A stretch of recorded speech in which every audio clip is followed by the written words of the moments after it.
Chapter 499, Rising of Candlelight. In the lounge, both Liang Jing and Xiao Yu approached Shifeng with far more caution and respect than in the previous meetings. Only Zhao Ruoxi behaved as usual, smiling and laughing as she conversed with Shifeng. There did not seem to be any signs of a barrier between them. Master Shifeng, based on our previous arrangements, from today onwards, you will be Big Dipper's head instructor. At the same time, you will also become one of Big Dipper's directors, and as you requested, Big Dipper will also come up with an area that will be under your sole management. Saying so, Xiao Yu took out a half-transparent card from his suit's pocket, handing it to Shifeng. This is Big Dipper's Diamond Member card. The card's information has already been updated. In the future, all of your expenses at Big Dipper will be free of charge. Moreover, Big Dipper will also specially reserve a special training room for your use at any given time. When Zhao Ruoxi heard Xiao Yu's words, even she could not help her shock. The usual training rooms only contain some fitness and testing equipment. However, Big Dipper's special training rooms were different. Big Dipper spared no expense when they had constructed these training rooms. Every item inside was state-of-the-art. The entire room was also controlled by a quantum computer. These rooms were usually only provided to professional fighters. Normally, these rooms contained a dedicated combat robot. Special training rooms also came with full virtual combat videos and combat systems that stored beneficial data, which users could reference and learn from. There was even a gravity control device that allowed one to adjust the gravity in the room in order to produce better results. Furthermore, each room had a health cabin that could help its users alleviate physical fatigue, accelerate physical recovery, and maintain the best quality of sleep each day. Hence, many of Jinhai City's professional fighters loved come to Big Dipper. The training rooms in Big Dipper were categorized into 4 different ranks: basic, intermediate, advanced, and special. While the cost of each room increased with rank, the benefits also increased. It was especially true for the gravity settings. In the basic training room, one could adjust the room's gravity by 2G. The intermediate training room's gravity could be adjusted by 3G. In advanced training rooms, one could change the gravity by 4G. In special training rooms, one could increase or decrease the gravity by 6G. It was impossible for ordinary people to train in such an environment. Even moving one's fingers would be difficult. As for the rental fees, ordinary people could not even afford a basic training room. It cost 3,000 credits to rent a basic training room for a day. That was almost a typical person's monthly salary. Of course, your average citizen didn't even qualify to become a member of Big Dipper, to begin with. To professional fighters, however, this was easily affordable. The intermediate training rooms cost 5,000 credits per day. A majority of the city's professional fighters usually preferred to rent intermediate training rooms. Unfortunately, there was not many available. Big Dipper only had 20 advanced training rooms, and they cost 10,000 credits to rent per day. This was practically the average price of renting a room at a 7-star hotel. As for special training rooms, there were only 5 in the Big Dipper Training Center, or better yet, in all of Jinhai City. The rental for these rooms was 30,000 credits per day. However, one would be lucky if they even had the chance to rent one of these rooms. Yet now Big Dipper had specifically reserved one of these rooms for Shifeng. Countless people would definitely turn green with envy if they found out. I'll have to trouble Chairman Xiao then. Shifeng did not hold back as he accepted the Diamond Member card. With the special training room's gravity enhancement, his future training would yield far better results. Master Shifeng, there is also the matter of the 15 bottles of S-rank nutrient fluids and 5 virtual gaming cabins that we previously agreed to. Our board of directors has unanimously agreed to increase the count to 30 bottles and 10 virtual gaming cabins. We will have the items delivered to you in a few days, Xiao Yu said with a smile. Also, I will have my head assistant, Liang Jing, follow you. She is always very efficient. If you have any matters in Big Dipper you need to deal with, please let her take care of them for you. All right. Shifeng did not refuse Xiao Yu's offer. He had no reason to refuse to begin with. Aside from how important S-rank nutrient fluids were to him, Just the 10 virtual gaming cabins could raise Zero Wing's workshop to a whole new level. It would no longer be just your average workshop. As for the assistant named Liang Jing, Shifeng did not know much about Big Dipper. If he wanted Big Dipper to take care of some matters for him, such as training the members of his workshop, an assistant like Liang Jing would definitely come in handy. She could save him a lot of trouble. Regardless of the other's optimistic view of his development in the fighting world, Shifeng had no intention of changing career paths. He only had one goal in his heart: God's domain. After all, God's domain held the world's future. After Shifeng chatted with Xiao Yu and the others for a while, he returned to his apartment. Before he left, Xiao Yu had Liang Jing prepare 5 bottles of S-rank nutrient fluids for him, which would help him quickly recover from the injuries he had suffered during the match with Lei Bao. After returning home, Shifeng immediately drank a bottle before resting in the virtual gaming cabin and logging into God's domain. A virtual gaming cabin also functioned as a health cabin. Only, it had an additional function of allowing its user to log into God's domain. Hence, when recovering from an injury, it would be best to lie inside a virtual gaming cabin. The time was currently 7 p.m. Although it was still dark in God's domain, the sound of 3 system notifications rang in Shifeng's ears the moment he logged in. These 3 notifications informed him of the 2 Candlelight trading firms' completion in White River City and one in Starmoon City. The construction of all 3 firms had finished during the day outside of God's domain. Moreover, all 3 shops had attracted quite a bit of attention, the 2 Candlelight trading firms in White River City in particular. Both shops were exquisite 3-story tall buildings. Moreover, as both buildings had suddenly appeared beside White River City's auction house and bank, they had no difficulty attracting notice. In the end, many players had entered the buildings out of curiosity. Before they had investigated these new buildings, they had been ignorant. The moment they did, however, they were immediately startled. Not only were the shops equipped with a full range of items that players required, but the furnishing inside was also luxurious and magnificent. Both Candlelight trading firms were far more glamorous than the Starstreak trading firm. There were even lounges available in the 2 shops that allowed visiting players to enjoy beverages while they shopped. Most importantly was the appearance of an item that everyone in White River City thirsted for. That item was the basic strengthened armor kit. Although the basic strengthened armor kits were inferior to the basic mana armor kits, the latter was simply too scarce. Despite many people having heard of the item before, they had never personally seen it. Now that the basic strengthened armor kits had appeared in the 2 Candlelight trading firms, the first batch of players to enter the shops fought desperately to purchase them, afraid that the armor kits would sell out in a heartbeat. Shifeng had given Melancholic Smile the authority to determine the goods prices in the shops, so it was up to her to decide at what price she wanted to sell the basic strengthened armor kits for. Yet, despite having set the initial price of the armor kits at 11 silver coins, it had taken only an instant for more than 100 to sell. As a result, Melancholic Smile had no choice but to raise the price once more. In the end, the price of the basic strengthened armor kit rose gradually from the initial 11 silver to its current price of 16 silver per kit. This price had far surpassed Shifeng's initial expectation.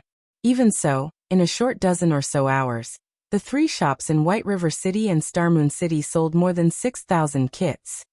Moreover, due to the basic strengthened armor kits, every player in White River City now knew about the newly established Candlelight trading firms. As a result, more players began to visit the trading firms, allowing business at the 2 shops to flourish.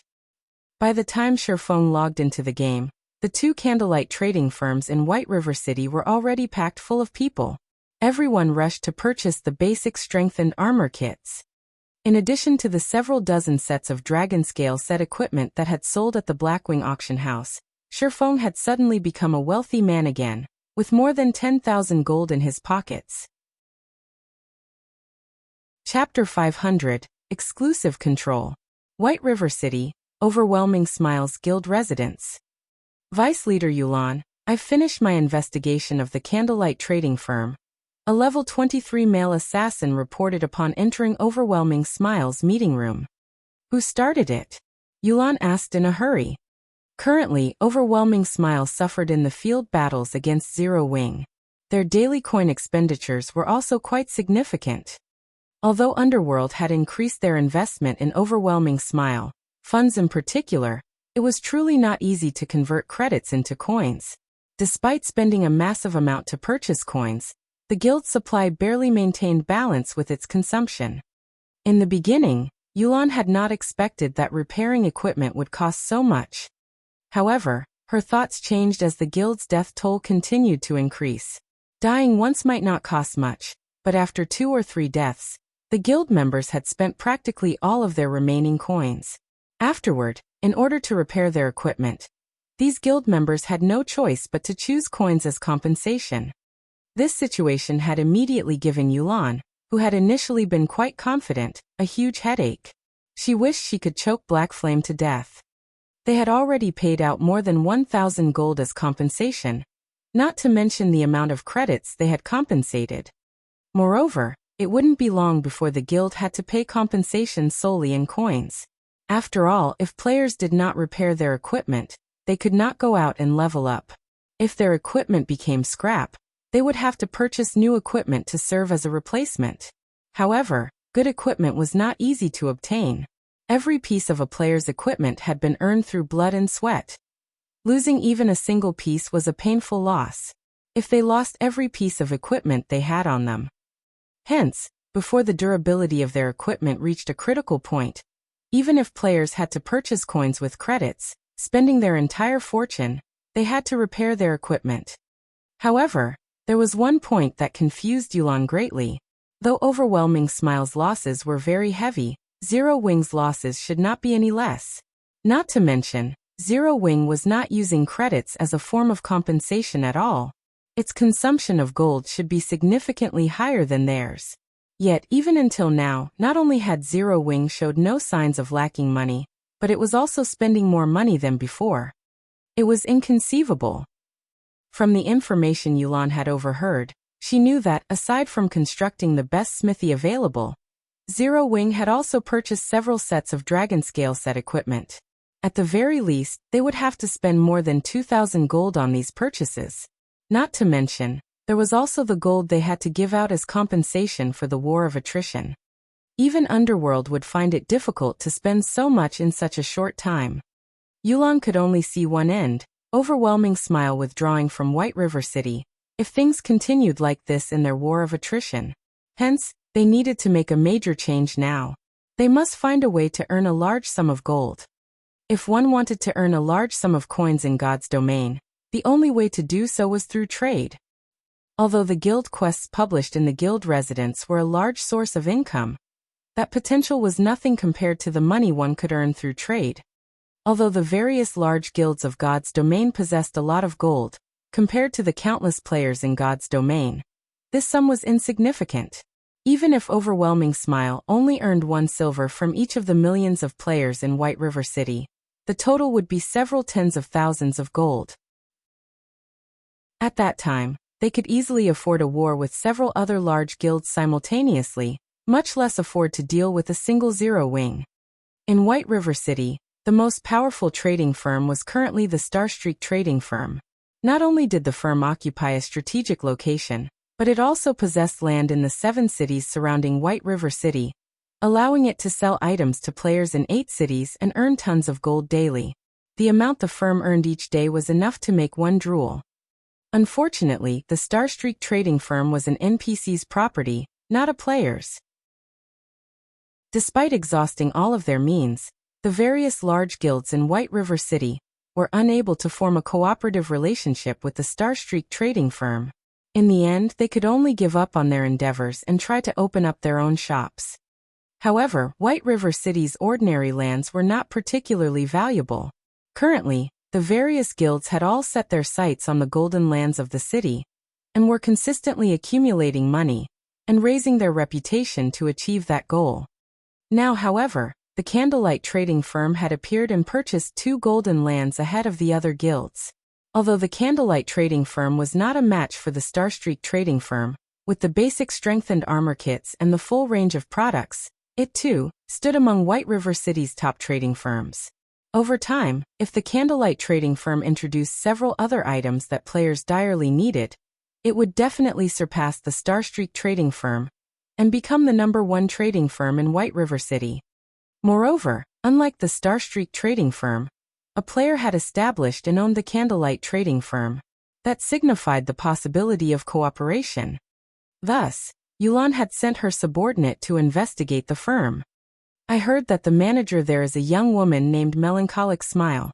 Moreover, she is a forger, and was once a forger employed by the Starstreak trading firm, the male assassin said slowly. In addition, aside from that woman, 2 other Starstreak forgers seem to have defected to Candlelight as well. The 3 of them produced the basic strengthening armor kits. Good, you've done well. Yulan smiled. Melancholic Smile. This is my first time hearing this name. There really are a lot of capable people in White River City. It seems that I'll need to make a personal visit to the Candlelight trading firm to have a chat. Overwhelming Smile wasn't the only guild with such thoughts. Several other large guilds also began to eye the Candlelight trading firm. Such a thriving trading firm was no different from a large gold mine that could provide their guilds with various resources. If they could obtain the trading firm, they could instantly raise their guild's strength by leaps and bounds. Meanwhile, Shifeng once again had over 10,000 gold in his pockets, and he began to reconsider the plots of land in Starmoon City again. Currently, as the underground arena was not particularly popular, the Candlelight trading firm's business there was only passable. Attracting the attention of Starmoon City's players would be far easier if he set up a shop in the city's central district. Unfortunately, as Lifeless Blade was only an ordinary noble in Starmoon City, he could only purchase ordinary land. He did not qualify to purchase the lands in the central district and golden areas of Starmoon City. I need to think of a better way to raise my reputation. Shifeng tried to recall information relating to Starmoon City's resources. After he pondered for some time, Shifeng's eyes suddenly shone. Immediately, he hailed a horse carriage and hurried to the palace. Starmoon City was Starmoon Kingdom's core, so it was not easy to raise one's reputation here. If players relied on reputation quests, it would take them ages before they could become a baron of Starmoon City. For this reason, many players had given up on the notion of doing business in Starmoon City, and had shifted their aim towards other cities instead. However, there were many players in Starmoon City. There was bound to be a few amazing characters amongst the millions of players. In the past, there were several independent players who had taken the lead and managed to become barons, even viscounts, before the various large guilds. In the end, these independent players had claimed a few good lands for themselves, taking the opportunity to make a fortune. The monthly rental they received was enough to allow them to live in luxury for the rest of their days. Despite being independent players, these few individuals were not ordinary characters. They were not penniless individuals. Instead, they were relatively wealthy individuals.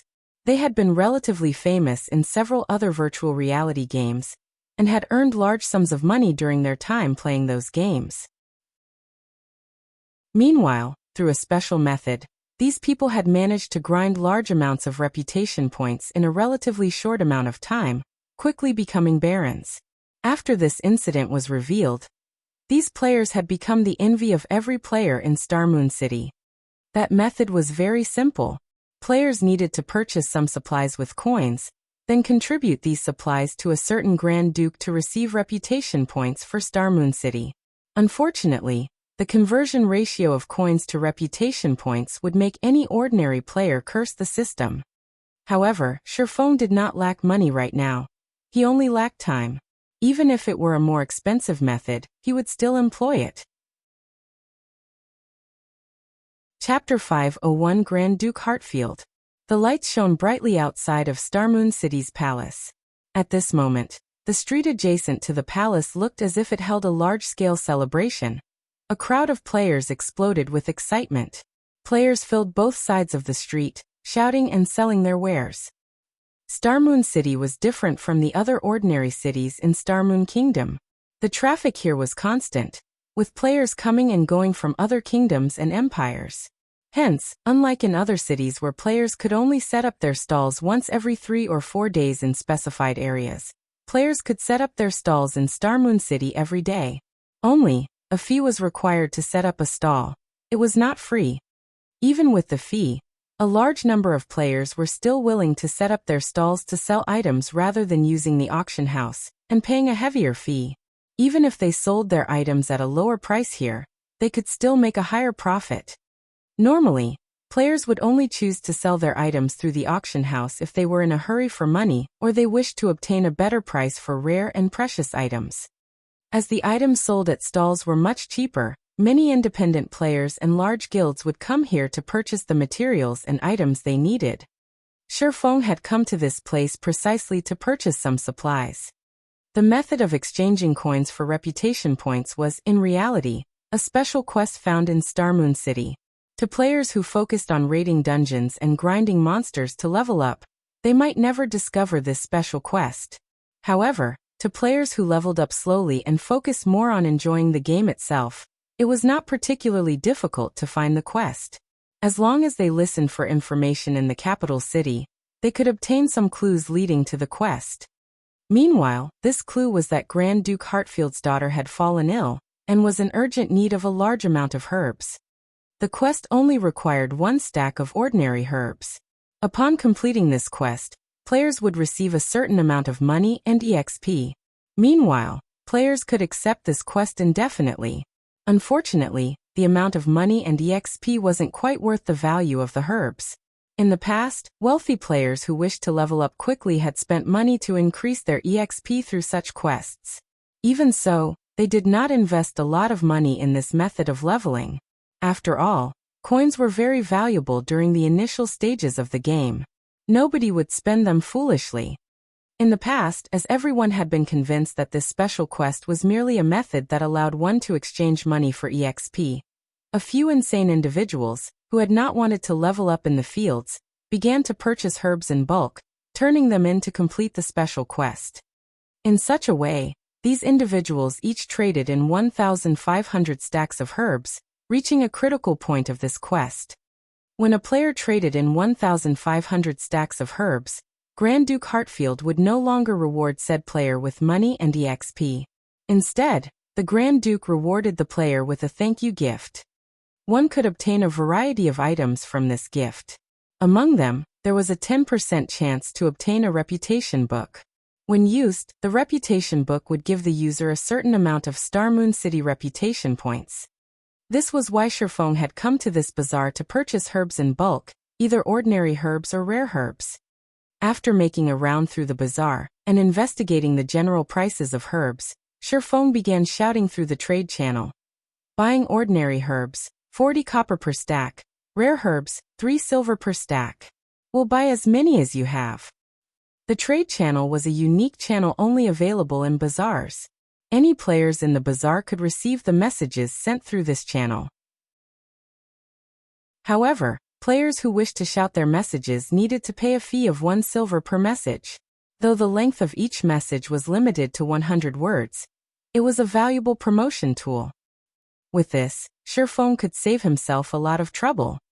The amount and prices of herbs at each stall varied greatly. If Shifeng had to visit every stall in the bazaar, even if he exhausted himself to death, he would only acquire a small amount. Hence, rather than haggling with every stall owner, he might as well offer to purchase herbs at an average price. Naturally, interested players would hunt him down to sell their goods. Shortly after Shifeng's announcement, a large number of players rushed towards him. "Boss, how many herbs do you want to buy?" "Big brother swordsman, look. I have excellent quality herbs. I can even lower the price if you buy them in bulk." The players that had hurried over all looked at Shifeng like hungry wolves. They crowded around him, rushing to sell their herbs. Their intensity far exceeded Shifeng's initial expectations. All right, no need to rush. All of you line up and trade with me." Shifeng smiled as he motioned for the crowd to calm down. Sure enough, players' enthusiasm in the capital city is a lot more intense. However, after giving it some thought, their enthusiasm was only natural. Players were currently busy with leveling, and were not particularly enthusiastic about lifestyle classes. Although guilds nurtured their own alchemists, The guilds could easily supply the amount of herbs their alchemists needed. They didn't need to purchase any. More importantly, the crowd was so excited because the demand for herbs was usually quite low. As useful potion recipes were extremely rare, demand for herbs had dropped even further. In addition, Starmoon Kingdom was not a herb-poor kingdom, resulting in the prices of herbs remaining relatively low. Despite there being 20 herbs in each stack, ordinary herbs only sold for 40 copper per stack. Even rare herbs only sold for 3 silver per stack. One could imagine just how worthless herbs were. Yet even with such low prices, few people were willing to purchase herbs, which explained why everyone was so excited to see Shifeng.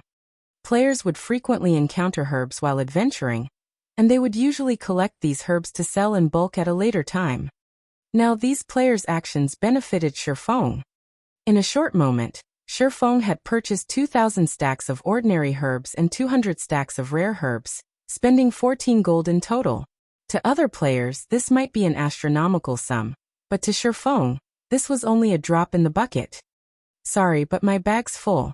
Everyone, please wait here for a while. I'll come back to purchase more in just a moment. Shifeng hurriedly turned and ran towards the Grand Duke's mansion. Reluctance filled the crowd's eyes as they watched Shifeng's departing figure. However, when they heard that he would return to purchase more later, they all chose to remain there, quietly awaiting his return. At this time of year, there were simply too few players willing to purchase herbs. Now that one such player had emerged, how could they easily give up on this opportunity? They would wait a few hours if they had to, not to mention a few minutes. The Grand Duke's mansion was only a short distance from the palace. The journey there only took Shifeng a dozen minutes or so. After entering the Grand Duke's mansion, after the level 150 Great Steward's introduction, Shifeng arrived before the level 200 Grand Duke Hartfield. After a brief conversation, Grand Duke Hartfield began telling Shifeng the problem burdening his daughter. After which, Shifeng received the special quest to acquire herbs. He then retrieved the herbs from his bag, one stack after another. For every stack of herbs Shifeng turned in, he received 20 copper and 2,000 EXP in return. Though Shifeng took a loss of 20 copper with each exchange, he did not pay it any mind. Compared to forging, his leveling speed from handing in the herbs was several times faster. As soon as he gave the Grand Duke the herbs, he immediately received EXP. The process was very fast and convenient. In mere moments, Shifeng had turned in 1,500 stacks of ordinary herbs, earning a total of 3 gold coins and 3 million EXP. In less than half an hour, Shifeng's experience bar rose significantly. Earning 3 million EXP in half an hour was an incredibly efficient way to level up. Unfortunately, after turning in the 1,500 stack of herbs, he only received a thank you gift for every subsequent stack of herbs he turned in. As there were still a large number of players waiting for him to purchase their goods, Shifeng wasted no time as he turned in all of the herbs in his possession. Unlike ordinary herbs, he would receive 10 thank you gifts for each stack of rare herbs. In terms of money, it was much more worthwhile to trade rare herbs for the gifts instead. Unfortunately, rare herbs were too scarce. Chapter 502, Twilight Treasure Chest. Shifeng traded all of his ordinary herbs and rare herbs for thank you gifts in one fell swoop. Suddenly, Shifeng noticed that Grand Duke Hartfield's gaze had changed slightly. The Grand Duke's originally stern expression seemed to have softened significantly. Was I just imagining things? After Shifeng's brain activity had improved, his 5 senses and intuition had become extraordinarily sharp. Advanced NPCs of God's domain possessed very high intelligence. It was even higher than ordinary players. It was especially true for a level 200, Tier 3 NPC like Grand Duke Hartfield. Although Hartfield might not be as strong as Magistrate Weissman, not even Weissman dared to offend the Grand Duke. Hartfield was the only Grand Duke throughout Starmoon Kingdom, while the others were just dukes. In Starmoon Kingdom, his position was only below that of the king and equal to that of the kingdom's Grand Marshal, Adolf Sarat. Working with the Grand Marshal, they protected the kingdom from both inside and outside threats. If Shifeng could form a relationship with Grand Duke Hartfield, It would greatly benefit his future development in Star Moon Kingdom. Forget it. It's best to just focus on raising my reputation. Shifeng shook his head to clear his mind. He then departed from the Grand Duke's mansion and returned to purchasing herbs. The thank you gifts did not take up a lot of space, with each stack holding up to 1,000 gifts. Shifeng had received a total of 2,500 gifts, which took up only 3 bag slots. Upon arriving at the bazaar in front of the palace, sure enough, the herb-selling players had not moved. The moment these players noticed Shifeng's return, they immediately rushed over to welcome him. In moments, Shifeng's bag was filled to the brim once more. He then returned to the Grand Duke's mansion and began to trade the herbs for more thank you gifts. After spending several hours ferrying herbs from the bazaar to the Grand Duke's mansion, Shifeng had purchased close to half of all the available herbs in Star Moon Kingdom, his total expenditure exceeding 400 gold. Originally, Shifeng had hoped to continue purchasing herbs. However, his high-profile actions had attracted a lot of attention, and many people had begun secretly investigating the reason behind Shifeng's purchases. After all, no guild lacked herbs. Even if a guild were trying to nurture a large number of alchemists, there should be no need for such a massive supply. It should be about time to call it quits. Shifeng glanced at the several assassins spying on him from a distance. He would not give any of these people the slightest of opportunities to discover his intentions. Every time he visited the Grand Duke's mansion, he would look for a secluded location before disguising himself. Even if his trackers were quite capable, without a particularly high-ranking identification skill such as omniscient eyes, it would be impossible for them to see through his disguise. In reality, Shifeng did not have to pay these people any heed. Even if they discovered this special quest, no guild would willingly spend so much money to earn some EXP. To be safe, however, Shifeng still disguised himself to avoid these players discovering the method of using money to earn reputation points just yet. After he finished purchasing his last batch of herbs, Shifeng departed from the bazaar and randomly picked a restaurant to enter. After using the demon mask to disguise his appearance, he boldly strode out of the restaurant and headed towards Grand Duke Hartfield's mansion. Inside the Grand Duke's abode, Shifeng habitually walked up to the Grand Duke and took out the final 1,000 stacks of ordinary herbs and 1,000 stacks of rare herbs from his bag, trading them all for thank you gifts. Suddenly, the familiar sound of a system notification reached his ears. System. Grand Duke Hartfield's favorability increased by 30 points. Sure enough, this special quest is not as simple as it seems. Shifeng grew slightly excited upon seeing this system notification. The higher ranked an NPC was, the more difficult it was to raise their favorability. The fact that he had increased the Grand Duke's favorability just by spending around 400 gold was completely worth it. However, giving the situation some thought, Shifeng felt that this result was quite reasonable. After all, he had already earned close to 120,000 thank you gifts. If each stack could hold 1,000 gifts, that was close to 120 stacks. Currently, the prices of herbs were only this cheap due to the fact that players of God's domain were still low-leveled and did not have much use for them. If Shifeng waited 2 more weeks or so, the money he would have to spend to earn 120,000 thank you gifts would most likely increase by several folds. If the Grand Duke had nothing to say even after such a huge contribution, his heart was definitely made of stone. Young adventurer, thank you for your enthusiastic contributions. With this many herbs, I can extract a sufficient amount of herbal essence to cure my daughter. To show my gratitude, you may use those thank you gifts to trade for the treasures I usually store inside my treasury. Grand Duke Hartfield said happily. Your Highness Hartfield, it will be my honor, Shifeng replied, immense joy filling his heart. Originally, Shifeng had intended to open the thank you gifts he had amassed in one sitting. He had never expected the gifts to have such a purpose. Most likely, not even those several wealthy players in the past had exchanged as many herbs as he had. Steward, take this adventurer to have a look, Grand Duke Hartfield said. Yes, the Grand Steward answered before leading Shifeng to the treasury on the 3rd floor. The Grand Duke's treasury was heavily guarded.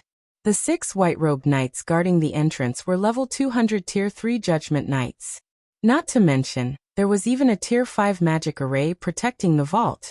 Even a Tier 4 class would require a significant amount of time to break through such a powerful magic array.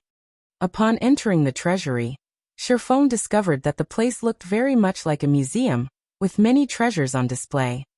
This is the list of treasures. You are allowed to redeem the gifts for any of the items inside.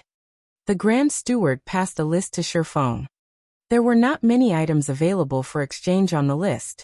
However, Sherfong was not surprised. Grand Duke Hartfield's favorability towards him was only 30 points.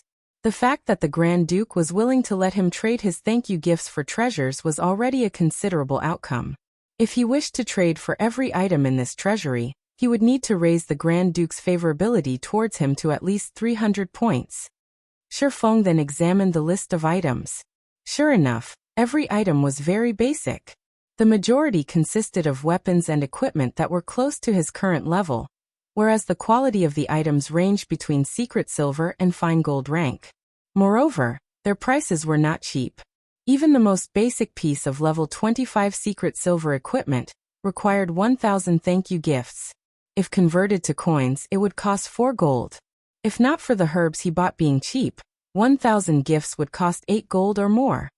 Moreover, these level 25 secret silver and fine gold equipment were all individual pieces and not set equipment. To Sherfong, these items did not serve much purpose. Just as Sherfong felt that he had nothing to gain here, he suddenly discovered the name of a very familiar item at the bottom of the list. Isn't this the Twilight treasure chest? The Twilight treasure chest had been very famous in God's domain. It was also referred to as both the treasure chest of luck and the indiscriminate treasure chest. Only elite monsters that were level 30 and above had a very low chance to drop the Twilight treasure chest. As for why it was called the indiscriminate treasure chest, the items one could obtain from it were extremely random. One might only receive 2 or 3 copper, and some trash items. One might also receive epic or even fragmented legendary items. In general, the items one could get from the Twilight treasure chest relied heavily on luck. In the past, the majority of the players who had obtained this item would promptly toss it onto the auction house, selling it for around 1 gold rather than opening it themselves. On the other hand, each Twilight treasure chest only required 100 thank you gifts to redeem. In other words, each Twilight treasure chest would cost Sherfong 40 silver, which was significantly cheaper than its price in his past life. Luck? When Sherfong looked at the Twilight treasure chest, he suddenly recalled the Icarus's heart around his neck. This was a godly tool that could instantly raise his luck by 25 points. Chapter 503, Yin-Yang Walker. Sherfong looked at the Twilight treasure chest and pondered his situation carefully. Currently, he had nearly 120,000 thank you gifts on him. They were definitely enough to raise his reputation to a sufficient level. The luck attribute could be applied in various aspects. Aside from monster drops, luck also played a significant role in opening treasure chests and gift boxes, though the effects were not as prominent as they were with drops. However, Icarus's heart only gave Sherfong 5 points of luck under normal circumstances. That amount was too little to make a significant difference when opening treasure chests. Based on Sherfang's understanding of the luck statistic, 5 points would not even double his drop rate when opening a treasure chest. Meanwhile, the Twilight treasure chest was famed for being a miser of good items. Only by activating Divine Providence and boosting his luck to 25 points would his chances significantly improve when opening a treasure chest. However, Divine Providence only had a duration of 30 seconds, whereas its cooldown lasted 1 hour. Let's decide after I raise my reputation. Saying so, Sherfong began opening the thank you gifts. Each thank you gift only required 1 second to open. Sherfong opened 10 gifts in a row. Aside from obtaining some copper coins, he also obtained 2 reputation books, the gifts yielding far more than he had expected. Each reputation book could raise the user's Starmoon City reputation by 1 point. Unfortunately, the book could not be traded. Otherwise, Sherfong really would sell them to the public. However, these reputation books' effects weakened as a player's reputation grew. Below 100 points, the book would raise a player's reputation by 1 point with a 100% success rate. After reaching 100 points, there was only a 60% chance. At 200 points, that success rate fell further to 30%, 20% at 300 points, and 10% at 400 points. When a player's reputation reached 500 points, there was only a 3% chance to increase their reputation by 1 point when using the reputation book. To become a Baron, players required 500 reputation points. To become a Viscount, players required 1,000 reputation points. If Shifeng hoped to become a Viscount by relying on the reputation books, he would have to expend a staggering number. As for becoming a Count, which was one rank above a Viscount, that was practically impossible. That was because a player needed 3,000 reputation points to become a Count. The effects of just having 5 points of luck is really quite good. I wonder if it will be possible to obtain the Mastery book? Shifeng grinned. With 5 points of luck, his chance of obtaining reputation books from the thank you gifts was indeed higher than other players. However, other than copper coins and reputation books, there was also an extremely small chance for players to obtain Mastery books. Mastery was something very important to any player in God's domain. Taking Shifeng for example, as his mastery was very high, his basic attacks dealt more damage compared to other players. If he could raise his one-handed sword mastery's rank to a basic sword master, he could increase his basic sword attack damage by 30%. That was 10% more than an advanced swordsman. With a 10% difference in basic attacks, the skill damage difference was even higher. Meanwhile, Shifeng was only dozens of points away from becoming a basic sword master. If he could obtain mastery books, he could advance his combat power further. By the time he went to the ancient battlefield to sharpen his techniques, he would also obtain better effects. Shifeng then began to open the thank you gifts frantically. 100, 300, 500, 1,000. After spending several hours, Shifeng opened more than 10,000 thank you gifts, and obtained a total of 2,000 reputation books. In addition, he had also luckily obtained 8 mastery books. Each mastery book could give him 1 mastery point with 100% certainty. Will divine providence have an effect on the increase in reputation? When Shifeng thought about how, after his reputation reached 100 points, the reputation books no longer gave him 1 reputation point with 100% certainty, then meant that luck was involved. Since luck was involved, then it was definitely related to the luck attribute. Shifeng grinned slightly as he activated divine providence. Suddenly, a faint golden glow covered Shifeng's body, as if he had received a blessing from heaven, as he became the absolute focal point inside the entire treasury. Immediately, Shifeng began to activate the 2,000 reputation books. The activation process of a reputation book was very fast. The book would activate with a single click. Shifeng could gain many reputation books in just 30 seconds. In the next moment, Shifeng's finger transformed into an afterimage. With Shifeng's speed, he could click dozens of times every second. Following which, Shifeng heard the ringing of a continuous stream of system notifications. System. Congratulations. You have gained 1 Star Moon City reputation point. System. Congratulations. You have gained 1 Star Moon City reputation point. System. Congratulations. You have gained 1 Star Moon City reputation point. 30 seconds later, of the 2,000 reputation books Shifeng obtained, only a little more than 700 remained. Meanwhile, Shifeng's reputation in Star Moon City had also risen to 436 points. He was only 64 points away from becoming a Baron. The Divine Providence's effects were remarkable. Sure enough, it is effective. Shifeng immediately grew excited. Using this method, he could save a large number of thank you gifts. At this rate, not to mention becoming a Viscount, he could even give becoming a Count. Hence, Shifeng frantically opened thank you gifts once more. It just so happened that Divine Providence was on cooldown during this period. An hour later, Shifeng began another round of clicking reputation books. 30 seconds later, Shifeng's reputation rose from 416 points to 578 points. Following which, Shifeng continued opening the thank you gifts. After opening more than 30,000 gifts, Shifeng's reputation had finally reached 1,000 points, becoming a Viscount of Starmoon City. In addition, he had also obtained a total of 21 mastery books. Originally, Shifeng still intended to continue raising his reputation. However, seeing as there were less than 90,000 thank you gifts remaining, even if he used Divine Providence, it would not be enough for him to become a count. Hence, Shifeng gave up on the notion. However, this result had already surpassed Shifeng's initial expectations. Normally, 120,000 thank you gifts might not even be enough for him to become a Viscount. In this aspect, Divine Providence had truly played a significant role. However, now that Shifeng had 21 mastery books, as long as he strived, he could raise his one-handed sword mastery to 150 points, reaching the standard of a basic sword master.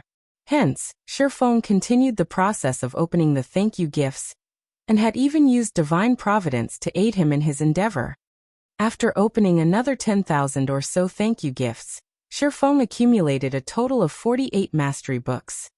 Immediately, he upgraded his one-handed sword mastery to the standard of a basic sword master, his basic damage increasing by 30%. At this moment, Shifeng had less than 80,000 thank you gifts remaining.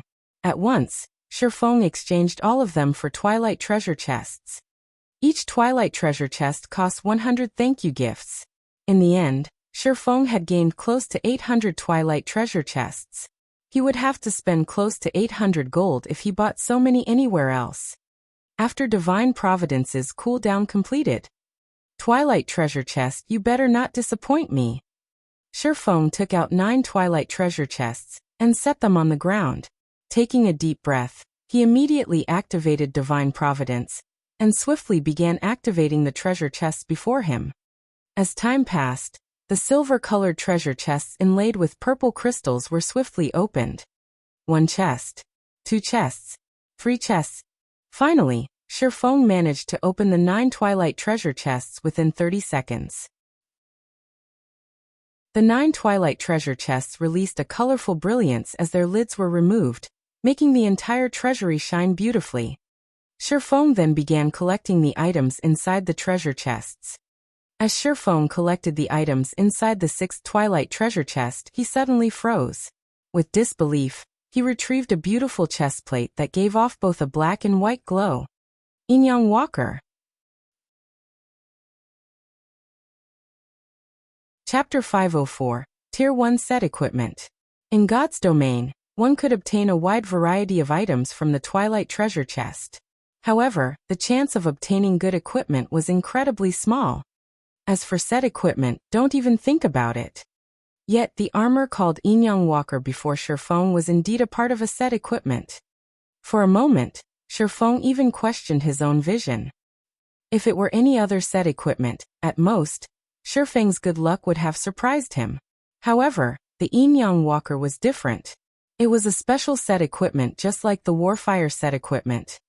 However, if Shifeng had to decide which set was better, without a doubt, it would be the Yin-Yang Walker set equipment before him.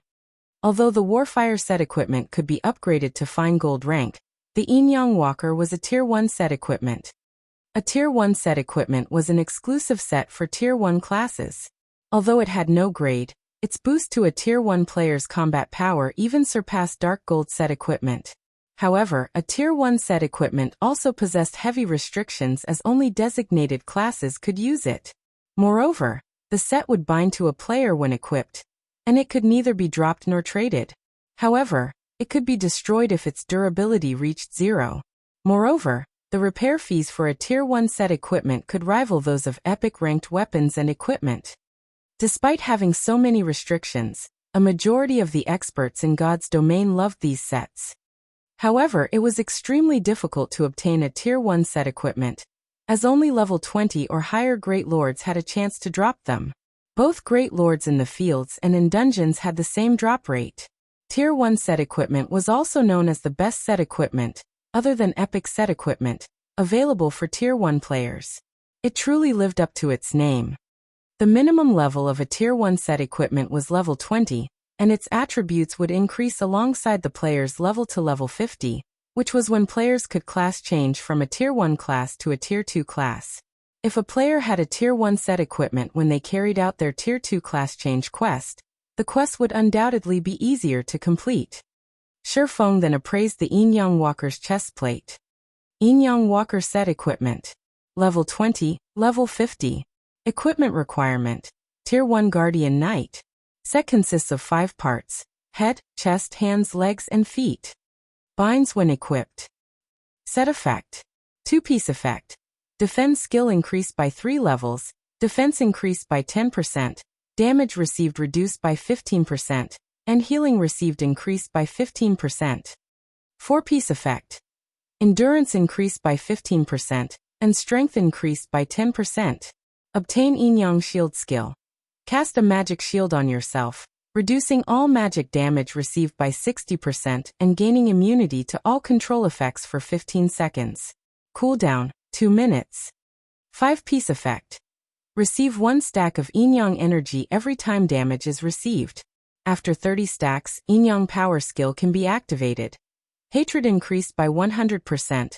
All attacks deal holy damage. All Guardian Knight skill effects increase by 50%, and all attributes increase by 15% for 24 seconds. Cooldown, 5 minutes.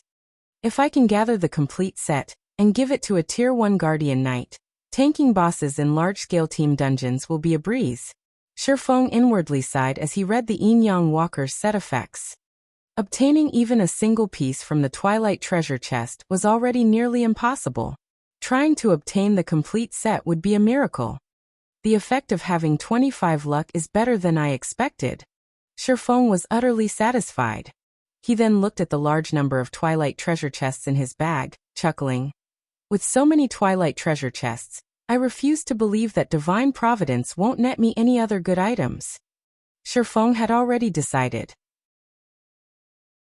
As soon as the cooldown of Divine Providence completed, he would use it to open the treasure chests. With more than 700 Twilight treasure chests, even if he could not earn back the cost of all the herbs he had bought, he would not suffer too huge of a loss either. Soon, Shifeng collected the remaining items from the treasure chests and stored them in his bag. Other than the Yin-Yang Walker, the 9 Twilight treasure chests only yielded ordinary items.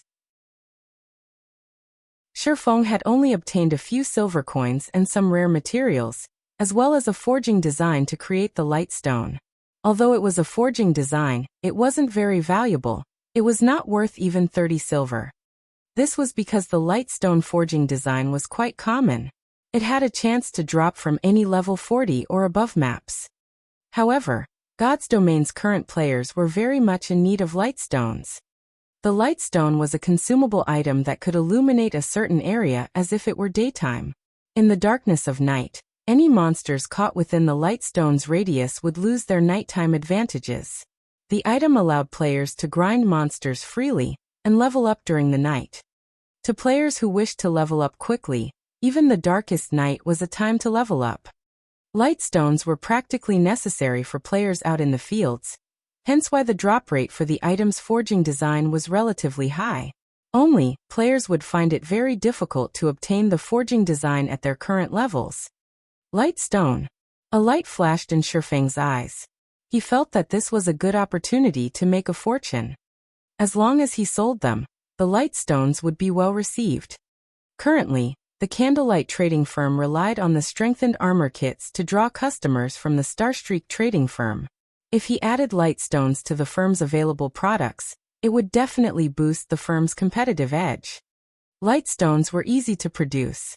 Moreover, the materials it required consisted of cheap and common items such as advanced stones and magic essences.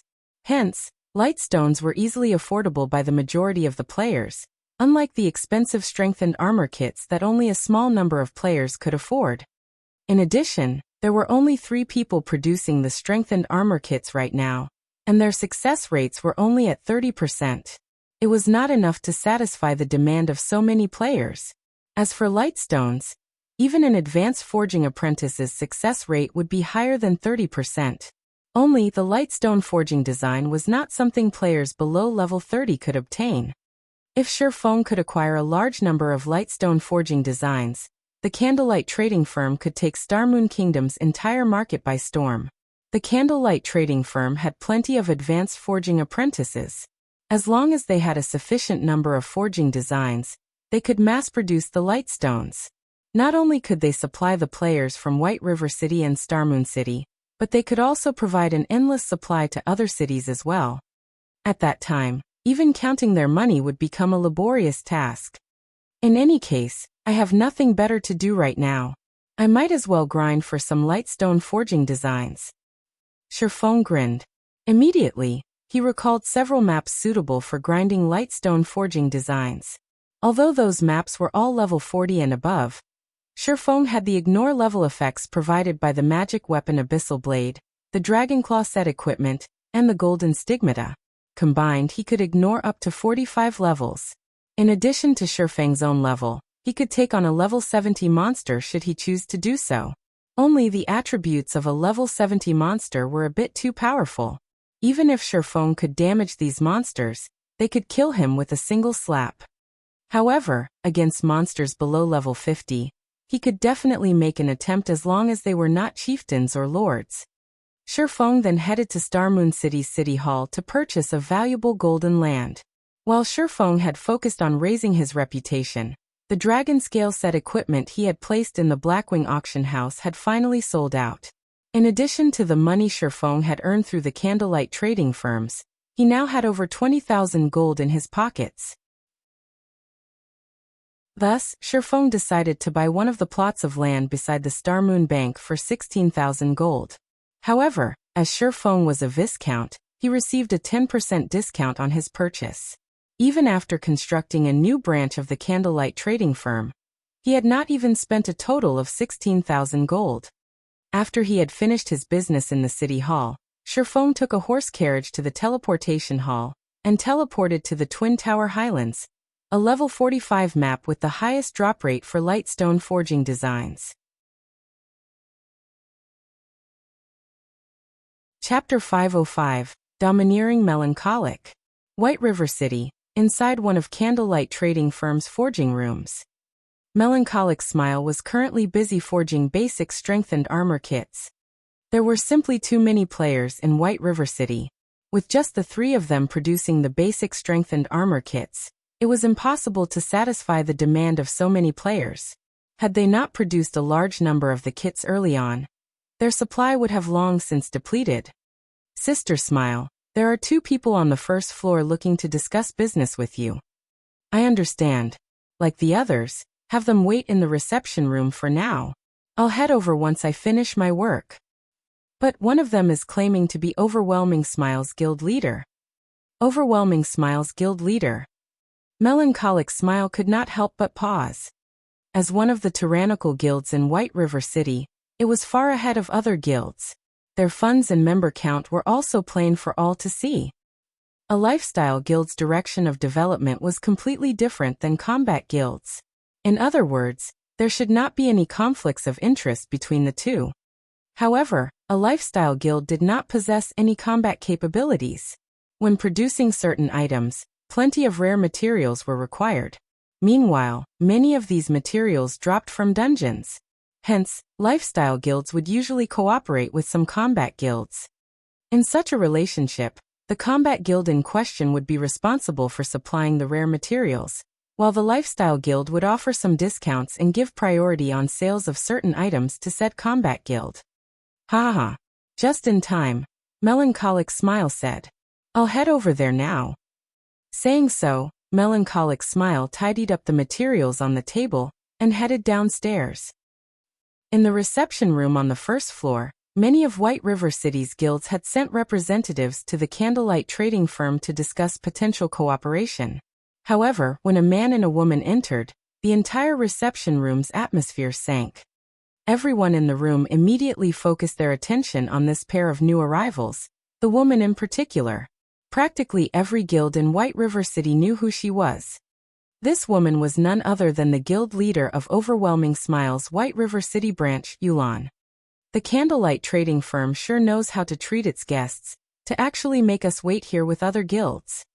Feng Xianyang swept a glance at the reception room, frowning slightly with discontent at the firm's arrangements. Yulan did not comment on Feng Xianyang's statement. Instead, she only sat down and waited quietly. Although Overwhelming Smile was a powerful guild with ample funds, the Candlelight trading firm was no ordinary existence either. The fact that it had been able to purchase 2 of White River City's golden lands in such a short time displayed the firm's powerful backing. A short moment later, Melancholic Smile entered the reception room. Immediately, the atmosphere in the room relaxed significantly as the occupants promptly stood to welcome her, smiling. "Everyone please sit," Melancholic Smile said after glancing around the room. Every player in this room was a big shot at the peak of White River City. Melancholic Smile never thought that the day would come where she would become one of these supreme characters as well. Before this, she was merely a forging apprentice who guilds would casually chase away, someone who relied on forging to earn some meager living expenses. Regarding these high-ranked managers from various large guilds, they were all existences that she would have only admired from a distance. Yet now every one of these powerful characters greeted her with fawning smiles.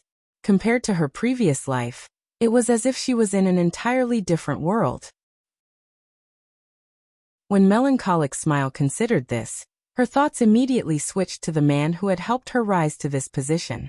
If Shifeng had not been willing to accept her back then, she would most likely have still worried over her day-to-day life. She would still be one of the lifestyle players at the bottom layer of White River City, rejoicing over earning 1 or 2 silver a day. In contrast, when dealing with hundreds or even thousands of gold, her current self could maintain indifference. Before her were the upper managers of the various large guilds in White River City. Among them, there was even the guild leader of Overwhelming Smile. One could just imagine how much pressure one would feel from having to discuss business with these people. Yet Melancholic Smile, who had never encountered such a scene, spoke as naturally as if she were sipping tea while enjoying light conversation. "Seeing as everyone present wishes to cooperate with us, I will make things simple. We at Candlelight Trading Firm only have one requirement," Melancholic Smile calmly said. "You must sell all of the materials your guilds have collected to us. Everything. We will purchase these materials at 60% market value. In return, the Candlelight Trading Firm will give your guilds a discount on your purchases here. The discounts available range from 5% up to, but not limited to 15%. In addition, we will reserve some of the rarer items for you, giving you priority to purchase them. If you accept these terms, you may sign the agreement that has just been given out. If not, then you may leave." Melancholic Smile's statement was firm and confident. The managers of the various guilds immediately sucked in a breath of cold air, every one of them falling silent upon hearing the woman's conditions. This was fraud. If they sold all of the materials they had obtained to the Candlelight Trading Firm, what would be left for their own guilds? Moreover, the purchase price was only 60% of market value. Wouldn't they be better off selling their excess materials to the public? Most importantly, they could only receive meager discounts of 5% to 15%. Their guilds wouldn't gain much benefit from such a small discount. In the end, wasn't the Candlelight Trading Firm getting the better end of this deal? "I've already said my piece. You can take your time to think it over. However, note that I will take back the contracts in 30 minutes. Although Melancholic Smile could feel everyone's murderous gazes, she paid them no heed. Instead, she simply turned to leave. It was as if her actions had said, "If you want to sign, go ahead. If not, get lost." Suddenly, the various representatives, who had been so confident, fell mute. "Wait a minute." Feng Xianyang suddenly stood with a cold expression on his face. He glared at Melancholic Smile, sneering. "Don't you think you are going too far with your demands? You should know that there are many materials that only guilds like ours can obtain. Independent teams are simply not strong enough to provide a supply. If our guilds join hands to cut off Candlelight's supply, do you really think you can continue doing business?" Shocked, Yulan rushed to her feet, advising, "Young Master Feng has gone a little too far with his words. I ask for Miss Melancholic's understanding. However, we have all come here with the intent to do business. There should be a process of negotiation at the very least. The way you cut us off will not benefit either side. Why don't we sit down and discuss things properly? Everyone in the reception room nodded in agreement. If every guild refused to sell their materials, how could Candlelight Trading Firm hope to continue its success in White River City? At the end of the day, a lifestyle guild was still a lifestyle guild. They were born to lower their heads to combat guilds. Ha ha ha. Your statement is indeed reasonable. After thinking it over for a moment, Melancholic smile nodded as she looked towards Feng Xianyang and Yulan. Smiling sweetly, she said, "Although what you've said is logical, I stand by my decision. Moreover, from this point onward, I retract Overwhelming Smile's contract. You two may leave now." You. Feng Xianyang's eyes immediately became bloodshot as he nearly spat blood in rage. If not for the fact that they were still in the Candlelight Trading Firm, with the owner of the firm having absolute control over, and being an invincible existence inside this place, he definitely would have killed Melancholic Smile by now. Yulan was similarly stunned by Melancholic Smile's words. Meanwhile, the upper managers of the various large guilds were also stupefied by this situation. In White River City, Overwhelming Smile was only second to Zero Wing. Yet Melancholic Smile had dismissed them with just a few words, showing no pretenses at all. This was simply too domineering. Chapter 506, Towers of Death. After Melancholic Smile finished speaking. After a few moments, everyone in the reception room came back to their senses. However, they still stared at Melancholic Smile with surprise. Yulan had never expected things to develop in such a way. Melancholic Smile's performance had completely surpassed Yulan's expectations. Her firm rejection was even more unusual. "Miss Melancholic, I believe we have a misunderstanding," Yulan said after calming down. "Overwhelming Smile is not here to seek cooperation, but to invest. I believe that Miss Melancholic knows about Overwhelming Smile's financial prowess. With our help, the Candlelight Trading Firm will have no issues obtaining materials or funding. At the end of the day, Candlelight is not a combat guild, so its development is limited. It is restricted by the city. Candlelight might become White River City's #1 trading firm, but you can't just remain in one city and not branch out to others, right? After all, White River City's player population is not infinite, and you can only earn so much. I admit that Candlelight is very wealthy. However, purchasing golden lands in other cities requires sufficient reputation points there. Meanwhile, how can Candlelight hope to compete with the guilds that have been developing in said cities since the very beginning? By the time Candlelight's personnel gains sufficient reputation in other cities, other guilds will have long since purchased the best plots of land available. However, after we invest in Candlelight, the trading firm will not face such a restriction.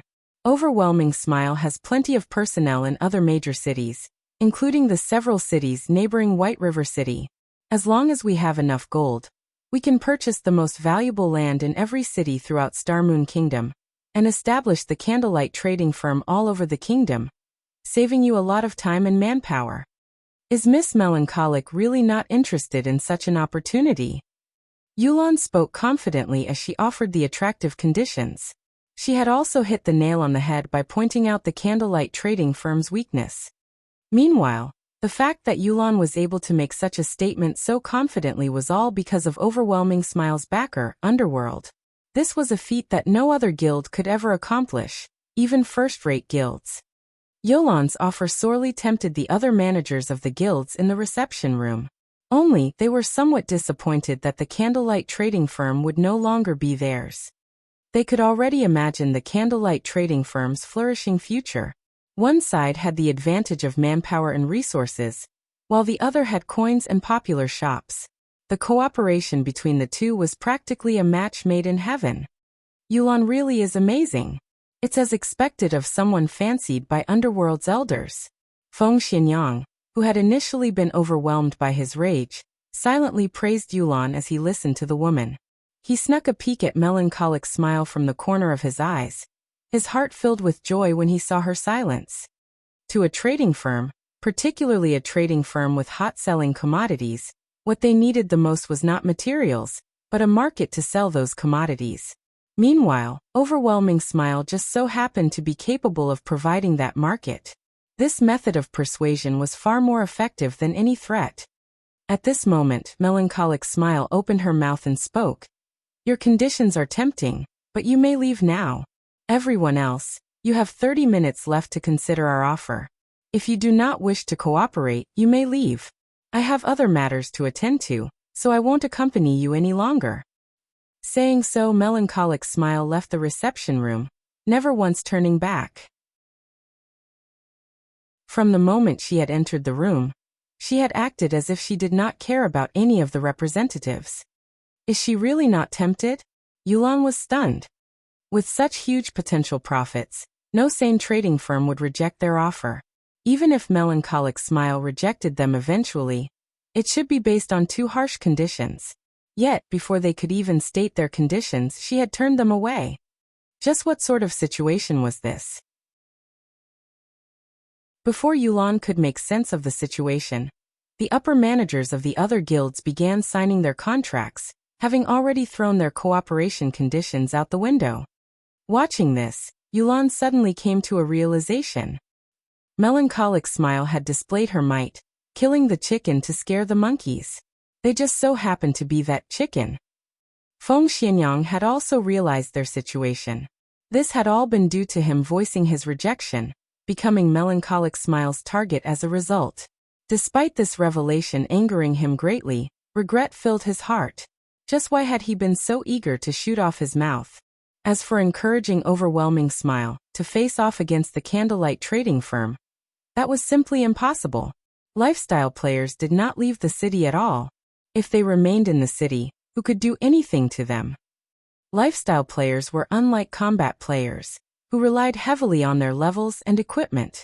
Even if lifestyle players were killed until they fell back to level 0, so long as their lifestyle skills remained, they would feel no effect whatsoever. It seems that we can only hasten our own firm's establishment, Yulan sighed. Things were becoming much more troublesome than she had initially expected.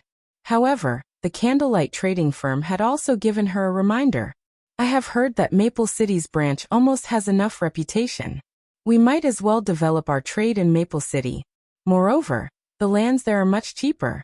If we form an alliance with the other cities to target the Candlelight trading firm, sooner or later, we can defeat it as well. Okay, leave that to me. At this moment, murderous intent filled Feng Xianyang's eyes.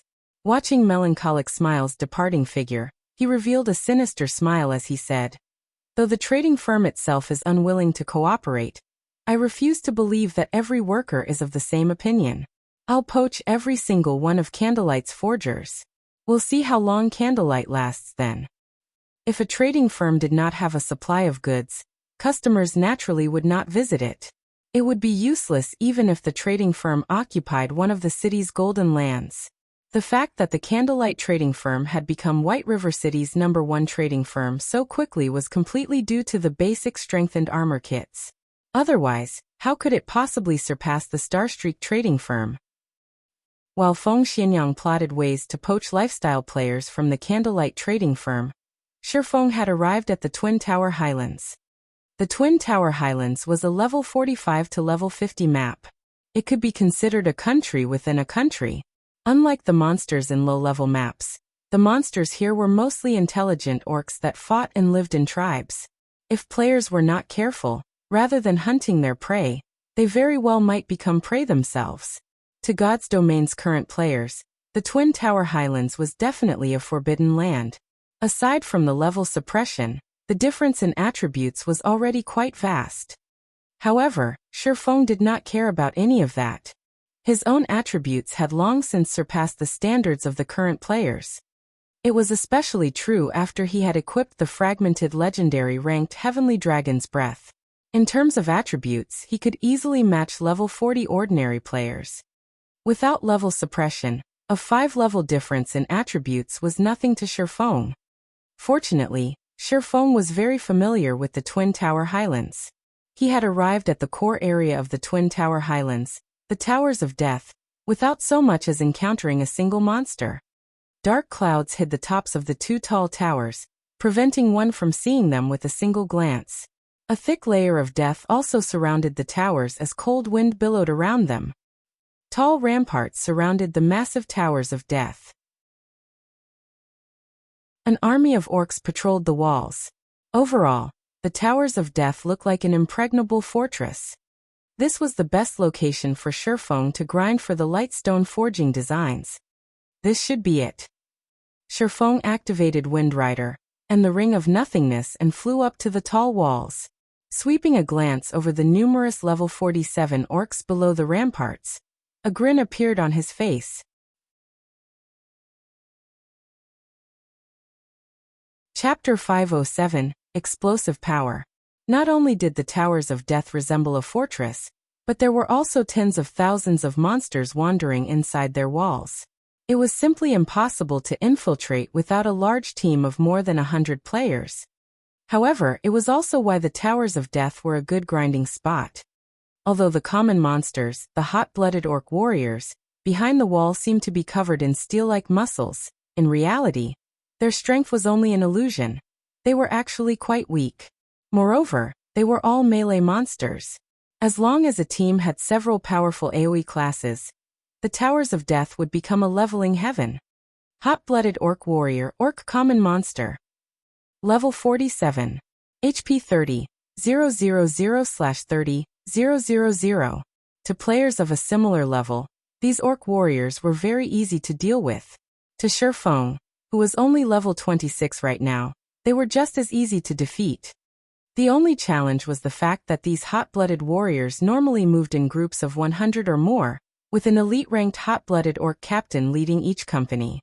The orc captains were much larger than their common counterparts. They were fully protected by a suit of plate armor, and wielded a war saber and large shield in each hand.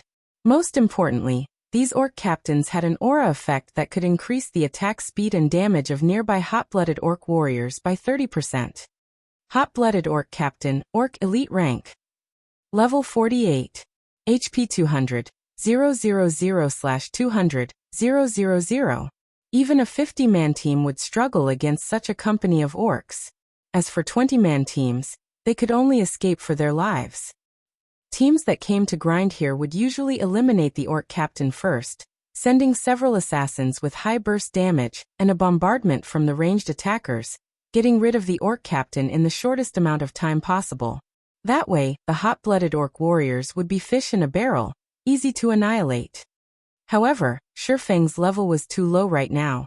It would be very difficult for him to charge into the group of orcs and kill the orc captain swiftly, hence why Shifeng had flown up to the ramparts. The ramparts were very tall, and it would not be easy for one to reach the top quickly, especially common monsters like the hot-blooded orc warriors. Monsters like them could only use the only staircase. Moreover, it was a long way from the bottom to the top of the stairs, and it would take the orc warriors quite some time to reach the top of the walls. The orc captain, however, was different. The captain's strength was impressive, and he could easily reach the top of the walls with just a few jumps. In the past, many people had used this method to grind orcs and level up. After Shifeng positioned himself on the rampart, he switched the 7 luminaries ring's aura of wind to the aura of fire. Simultaneously, he activated the ice blue devil flame, pale blue flame suddenly covering his entire body. With the effects of the aura of fire and the ice blue devil flame combined, his damage instantly increased by 60%. The combined effects were no weaker than when he activated a berserk skill. Moreover, these effects lasted indefinitely and had no side effects whatsoever. He then took out the blazing meteor and threw it at a hot-blooded orc warrior. Shio! The blazing meteor streaked across the air like a shooting star, instantly striking at a hot-blooded orc warrior who patrolled below the fortress walls. -904. Although there was no level suppression, a level 47 monster was far superior to a level 20+ monster regarding both defense and attack power. Shifeng only had the attributes of a level 40 or so ordinary player. His damage was very limited. Intruder!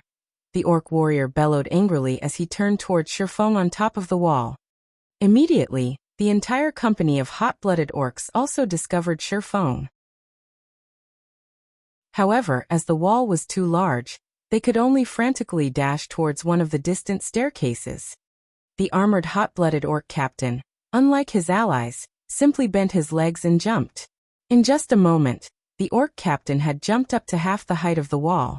The captain stabbed his saber into the sturdy wall. Using his saber as a foothold, the captain jumped once again, reaching the top of the ramparts.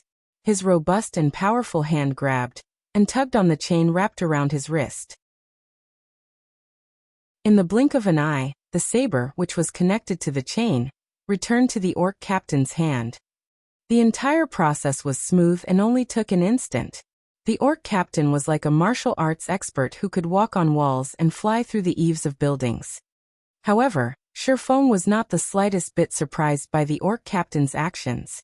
Elite monsters' intelligence and combat techniques at this level were not the slightest bit inferior to the professional fighters in real life. In some aspects, these elite monsters were even more amazing than professional fighters. The hot-blooded orc captain looked at Shifeng, who was 10 yards away, with a bloodthirsty fury in his crimson eyes. Raising his shield, he used charge and dashed toward Shifeng. The orc captain was over 2 meters tall.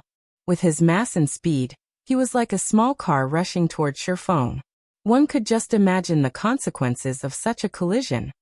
Without hesitation, Shifeng activated Purgatory Power, raising his damage by another 30% and attack speed by 100%. He then dashed forward to meet the orc captain's charge head-on. Just as the orc captain was about to send Shifeng into a fainted state, at the moment between life and death, Shifeng used silent steps. Not only had Shifeng avoided the fainted effect of the orc captain's charge, but he also managed to appear behind the orc captain. "Die!"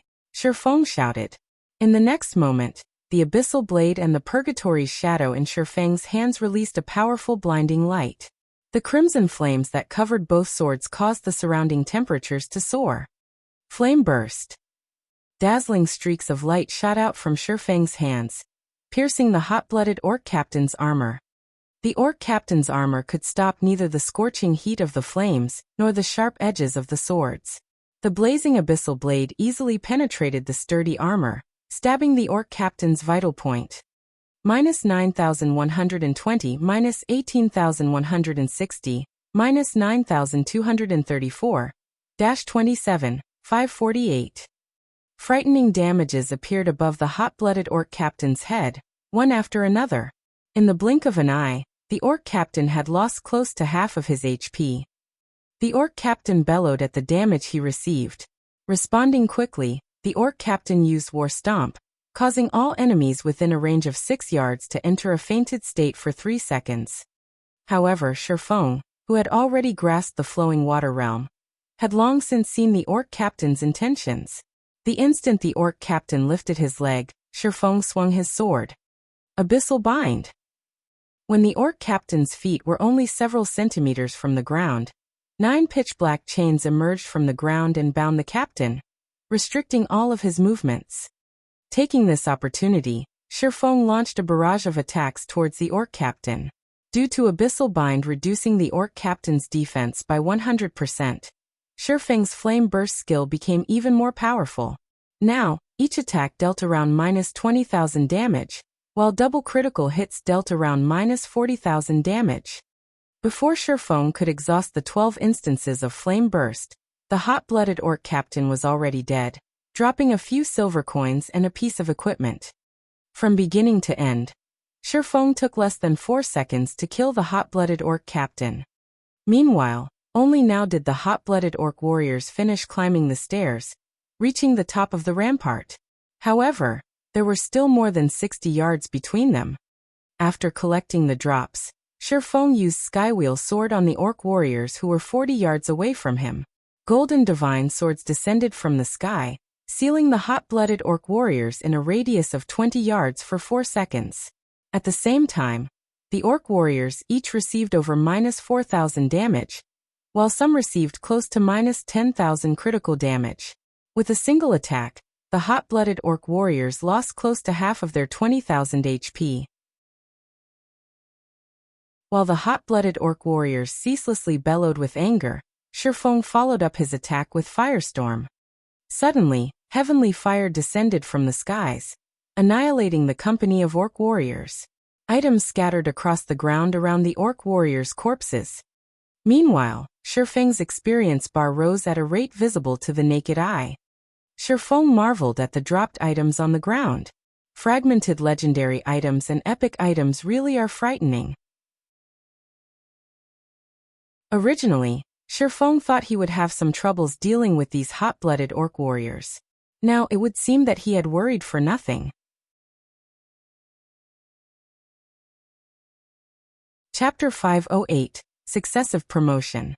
After defeating the first batch of hot-blooded orc warriors, Shifeng had a preliminary understanding of his current strength. He was now confident about what he should do and how far he should go. Previously, he had chosen to lure the group with the least number of orcs as a precaution. Later, so long as he did not lure two groups at once, he should be able to defeat an army of 200 or 300 orcs. With this, his chances of obtaining the lightstone forging design should be significantly higher. There sure are a lot of dropped items, Shifeng muttered as he arranged the loot from the orc warriors. He had picked up a total of 6 silver. That was more than half a day's earnings for an elite player. The orc warriors had also dropped plenty of scrap items and materials. In total, he had earned nearly 12 silver from killing a single batch. If a piece of level 40 bronze equipment dropped, he could instantly earn another 80 silver or more. However, this result was only due to Shifeng's 5 points of luck. Otherwise, it was impossible for a group of orc warriors to drop so much money and so many items. Following which, Shifeng continued searching for patrol teams that he could take on while he waited for his skills to cool down. Firestorm, in particular, had a long cooldown of 5 minutes. As soon as the 5 minutes were up, Shifeng would immediately lure another wave of monsters. Shifeng required less than 30 seconds to take care of a wave of hot-blooded orc warriors. In other words, he could clear 1 wave every 6 minutes, and 10 waves in an hour. As the orcs were level 47 monsters, they already gave abundant EXP. In addition, as Shifeng was challenging monsters of a higher level, he could obtain bonus EXP of up to 20 times. Despite Shifeng's class doubling the amount of EXP he required to level up, in little more than an hour he reached level 27. To reach level 28, he just needed to continue grinding for another hour or so. Although the amount of EXP he received was indeed frightening, Shifeng was more excited over the fact that he had obtained 2 lightstone forging designs. With 2 forging designs he could nurture 2 gold mines. Also, when Divine Providence's cooldown completed, Shifeng stopped to open Twilight treasure chests, acquiring plenty of good items. Among them were some recipes for potions such as the Intermediate Strength Potion, Basic Protection Potion, and Basic Magic Damage Potion.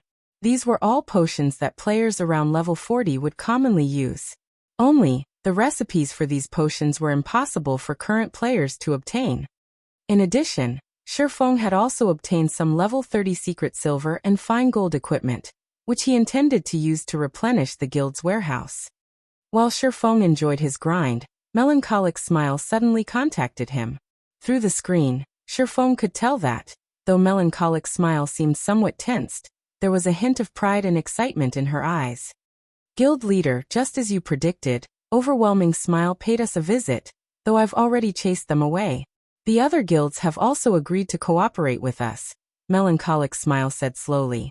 Also, just as you expected, after we chased them away, they immediately began contacting our guild's forgers and forging apprentices.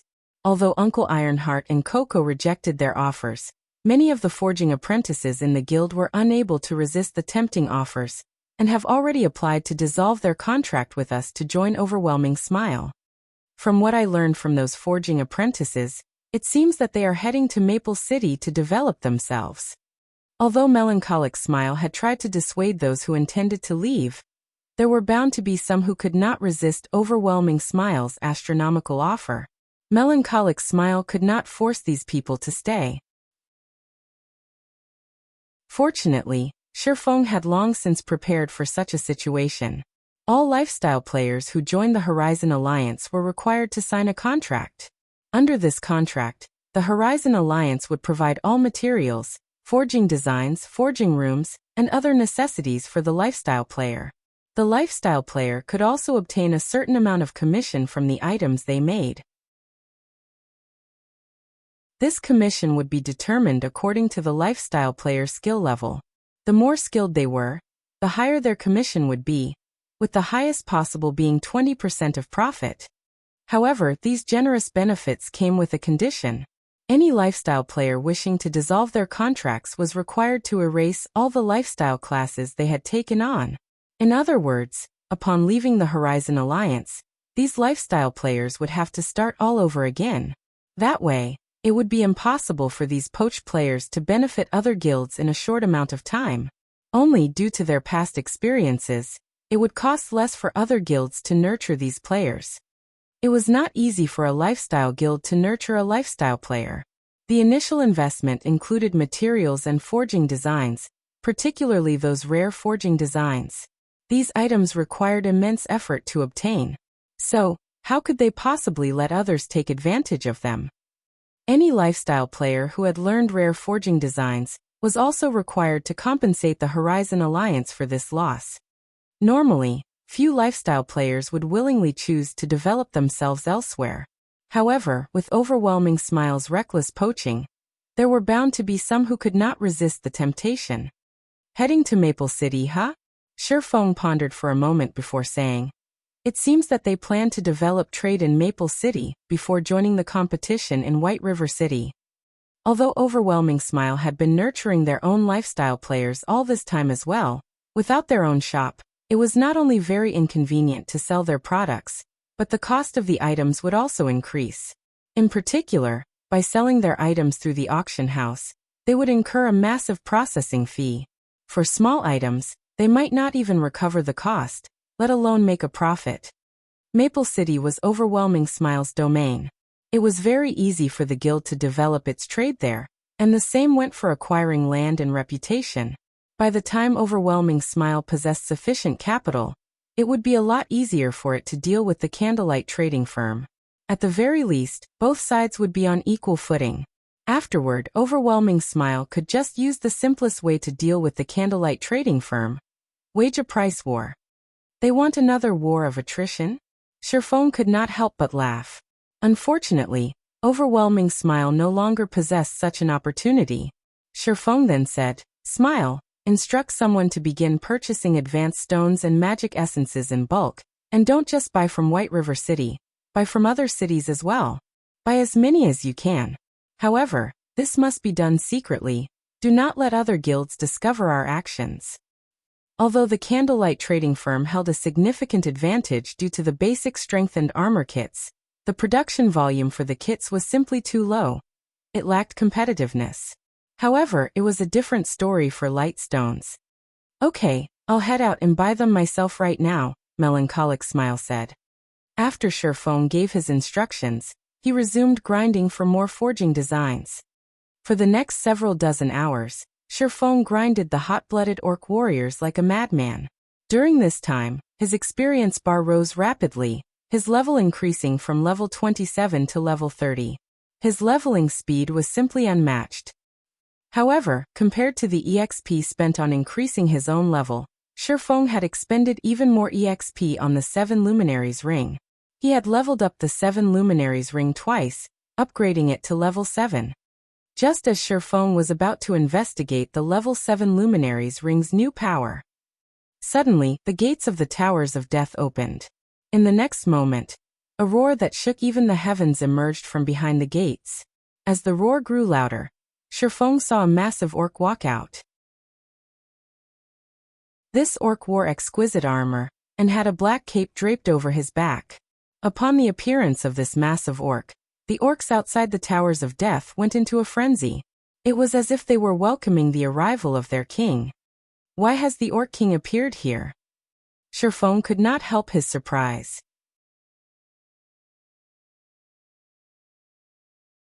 Chapter 509 Mythic.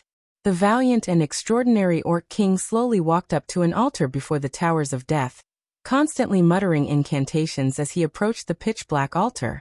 Suddenly, Countless blood-red runes emerged from the altar. The sky also dimmed as strong winds blew. Countless hot-blooded orcs gathered beneath the altar. If one looked down from the ramparts, they would discover a black mass of tens of thousands of orcs within the fortress walls. After these orcs gathered around the black altar, they fell to their knees and prayed. This spectacular scene amazed even Shifeng. Just what are they trying to do? Shifeng was utterly confused. The Towers of Death of the Twin Tower Highlands were, in reality, a level 50, 100-man team dungeon. In the past, Shifeng had raided this dungeon many times, so he had a relatively good understanding of the Towers of Death. However, today was the first time Shifeng had seen something this odd. In particular, the Orc King who had emerged from the Towers of Death was the final boss of the dungeon, Orc King Trezek. When challenging the Hell mode difficulty of the dungeon, Orc King Trezek was a level 54 Grand Lord. Meanwhile, the Orc King Trezek standing on the altar right now was a level 60 mythic monster. Monsters in God's domain occupied multiple ranks. From weakest to strongest, these ranks were Common Elite, Special Elite, Chieftain Lord, High Lord, Great Lord, Grand Lord. Standing above Grand Lord was Mythic. Orc King Trezek, Mythic Monster. Level 60. HP 90, 000, 000/90, 000, Upon seeing the Orc King's information, even Shifeng could not believe his own eyes. A mythic monster. A mythic monster was slightly stronger than even a Tier 4 class. Moreover, with that ridiculous amount of HP, any Tier 4 party of the same level that attempted to raid Orc King Trezek would be beaten senseless. At the very least, a 50-man team of Tier 4 players was necessary to raid the Orc King. Tier 4 classes already stood at the top of God's domain. It was extremely difficult to reach this tier, so how could it possibly be easy to gather 50 Tier 4 players? Not to mention, players could only begin challenging their Tier 2 class change quests at level 50. They were still far from reaching Tier 4. To players below level 60, Orc King Trezek was practically invincible. However, it was because of this that Shifeng's interest grew. The final boss of the Towers of Death had actually left the dungeon to pray. Moreover, the boss's rank had risen to Mythic. There was no way Shifeng could grind the hot-blooded orcs at the moment. The area beneath the ramparts was packed with warriors and captains right now. If he attacked any one of them, he might attract every monster beneath the walls, including the Orc King Trezek. They would annihilate him, leaving no room for escape. I'm interested to see just what this is about. In any case, Shifeng was not in a hurry. He took a seat in the corner of the wall and observed the situation at the altar. However, the orc's prayer was relatively long. Even after over half an hour, these orcs continued to pray. Out of frustration, Shifeng began arranging the contents of his bag. After grinding for dozens of hours, Shifeng had lost count of how many hot-blooded orc warriors he had killed. The items they had dropped had nearly filled his bag. Had he not thrown away some of the worthless scrap items, not even his super-large bag would be able to hold all of the loot. Shifeng had to admit that the Towers of Death were indeed an efficient place to farm lightstone forging designs. With the addition of his 5 points of luck, his harvest was even more frightening. In total, Shifeng had obtained 141 lightstone forging designs. He had also collected close to 30 gold, and some random scrap items and materials. If ordinary players came here to grind, they could definitely make a fortune overnight. 30 gold coins. Although the value of gold coins continuously depreciated, each gold coin was still worth more than 7,000 credits. In other words, Shifeng had earned nearly 210,000 credits in a single day. However, none of these were Shifeng's greatest prizes. His most valuable gain was the promotion of the 7 Luminaries ring, and the equipment he had obtained from opening treasure chests. After upgrading the 7 Luminaries ring to level 7, its skills all received massive transformations. If not for the ring's information labeling it as an epic item, Shifeng would have thought it was a fragmented legendary item. 7 Luminaries ring replica, ring epic rank. Level 20, level 80 current level, 30. Equipment requirement. Strength 200. Attributes will be adjusted according to user's level. Strength plus 64, Agility plus 60, Intelligence plus 52, Endurance plus 60, Vitality plus 55. Damage plus 10%. Maximum HP plus 15%. Ignore levels plus 10. All skills plus 2 levels. All items level requirement reduced by 5 levels. Additional skill dash. 7 Luminaries aura. There are 7 different auras. Earth, water, wind, fire, time, illusion and space. Only one aura can be used each time, and there will be a cooldown of 1 minute when changing between auras. Aura of Earth. Level 7, requires 200 million EXP to upgrade to level 8. Defense increased by 60%. Damage taken reduced by 55%. Activatable skill dash. Absolute defense. Become immune to all damage for 5 seconds. Cooldown, 1 minute 20 seconds. Aura of Water. Level 7, requires 200 million EXP to upgrade to level 8. Received healing increased by 100%. Cast consumption reduced by 50%. Activatable skill dash. Life Bloom. Heal selected target for 30% HP every second for 40 seconds. Cooldown 1 minute 30 seconds. Aura of Wind. Level 7, requires 200 million EXP to upgrade to level 8. Movement speed increased by 60%. Attack speed increased by 60%.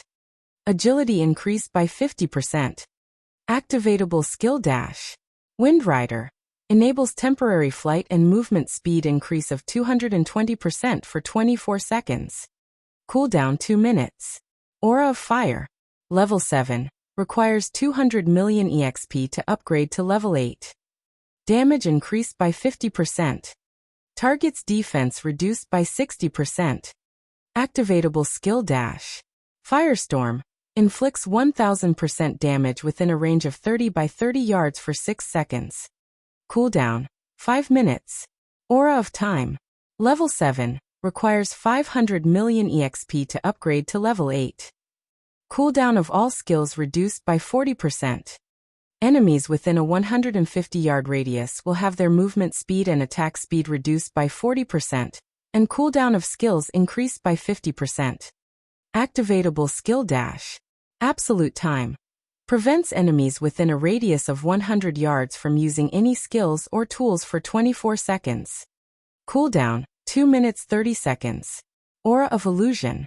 Level 7, requires 500 million EXP to upgrade to level 8. All attributes increased by 40%. Enemies within a 200-yard radius will have all their attributes reduced by 40%. Activatable skill dash. Fantasy World. Immunity to all magic damage and 20% of magic damage received will be converted to healing to recover players' HP for 20 seconds. Cooldown, 3 minutes. Aura of Space. Level 7, requires 500 million EXP to upgrade to level 8. Immunity to all control and restricting effects. Activatable skill dash. Space Movement. Instantly move to any location within a radius of 600,000 yards. Cooldown 4 minutes. After the 7 Luminaries Rings promotion, just one of its auras could rival the attributes of a fragmented legendary item. Meanwhile, the 7 Luminaries Ring had 7 interchangeable auras. Calling it a fragmented legendary item was by no means an exaggeration. Aside from the 7 Luminaries Ring, Shifeng valued the Tier 1 set equipment he had gained from the Twilight treasure chests. First, Shifeng obtained another 2 set pieces of the Yin-Yang Walker set equipment for Tier 1 Guardian Knights, putting him at a total of 3 set pieces. In addition, he had also obtained the Mana Storm set equipment for Tier 1 Elementalists. Unfortunately, he only had 2 set pieces. He had also fortunately obtained 3 set pieces of the Dark Melody set equipment for Tier 1 Assassins. He had 1 set piece of the Forest Guard set equipment for Tier 1 Rangers. He had also gained 2 set pieces of the Hurricane set equipment for Tier 1 Swordsmen. Finally, he obtained 1 set piece of the Brave Heart set equipment for Tier 1 Shield Warriors. Feng had only gone through a small portion of the Twilight treasure chests in his possession. It was fully possible for him to collect a Tier 1 set equipment for every class.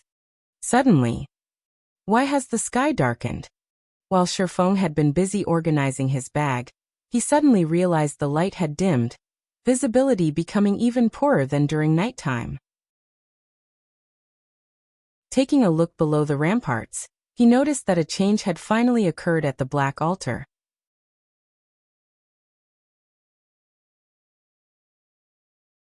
Chapter 510, God Descends. At this moment, the Black Altar radiated a blood-red glow. In the darkness, it was an extraordinarily eye-catching. The ground surrounding the altar also began emitting plumes of bright red mist. A small cyclone that had appeared above the altar tugged the mist towards its core.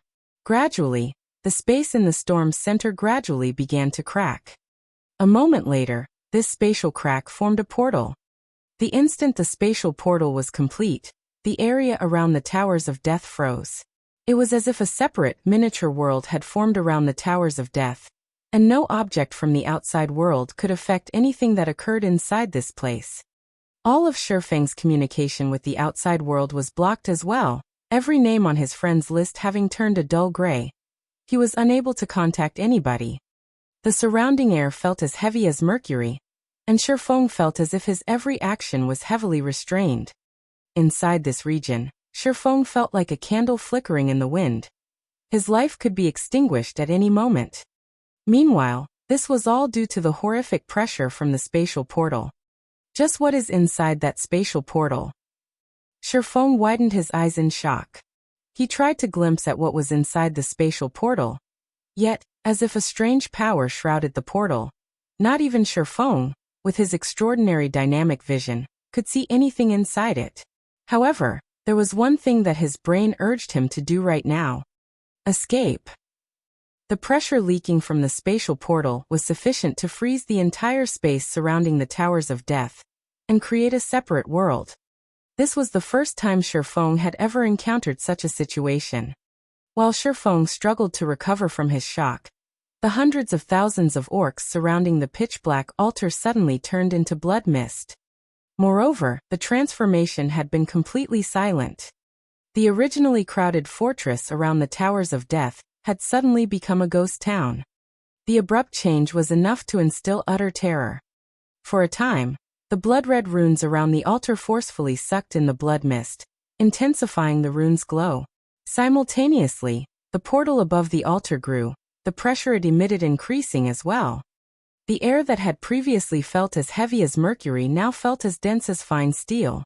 Now, Feng could not move in the slightest. Is this divine might? A possibility suddenly flashed in Feng's mind. Divine might. It was something that Feng had felt more than a few times before. As long as divine might was activated, any players within the affected area would receive various sorts of suppression. Moreover, the wider the gap in tiers, the greater the suppression would be. Only players of the same tier would be unaffected by divine might. However, of all the divine might Feng had experienced before, not one had rendered him completely incapable of movement. Before Feng could reflect more on the situation, the Orc King Trezek finally finished chanting his incantation. Suddenly, the area around the Towers of Death fell eerily silent. Feng noticed hints of excitement and longing on Trezek's ferocious face. At this moment, the spatial portal blotted out the area above the Black Altar. If the portal descended now, Feng did not doubt that it would devour the massive Black Altar whole. However, the black portal did not descend. Instead, the portal released a loud sound resembling the cracking of glass. It was as if something inside the portal were trying to smash its way through the mysterious power surrounding it. Feng began to have a bad feeling about this. If a god truly descended, then he would die with 100% certainty. A god possessed extremely acute senses. Even over 1,000-yard distance, a god could discover a player long before that player discovered said god. In the past, plenty of players had been very interested in gods. Unfortunately, many Tier 4 players had not been able to get even 3,000 yards close to the gods before the divine beings swatted them like flies. Meanwhile, Tier 5 players had survived the wrath of gods, but only Tier 6 players qualified to challenge them. Even then they only qualified. At this moment, Shifeng was less than 2,000 yards away from the altar. If a god descended, it would discover him immediately and send him to his death with a single slap. It shouldn't be able to descend, right? Shifeng could feel that the mysterious power surrounding the spatial portal was already at its limits. In the blink of an eye, a gigantic hand that blotted out the sky suddenly emerged from the portal. In the face of this hand, even the massive altar seemed like a small toy. Fortunately, the instant this hand descended, countless golden chains suddenly emerged from the sky. These golden chains immediately bound the hand, preventing it from moving. The chains of order. Shifeng breathed a sigh of relief at the sudden appearance of these fine chains. Sure enough, it is impossible for a god to appear here. Although the golden chains were thin, they contained an immeasurable amount of power. Even gods could not fight these chains. Yet this massive hand abruptly twitched, and a single item fell from its palm. This item released a dazzling golden glow that illuminated the entire fortress around the Towers of Death. The moment this item landed in front of the Orc King, the gigantic hand in the sky retreated through the spatial portal. Peace returned to the Towers of Death. Did that god break open the spatial portal just to give the Orc King an item? Shifeng was utterly stunned. An item that was obtained from a god through the sacrifice of hundreds of thousands of orcs. Even if Shifeng could not clearly see what that item was, but judging from how the Orc King had willingly made such an immense sacrifice, it was definitely an extraordinary treasure. If he could steal it. However, Shifeng promptly shook his head, removing the thought from his mind.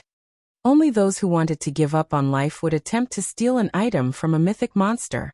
It would be no different than trying to steal from White River City's magistrate, the Tier 4 Great Wizard Weissman. Just as Shifeng was about to turn and leave, a figure suddenly came flying towards the Towers of Death from a distance. The figure flew at a tremendous speed, several times faster than even Shifeng when he had Wind Rider activated. In just a few seconds, the originally seed-sized figure grew to the size of an ordinary human. Sky Knight. Shifeng could not help his shock. The new arrival was actually a human NPC. Moreover, it was the Tier 4 hidden class Sky Knight. His body exuding a multicolored brilliance, the Sky Knight immediately charged towards the Orc King. Meanwhile, as if receiving the arrival of a great enemy, the Orc King Trezek immediately tried to collect the flashing golden treasure. However, the Sky Knight had obviously prepared for this situation. With a shout, he pointed his sword towards the heavens. Suddenly, a titanic golden sword appeared above the Orc King. This golden sword then transformed into a streak of light as it descended towards the mythic Trezek. Shifeng's jaw dropped. This Sky Knight actually knew the Tier 4 forbidden move, Firmament Flash. Forbidden moves were taboo skills in God's domain. Firmament Flash was labeled taboo because the skill possessed overly destructive power. In addition, the skill was extremely difficult to learn. Classes of the same tier had no way of learning it. The Tier 4 Firmament Flash could rival even a Tier 5 skill. Even though the Orc King Trezek was a mythic monster, an existence slightly above Tier 4 classes, when facing an attack with the might of a Tier 5 skill, it had no choice but to protect its life first. The Orc King Trezek immediately unsheathed his blood-red greatsword. Releasing an angry roar, a frightening aura suddenly surged forth from his body. It seemed as if the Orc King had activated a berserk skill that boosted his strength to an astonishing degree. He swung his greatsword, sending a streak of blood-red light slashing at the descending holy sword. Boom, boom, boom. Suddenly, the land around the Towers of Death shook. It was as if the end of the world had arrived. What? Shifeng was stunned. The Orc King Trezek had actually defended against the Sky Knight's Firmament Flash. At this moment, however, the Sky Knight already stood before the golden treasure, his hand stretching out to snatch the item. Just as the Sky Knight was about to grasp the golden treasure, Shifeng suddenly noticed a mocking grin on the Orc King's face. Ah! The instant the Sky Knight touched the golden treasure, He suddenly released a tragic scream. Suddenly, his body transformed into countless particles of light.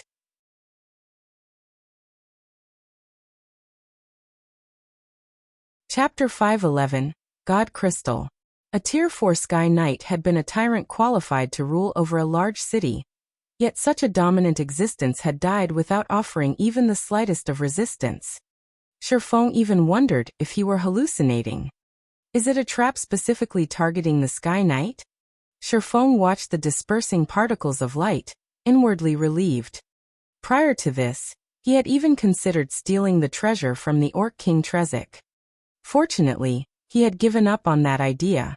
Otherwise, he would have lost his life just like the Sky Knight. The trap could instantly kill a Tier 4 Sky Knight, not even leaving behind a body.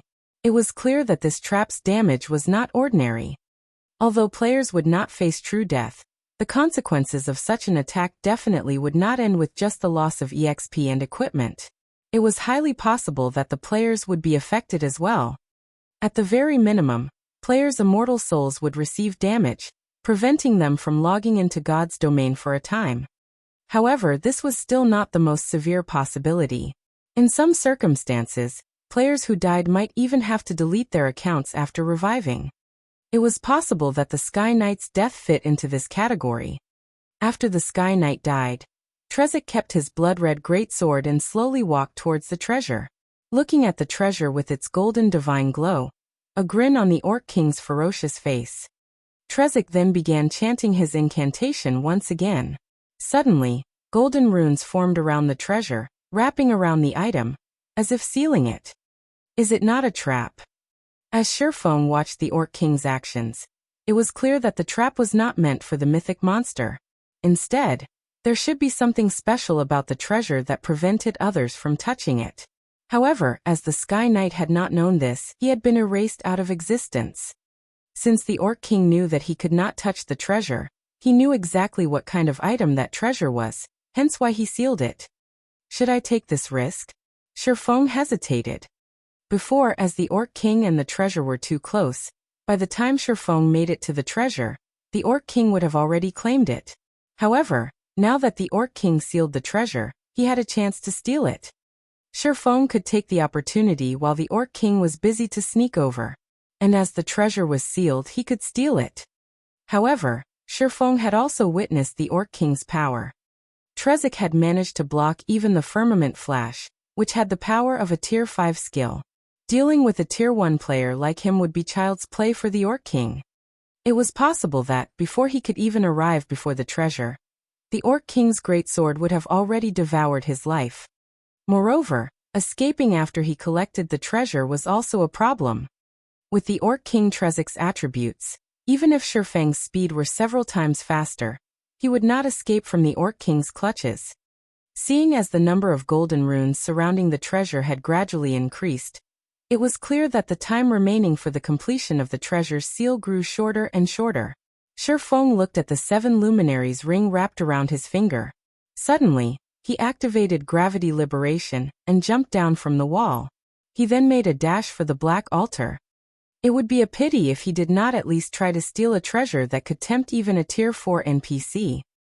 Moreover, after the 7 luminaries ring had upgraded to level 7, the ring's skills had undergone massive improvements. Shifeng could totally give stealing the treasure a try. Above the black altar, Orc King Trezek focused on chanting his incantation. Meanwhile, Shifeng slowly approached the altar. A mythic monster's perception range was not as wide as a god's. Normally, that range was around 100 yards. Hence, Shifeng still had a chance. If the Orc King's perception range were any wider, Shifeng would have no choice but to flee. When Shifeng was about 100 yards from the Orc King, he halted his steps. Sure enough, the Orc King had yet to notice his presence. Shifeng then walked along the distance of 100 yards, searching for the location closest to the treasure before settling down and waiting for the moment the treasure's seal finished. Line after line of golden runes hovered around the treasure. This was the first time Shifeng had ever witnessed such a complicated sealing ritual. Just as the sealing process was about to end, Shifeng immediately used Phantom Kill, and had his doppelganger secretly run over to and wait at the other side. Time slowly passed. Shifeng's heart began to beat furiously. He was but a lowly Tier 1 class. Moreover, this was his first time trying to steal an item right from under the nose of a mythic monster. One mistake would definitely end with his death. Though Shifeng did not mind losing a little EXP, he was deeply afraid of losing his equipment, particularly the 7 Luminaries ring and the Heavenly Dragon's breath. Neither of these items were bound to his character. After he died, there was a very high possibility of either of these 2 items dropping. However, if he unequipped these 2 items, he would lose his edge to steal the treasure. It was a gamble. While Shifeng waited quietly, after the Orc King chanted the final verse of his incantation, suddenly, the countless runes wrapped around this treasure. In the next instant, the golden divine glow that had originally surrounded this treasure disappeared, revealing a simple and unadorned crystal ball. When Orc King Trezik's eyes landed on this crystal ball, the excited smile on his face became even more prominent. However, just as the Orc King was about to step towards the crystal ball, Shifeng's doppelganger abruptly dashed towards it. The doppelganger was extremely fast. It had taken only an instant to cross the distance of 100 yards. A little Tier 1 ant dares to try for my god crystal. Die. Orc King Trezik revealed a disdainful sneer as he unsheathed the blood-red greatsword from his back. Transforming into a flash, Trezik suddenly appeared before Shifeng's doppelganger. Even though the doppelganger had already activated Windwalk, it was still as slow as a turtle compared to the Orc King. Trezik felt nothing but disdain for a Tier 1 ant like Shifeng. Hence, the Orc King decided to annihilate this little rat to avoid any taint to his god crystal. Without waiting for Trezik to take action, the doppelganger activated Defensive Blade. Shifeng's deductions had indeed been accurate. The difference in attributes between them was simply too massive. Before the doppelganger could even raise its sword to defend itself, Trezik's greatsword struck the doppelganger. Although Shifeng had grasped the flowing water realm, and had even learned flowing water acceleration, there was a qualitative difference between himself and the Orc King Trezik. In front of absolute power, all tricks were useless. The Orc King's attributes were dozens of times higher than Shifeng's. Even if Shifeng's techniques were more impressive, their effects were limited. In the blink of an eye, Defensive Blade's block charges had been exhausted. Immediately after, a streak of red light cut across the doppelganger. Truly, without being able to resist, Shifeng's doppelganger had been defeated. However, while Trezik dealt with the doppelganger, Shifeng had already activated Windwalk and used a speed scroll. He had even activated Blade Liberation, increasing his agility by 80%, and activated the additional skill of the Flame Boots, Flame Rush, increasing his movement speed by an additional 100%. At this moment, Shifeng was faster than even wind itself. By the time the Orc King killed the doppelganger, less than 20 yards remained between Shifeng and the treasure. Despicable. Trezik immediately discovered Shifeng. Spinning around, he dashed towards Shifeng. Although Shifeng was very fast, 2 to 3 times faster than his doppelganger, compared to the Orc King, however, he was still as slow as a snail. Sure enough. Just as Shifeng was around 3 yards away from the treasure, Trezik suddenly appeared behind him, his greatsword swinging down at the little rat. However, Shifeng had long since prepared for this moment. Before this, he had activated the Aura of Earth. At the instant he was discovered, he used absolute defense, becoming invulnerable for 5 seconds. Now that Shifeng was invincible, he did not have to worry about any attacks towards him. While shouldering the Orc King's attacks, he grabbed the crystal ball and stuffed it into his bag. Trezik grew indignant at this sight.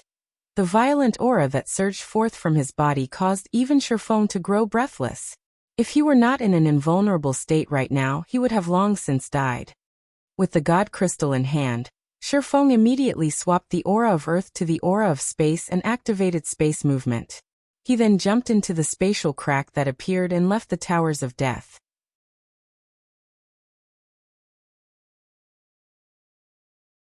Chapter 512.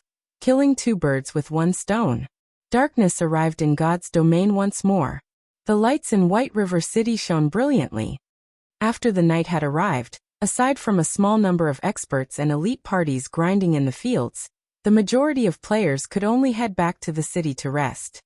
While it was lively in White River City, the liveliest area, without a doubt, was the Candlelight trading firm.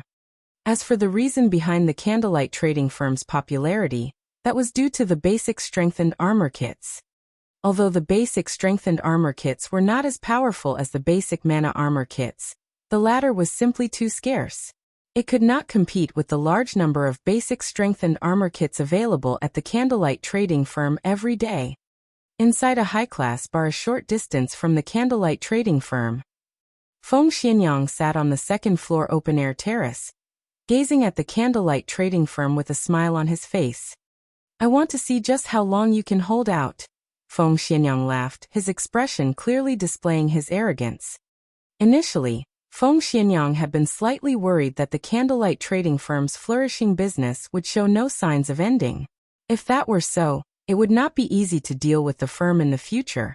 However, during the process of poaching the firm's workers, Feng Xianyang had discovered a secret, a fatal weakness of the trading firm. And that secret was that only 3 people in the trading firm knew how to produce the basic strengthened armor kit. With just 3 people, it was simply impossible to satisfy the demands of the large number of players in White River City. Even if it were possible, a long time would be required to do so. By then, players would have outgrown their need for the kits. Knowing this fatal secret, Feng Xianyang began to spend large sums of money to purchase the basic strengthened armor kits, buying as many as he could. First, he wanted to deplete the Candlelight trading firm's stockpile. As long as the firm no longer had any basic strengthened armor kits remaining, the firm's popularity would fall and limit its business.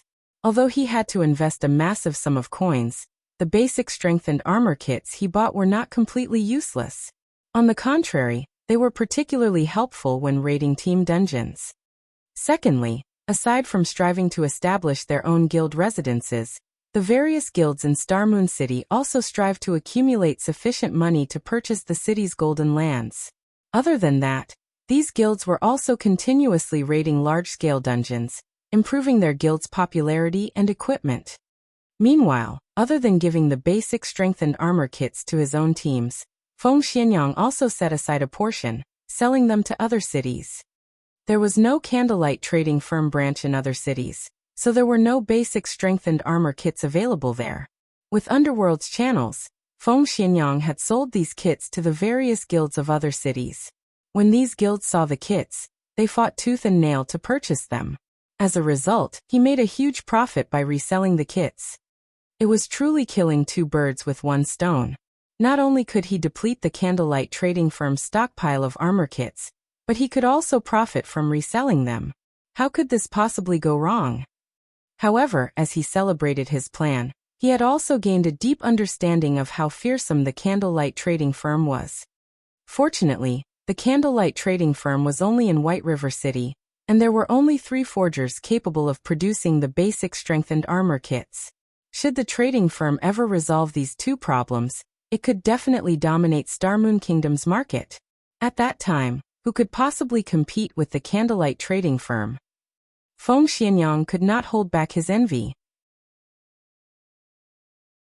Why isn't the Candlelight trading firm mine? Feng Xianyang held a deep hatred towards Melancholic's smile. If the Candlelight trading firm had agreed to cooperate, it would have been his possession by now. With the money he could earn through the trading firm, his position within Underworld would also soar. At that time, those currently above him would be at his beck and call. Did you think that, just because you refused to sell the trading firm to me, I would be helpless against you? The firm will fall into my hands. Feng Xianyang could already picture the moment he grasped the rights to the Candlelight trading firm, and it would only be a matter of time before all of Underworld's power in Starmoon Kingdom would fall under his control. At that time, it would be child's play to deal with a combat guild like Zero Wing. Just as Feng Xianyang enjoyed the wine of victory, a slightly chubby middle-aged man in pompous clothing sat down beside him. "Young Master Feng, may I know why you have called me here today?" Although the middle-aged man was only level 10, barely reaching the minimum requirement to enter a city, his body radiated a distinct shrewdness. In particular, those beady little eyes of his greatly resembled that of a wily old fox. "How is the progress of the task I assigned you?" Feng Xianyang asked softly. "Young Master Feng, rest assured, I have already discussed things with many members of the Candlelight trading firm. Although only over a dozen or so advanced forging apprentices have officially defected to our side, many have expressed their intentions of doing so. I believe that in the near future, many more advanced forging apprentices will willingly defect to our side. At that time, the Candlelight trading firm will show signs of supply shortages. When the firm's popularity falls, it will become even easier for us to poach its members.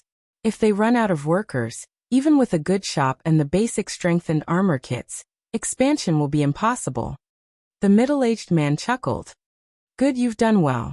As long as you succeed, you will receive your fair share of benefits." Feng Xianyang nodded with satisfaction. Meanwhile, inside one of the forging rooms of the Candlelight trading firm, Melancholic's smile frowned, obviously worried. Just moments ago, several more advanced forging apprentices had requested to dissolve their contracts. Moreover, these few advanced forging apprentices all held rare forging designs. Although these people had to pay a compensation fee that was over a dozen times the value of the forging designs they had learned, it was still a massive loss for the Candlelight trading firm. It had not been easy for the firm to get its hands on these forging designs. Without these commodities, how was the firm supposed to retain its customers? Truly despicable. I didn't expect to have nurtured so many traitorous bastards. I should never have let these people learn those forging designs. Melancholic's smile gnashed her teeth. She deeply regretted focusing on these people, supplying them with rare forging designs, and allowing them to become advanced forging apprentices so quickly. Suddenly, Shifeng opened the door to the forging room and entered. However, due to his silence, by the time Melancholic's smile had noticed him, he already stood right in front of her. "Guild leader." Melancholic's smile called out in surprise. "Why are you here? Look at how distracted you are. Did you encounter some trouble?" Shifeng asked, laughing. Shifeng was in an extremely good mood. After stealing the god crystal from the mythic monster Orc King Trezek and escaping with his life, he had made a beeline for White River City, afraid that the Orc King would catch up to him and finish him off. Now that he had returned to White River City, even if the Orc King did catch up to him, it was impossible for him to invade the city. "Guild leader, I'm useless. I failed to live up to your expectations. To think that I have been nurturing so many ungrateful bastards." Regret filled Melancholic's smile's eyes. Shifeng had entrusted so many rare forging designs to her, and had even repeatedly stressed that she should only let those who were trustworthy to learn them. Yet, in the end, listening to Melancholic's smile's mumbling, Shifeng could not help but laugh. "So that's what's going on. No problem. Although we lost some rare forging designs, haven't we earned several million credits in return?" Shifeng smiled calmly. He then took out a wad of forging designs, tossing them onto the stone platform. "Since Overwhelming Smile wishes to poach our advanced forging apprentices who have learned rare forging designs, let them have at it. If they can afford it, let them poach as many members as they want. I welcome them to do so."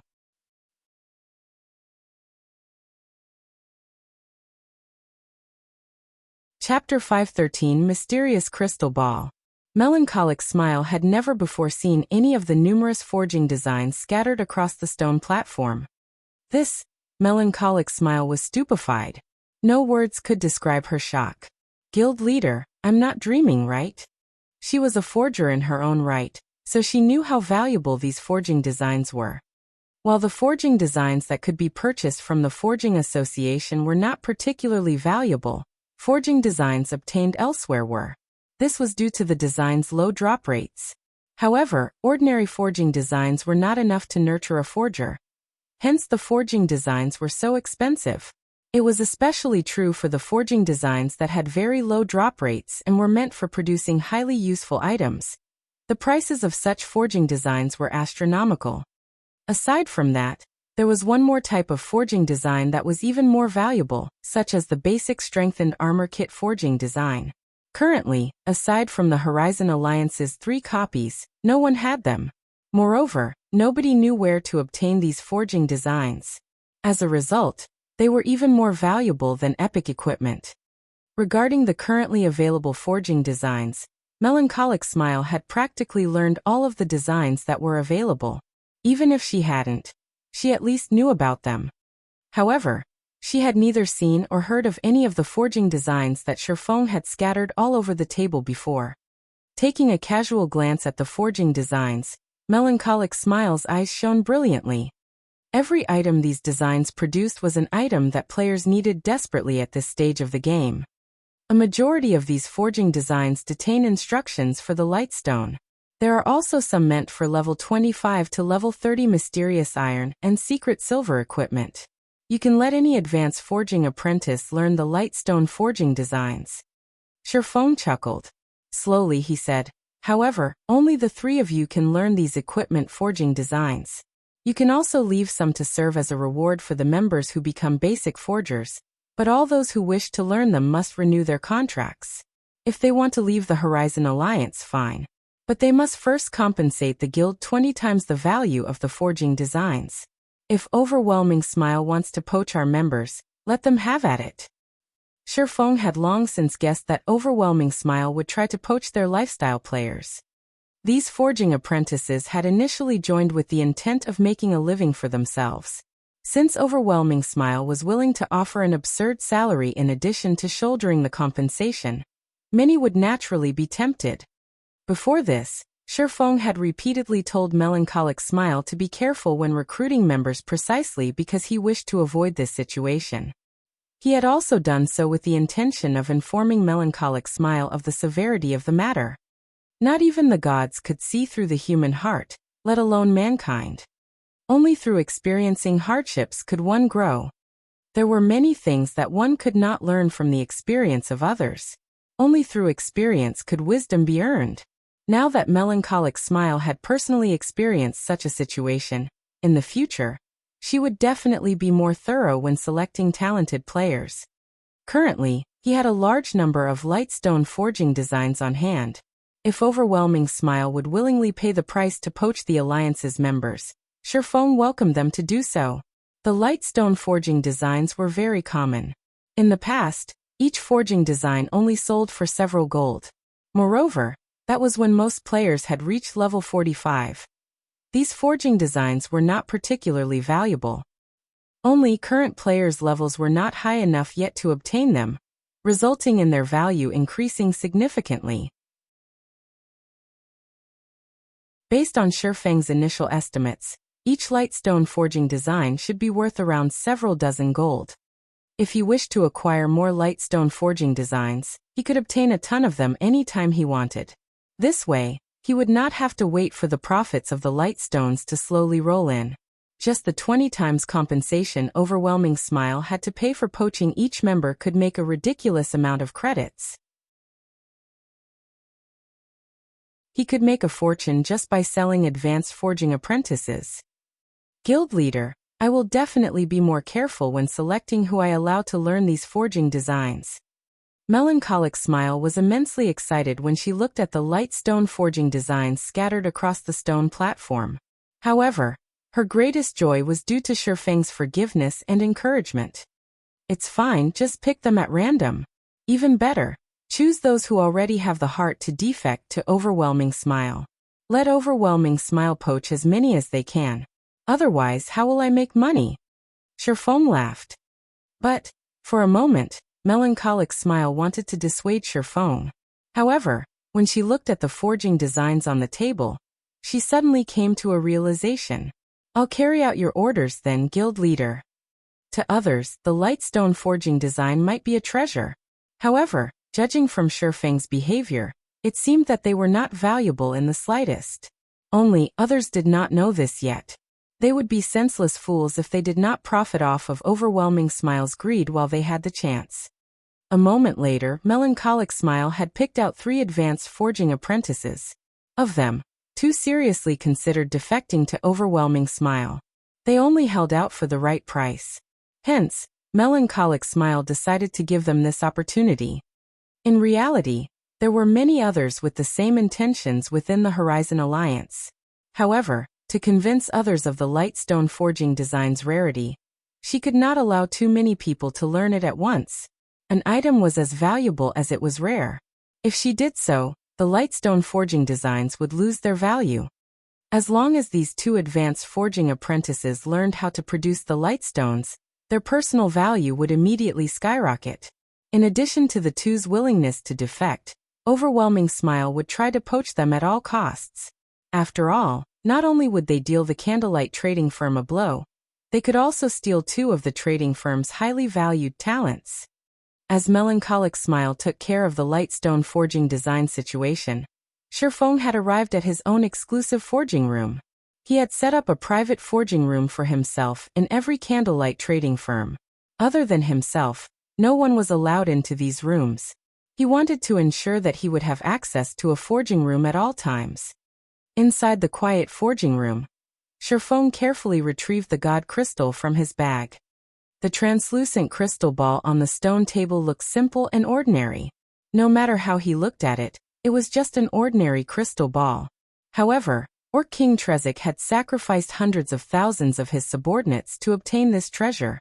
Moreover, this treasure had even managed to kill a Tier 4 Sky Knight, who had learned a forbidden move instantly. The crystal ball's worth was clear. Just what is this thing used for? Shifeng could not see anything special about the orb despite observing it carefully for a long time. Moreover, the god crystal's information stated that it was only a common item. Aside from that, no other information was displayed.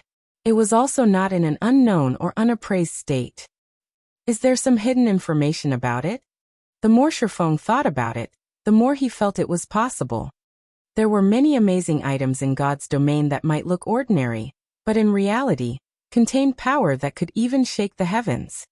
In the past, there had been a player who had purchased a piece of dilapidated armor at a bazaar, only to discover that the armor was actually an epic ranked armor. Such situations often occurred in God's domain. Only after triggering special conditions could one reveal the true value of a treasure. Shifeng then used omniscient eyes. After more than half a minute had passed, however, there was still no reaction. He could not glean anything more about the crystal ball. Is the level of my identification skill insufficient? Shifeng muttered in surprise. It can't be. I recall Charlene saying that the omniscient eyes activated using the golden stigmata is the second most powerful identification skill in God's domain. Do I need other items to activate the god crystal's true function? Shifeng suddenly had the urge to puke blood. After wasting so much effort to steal this item, he could not actually use it. He still needed to fulfill some special requirements. Yet he had no clue as to what those requirements were. It was utterly frustrating. Doesn't it look a bit like the dark blue crystal ball I got from the Eternal Courtyard? After the improvement to his brain's activity, Shifeng's memory had become extraordinary. Thus far, he had not been able to do anything about the dark blue crystal ball. At this moment, seeing as both items were crystal balls and were related to gods, if someone told him that the two items were unrelated, Shifeng would not believe them. Thinking up to this point, Shifeng left the forging room immediately and rushed towards the bank.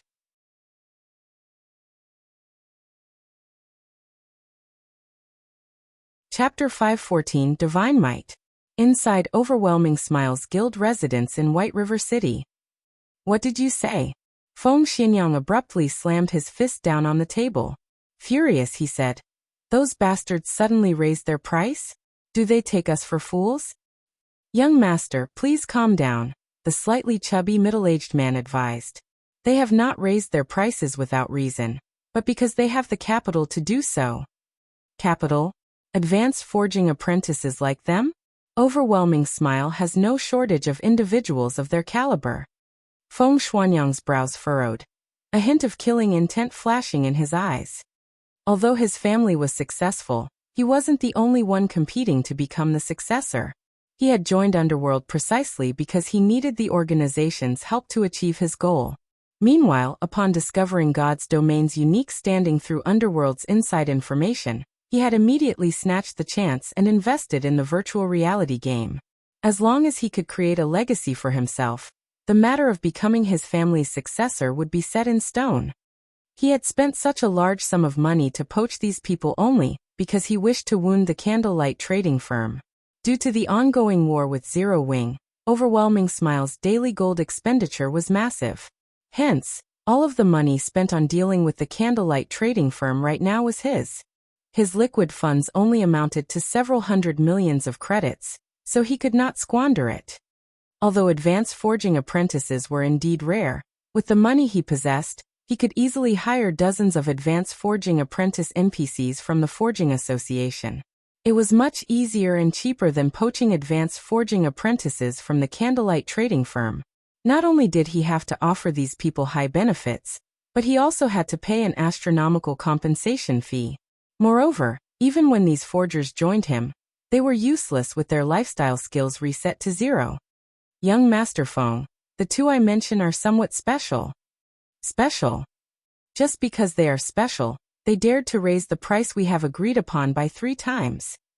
Do they really consider themselves true forgers?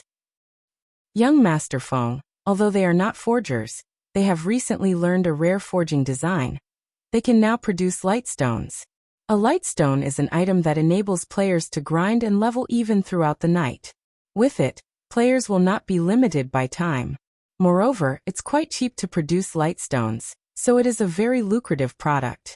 Meanwhile, among the advanced forging apprentices of the Candlelight trading firm, only 3 have learned it. So naturally, they raised their prices. Lightstone? There is actually such a thing? Have you confirmed how they managed to obtain its forging design? When he heard about the lightstone's function, Feng Xianyang immediately realized how massive its value was.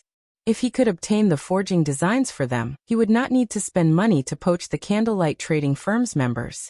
He could simply rely on the lightstones to defeat the Candlelight trading firm and dominate Starmoon Kingdom's market. The Candlelight trading firm is keeping that a secret, so low-ranking members like them have no access to that information. However, I have sent someone to investigate the lightstones. Though, it would seem that the Candlelight trading firm only has a limited number of lightstone forging designs. Otherwise, they would not only allow 3 advanced forging apprentices to learn them. Moreover, I have also heard that the 3 forgers of Candlelight are not producing the lightstones, focusing on producing the basic strengthened armor kits. It is quite possible that the trading firm is too busy and has decided to allow its advanced forging apprentices to produce the lightstones instead. In other words, it is possible that Candlelight only has 3 lightstone forging designs. If we can poach 2 of them, it would be a massive blow to the trading firm. You're right. If Candlelight is allowed to produce a large amount of lightstones, they will become more difficult to deal with. Unfortunately, man's schemes are inferior to those made in heaven. Melancholic smile. That damnable woman. She actually dared toy with this young master.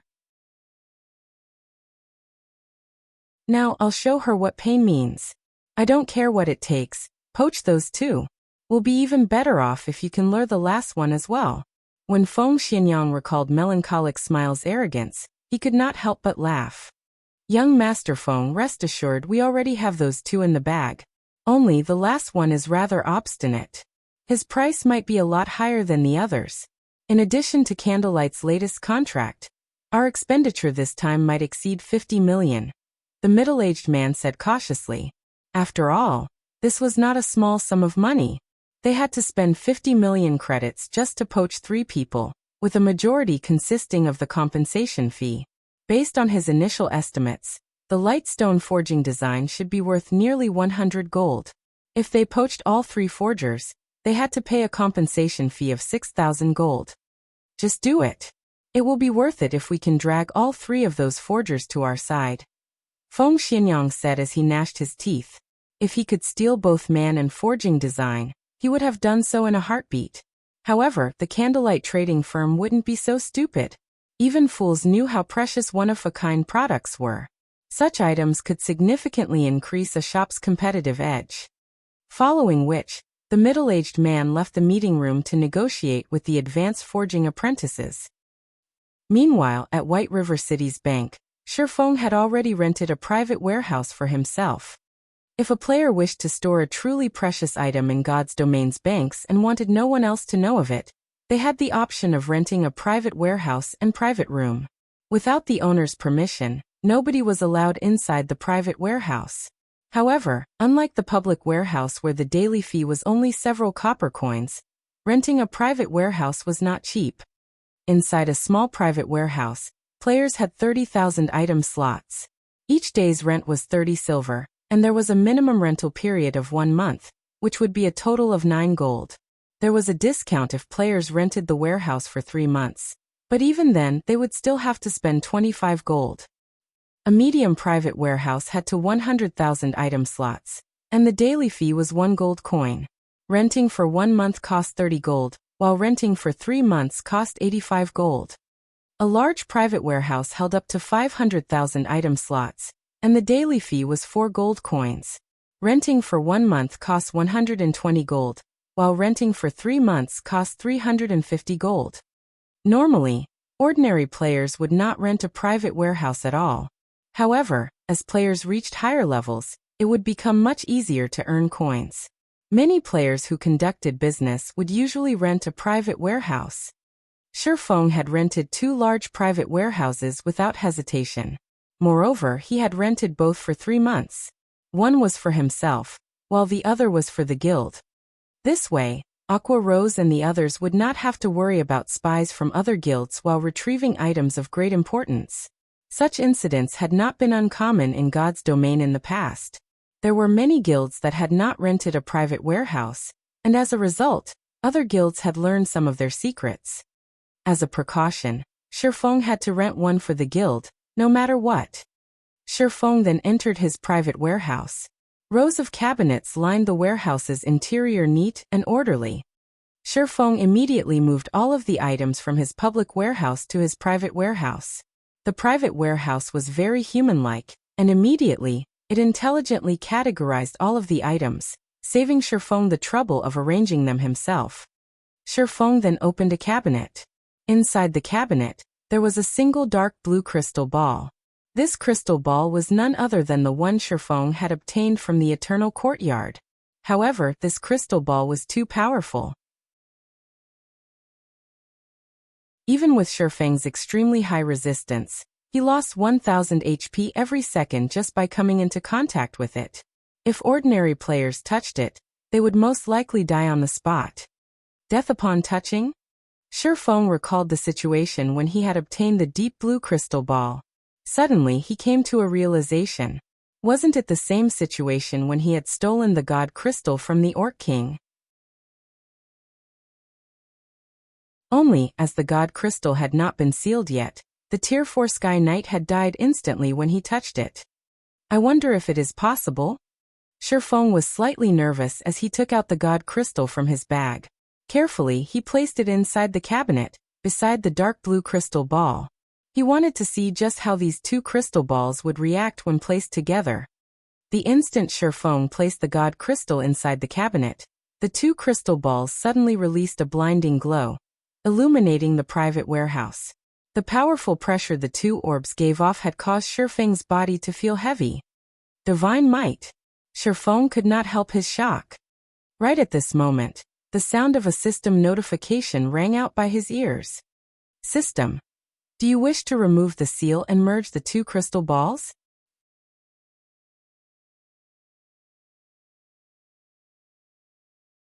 Chapter 515 Legendary Item. After hearing the system notification, Shifeng felt both stunned and hesitant. Both the dark blue crystal ball he had obtained from the Eternal Courtyard and the god crystal he had stolen from the Orc King were extraordinarily precious items. They were even more valuable than an epic item. Yet he was required to merge them. If he agreed, he would lose one of the 2 items. To a reincarnated soul like Shifeng, epic items were not particularly precious. As long as his team was sufficiently strong, he had plenty of ways to obtain more epic items. However, one could not obtain items above epic rank with strength alone. A certain amount of luck and opportunity were required as well. If he disagreed, he would have to look for some other way to activate the two items. Forget it, let's just go for it. Shifeng gnashed his teeth as he agreed to the merger. Suddenly, the two crystal balls transformed into two bubbles of liquid. The crystal ball Shifeng had obtained from the Eternal Courtyard transformed into a blue liquid, whereas the transparent crystal ball Shifeng had stolen from the Orc King transformed into golden liquid. The two liquids then merged, and as if they tried to devour one another, the newly formed liquid turned blue in one moment and gold in the next. Meanwhile, the divine might exuded by the both grew stronger as more time passed. Is this really a merger? Immersed in the divine might from the two liquids, Shifeng's discomfort was unbearable. After several minutes of resisting each other, the two liquids finally became one. The dark blue crystal ball from the Eternal Courtyard had emerged victorious. After merging, the shape of the crystal ball had also changed. Instead of a crystal ball, it was now a dark blue metallic cup. Countless tiny blue runes were engraved around the cup's exterior. There was also a faint purple ring of light flowing around the cup. At this moment, the cup's divine might was far stronger than the one Shifeng had felt before. So powerful! Shifeng exclaimed. He even dared to guarantee that this was the most powerful item he had ever seen. Even the fragmented legendary ranked Heavenly Dragon's Breath was far from matching this blue metallic cup. If not for this place being a private warehouse, he would have definitely caused a commotion inside the bank's hall. Meanwhile, any players caught within the blue cup's divine might would find it impossible to move. After all, if even a Tier 1 Blade Saint like himself struggled, Tier 0 players didn't have a prayer. If he could control this blue cup, he would have no problems dealing with even an army of thousands of elite players. Immediately, Shifeng checked the cup's information. However, just after Shifeng clicked to check the cup's attributes, he received -5,000 frost damage, even with his finger still a distance away, instantly losing half of his HP. Damn, isn't this a little too intense? Shifeng looked at his completely frozen hand, a layer of purple frost covering his entire arm. If his finger had moved even a little closer to the cup, he would most likely have lost his life on the spot. Shifeng then took a look at the cup's attributes. Holy Grail, legendary item. Legend has it that the Holy Grail belongs to the Goddess of Life, and that it holds the power to bestow eternal life. However, after Ragnarok, the God of War had destroyed the Holy Grail, and placed it in the Eternal Courtyard. The Holy Grail's restoration requires sufficient God's power. Only with an eternal heart can one truly hold the Holy Grail. Activatable skill dash. Power of evolution. Sacrifice one's own life force to evolve an item of the player's choice. However, there is a small possibility that the evolution process will fail. An evolved item's quality cannot exceed the fragmented legendary rank. Cooldown 10 days. By the time Shifeng finished reading the cup's attributes, his jaw hung to the floor. Legendary item. This was the first time he had ever actually seen one. Although the Holy Grail was neither a weapon nor a piece of equipment, among the various types of items found in God's domain, tools such as the Holy Grail were the most difficult to obtain. They were far rarer and more precious than weapons or equipment. Moreover, looking at the Holy Grail's description, it was obvious its rank could still be increased. However, he needed power of God to do so. Items such as the God Crystal should be able to supply it. However, looking at the streams of light overflowing from the Holy Grail, Shifeng could not help but laugh bitterly. Although he had completely unsealed such an amazing item, he could not touch or control it. Shifeng had also never heard of an item called the Eternal Heart before. Just how and where was he supposed to obtain one? Fortunately, he could still use the power of evolution. After all, he didn't have to control the Holy Grail to use the skill. He only needed to sacrifice some of his life force. The term life force referred to a player's HP. For all Shifeng cared, the Holy Grail could have as much of his HP as it wanted. That's not right. Shifeng thought it over for a moment, feeling that something was amiss. A skill capable of evolving an item. Such an OP skill should not only require a sacrifice of HP. Even the skill's 10-day cooldown was insignificant. God's domain always followed the rule of equivalent exchange. However, this was obviously not an equivalent exchange. Otherwise, even if the success chance wasn't 100%, having an opportunity to obtain a fragmented legendary item once every 10 days was still astounding. Obviously, Shifeng wanted to try it. The Holy Grail had a cooldown of 10 days. If he did not activate it now, wouldn't it be a waste? Which item should I evolve? Shifeng looked through his warehouse and bag, feeling very indecisive. He only had one chance to evolve an item every 10 days. If the item he evolved now had little use to him, he would suffer a huge loss. Should I evolve the 7 Luminaries ring? Shifeng could not help but stare at the 7 Luminaries ring around his finger. As the replica of a godly relic, it was already frighteningly powerful, even at only epic rank. If the ring were upgraded to fragmented legendary rank, it would be godlike. No. Shifeng immediately shook his head. If he upgraded the ring to fragmented legendary rank, the equipment requirement would definitely soar. He wouldn't be able to equip the ring. The impact on his current strength would be painful. Moreover, Shifeng did not doubt that the success rate of evolving an item to fragmented legendary rank would be abysmally low. It would be a huge pity to waste an opportunity to evolve an item. The best choice he could make right now was to evolve a dark gold item to an epic item. With this idea, Shifeng shifted his gaze to the Purgatory Shadow.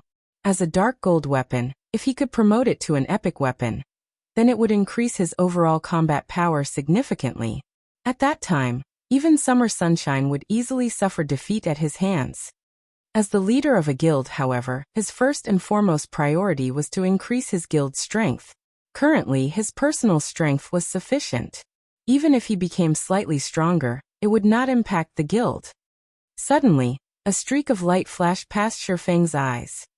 That's right. How could I forget? There's still the Icarus's heart.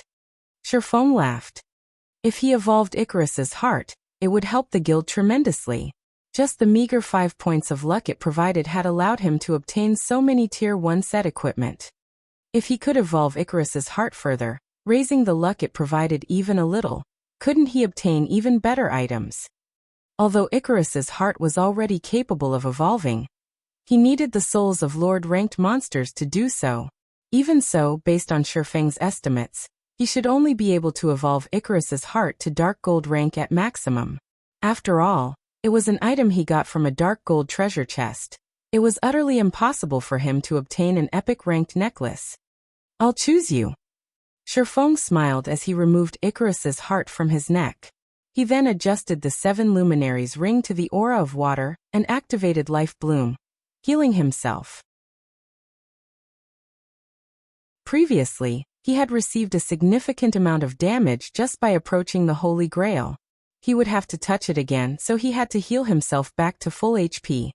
He could not afford to miss any. In a moment, Shifeng's 10,000 plus HP recovered to full. Shifeng then tapped on the touchscreen that was very close to the Holy Grail, choosing to use Power of Evolution. The instant his finger collided with the touchscreen, Shifeng lost 7,000 HP. However, Life Bloom quickly regenerated a significant amount of the missing HP. Only when he recovered to full HP did Shifeng proceed to select Icarus's heart as the target of evolution. System. Are you willing to permanently lose 400 HP to evolve the Icarus's heart? Crap, that's the requirement. Shifeng could not help but curse. It was actually a permanent loss. No wonder it could allow an item evolve to a maximum of fragmented legendary rank.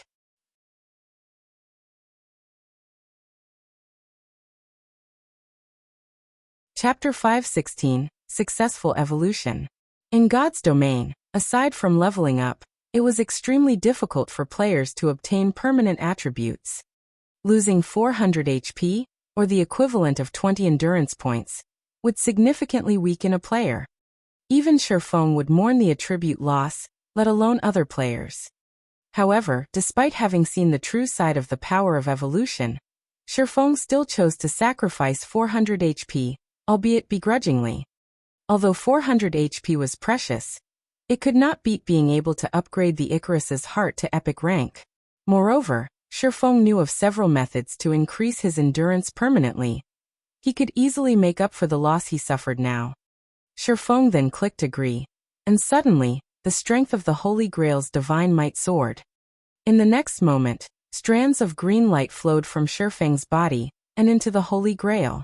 After the Holy Grail absorbed 400 HP from Shifeng, it fired a purple ray at the Icarus's heart. Immediately, the Icarus's heart released a brilliant golden glow, forcing Shifeng to shut his eyes. After the golden radiance faded, Shifeng opened his eyes and looked at the Icarus's heart, discovering that the necklace now emitted a faint purple glow. Was it a success? Shifeng was somewhat nervous as he examined the necklace's attributes. If it had failed, then he had permanently lost 400 HP for nothing.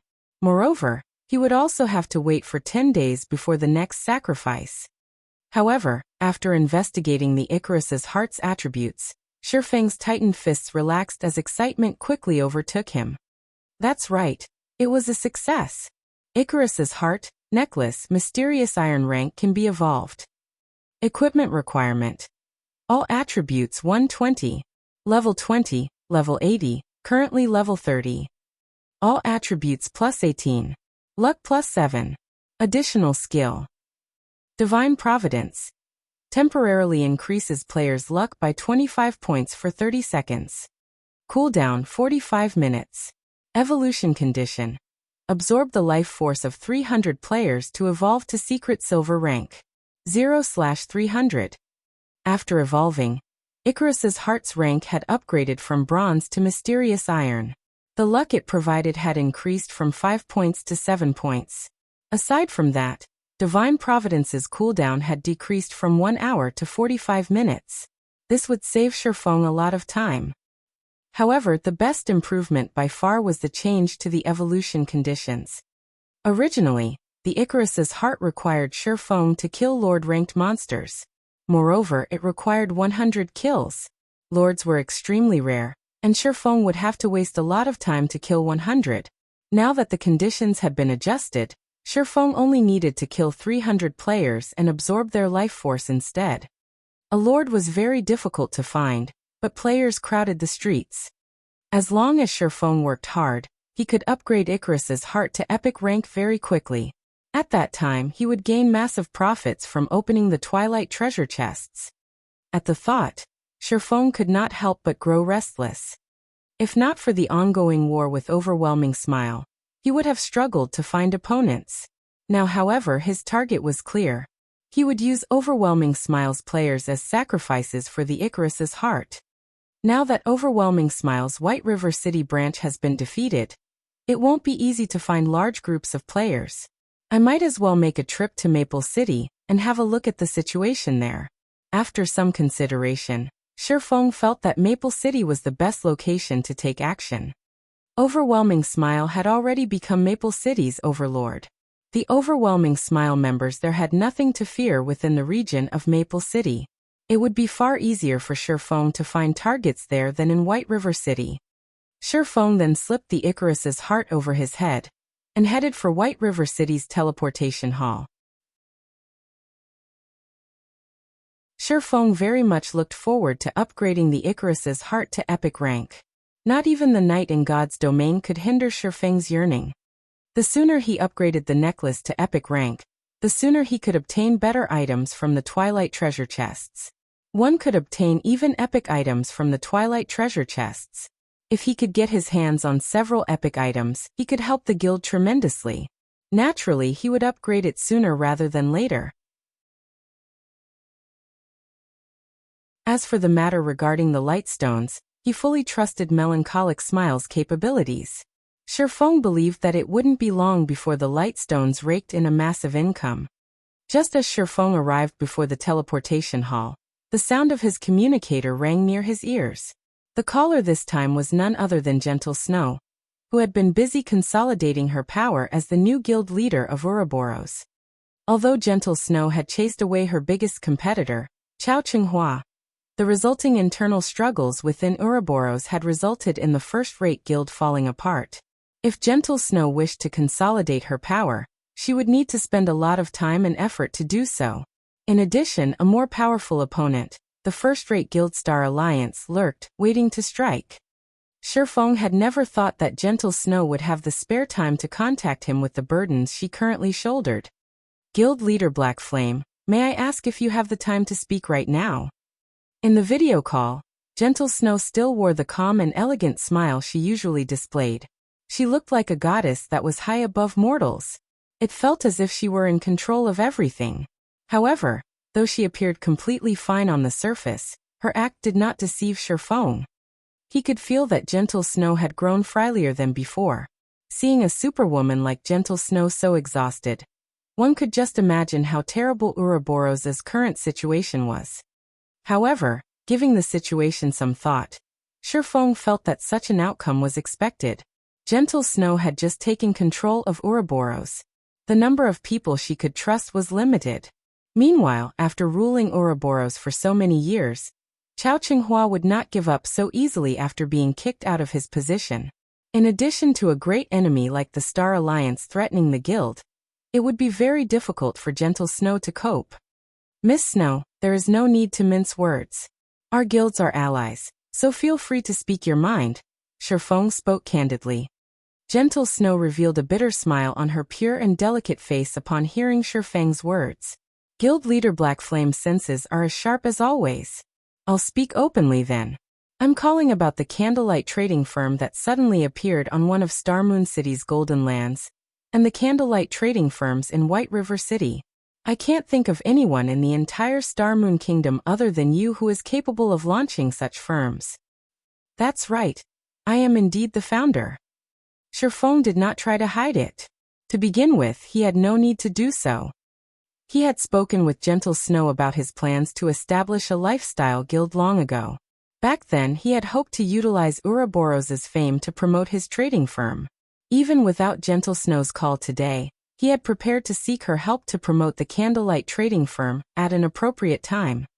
As a first-rate guild, Ouroboros had a large number of members scattered across Star Moon Kingdom. Practically every major city in Star Moon Kingdom housed the guild's members. There were even branches in other kingdoms. If the guild helped with promotion, the Candlelight trading firm's business would flourish. However, the supply of basic strengthened armor kits simply could not meet the demand. Even if Ouroboros promoted the firm right now, it would not significantly increase the firm's income.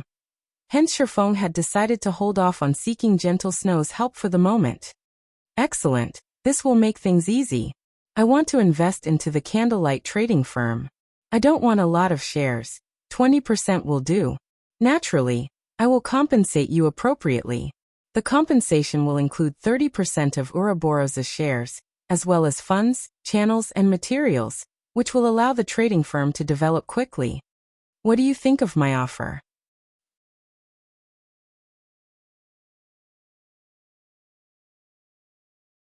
Chapter 517. Fate makes fools of the people.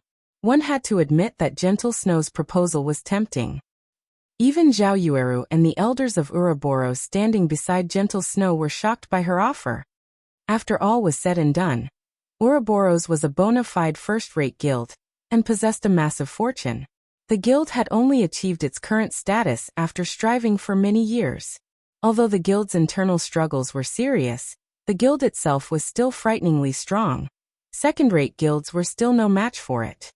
Yet, just for 20% of the shares of a trading firm, Gentle Snow actually intended to trade 30% of Ouroboros's shares for 20% of the trading firm, in addition to providing various funds and channels. This decision was simply insane. Snow, have you gone mad? You only hold 50% of Ouroboros's shares right now. Yet, you're actually going to give Black Flame 30%? What will you do if Black Flame joins hands with Cao Qinghua? Zhao Yueru persuaded her friend softly. Although Zhao Yueru trusted Black Flame, 30% of Ouroboros's shares was simply too important. If utilized properly, Gentle Snow could easily persuade more of the guild's elders to her side. That way, Cao Qinghua would not be able to impact the guild so easily. Utilizing the guild's shares to boost Gentle Snow's strength and solidify the guild was far more valuable than obtaining 20% of the Candlelight trading firm's shares. That's right, young Madam Snow. You have to consider this carefully. Those shares are the last resort left by young master for you to keep Chao Chenghua in check. Although Chao Chenghua can no longer play God's domain, in the real world, his authority in the company has not been affected in the slightest. If you give those shares to someone else and lose this protective talisman, he can easily join hands with the other shareholders of the company to oppose you. A man nearing his 50s in butler clothing similarly attempted to persuade Gentle Snow. You don't have to say any more. I know what I am doing. Gentle Snow shook her head, waiting for Shifeng's reply. She was no fool. She knew this was not a worthwhile transaction. Even so, she insisted on conducting such a trade to deepen the relationship between their two guilds. Although she was the guild leader of Ouroboros and one of the major shareholders of the company, neither her authority nor her words were of any use.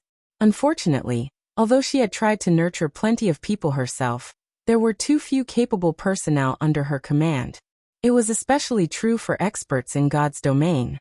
Chao Chenghua had managed Ouroboros for many years now, so he had previously had the time and resources to nurture plenty of experts. Due to her premature victory over Chao Chenghua in God's domain, he had decisively ordered all of the experts under him to abandon the guild. In addition, Chao Chenghua had also roped in many of the guild's elders, and had secretly been transferring personnel out of the guild, gradually splitting Ouroboros in half. If Ouroboros split in half, then the shares she had on hand would be meaningless. Hence, she might as well use it to pull Zero Wing to her side. Although Zero Wing seemed only to occupy a single city right now and looked to be inferior to many second-rate guilds, Zero Wing's city had the second highest population in Star Moon Kingdom. That was far better than occupying 3 to 5 minor cities with a population of only several 100,000 players. In particular, after seeing Yi Feng's and Violet Cloud's performance. Although Zero Wing was still a fledgling guild right now, Gentle Snow had seen Zero Wing's small, but sharp fangs. When the time was right, Zero Wing would rip apart all enemies in its way and become Star Moon Kingdom's overlord.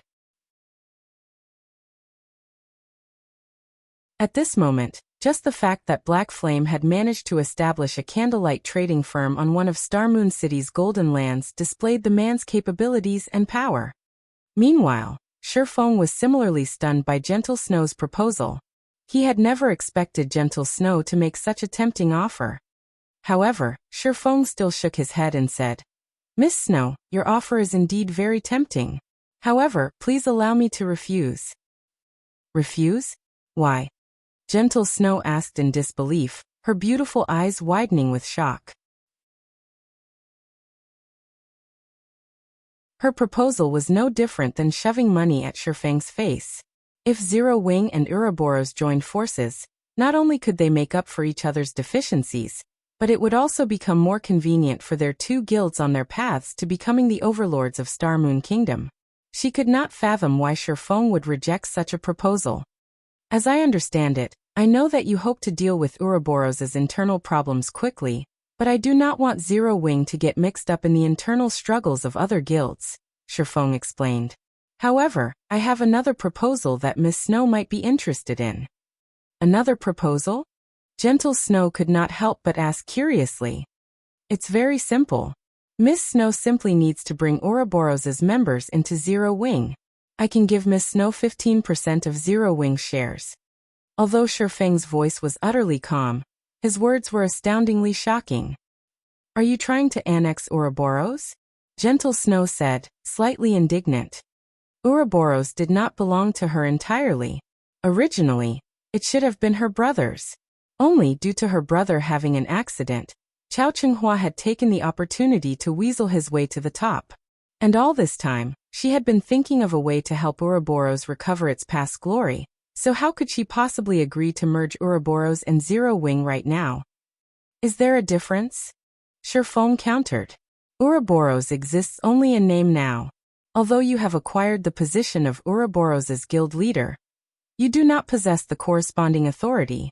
Sooner or later, Ouroboros will split in half, so why not join Zero Wing instead? Feng had his own considerations regarding Ouroboros. In reality, Ouroboros was not all that important to him. The only reason he had decided to offer 15% of Zero Wing's shares was solely due to the war goddess herself, Gentle Snow. Everything else meant little to him. In the past, Chao Qinghua had defeated Gentle Snow. With the entire guild pitted against her, it was only natural that she had lost.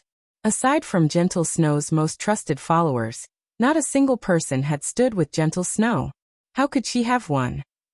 Even if her own abilities were amazing and her strength famed throughout God's domain, the people's aspirations could not be easily swayed just by strength alone. Although Feng had helped Gentle Snow win the competition this time, her fate had not changed much. In this life, she was simply the one standing on the righteousness rather than Chao Qinghua. Even so, the majority of Ouroboros' members were still Chao Qinghua's subordinates. He could just withdraw his men and form his own guild. Only the price he would have to pay would not be small. However, Chao Qinghua had no other choice. In the end, Ouroboros would disband. What point was there for Gentle Snow to strive so hard? It would be much better for her to take the opportunity, while a small portion of the guild still supported her, to join Zero Wing. Time crawled by. Both sides silently looked at each other. At this moment, complex emotions filled Gentle Snow's heart. She had won the competition, but lost the guild. This sentence fit her situation perfectly. Despite her desperate efforts to preserve the guild, at the end of the day, she could not escape her fate. Fate makes fools of the people. Gentle Snow quietly exclaimed. She then looked at Zhao Yueru and the several guild elders beside her. They were all people whom she trusted the most. By the time Chao Qinghua extracted all of his underlings from Ouroboros, the guild would only exist in name. At that time, it would be very difficult for the guild to continue in Star Moon Kingdom. After all, Ouroboros and the Star Alliance were sworn enemies. Even if Ouroboros only existed in name, the Star Alliance would not let it off the hook. Only when the guild had thoroughly erased Ouroboros from God's domain would it rest.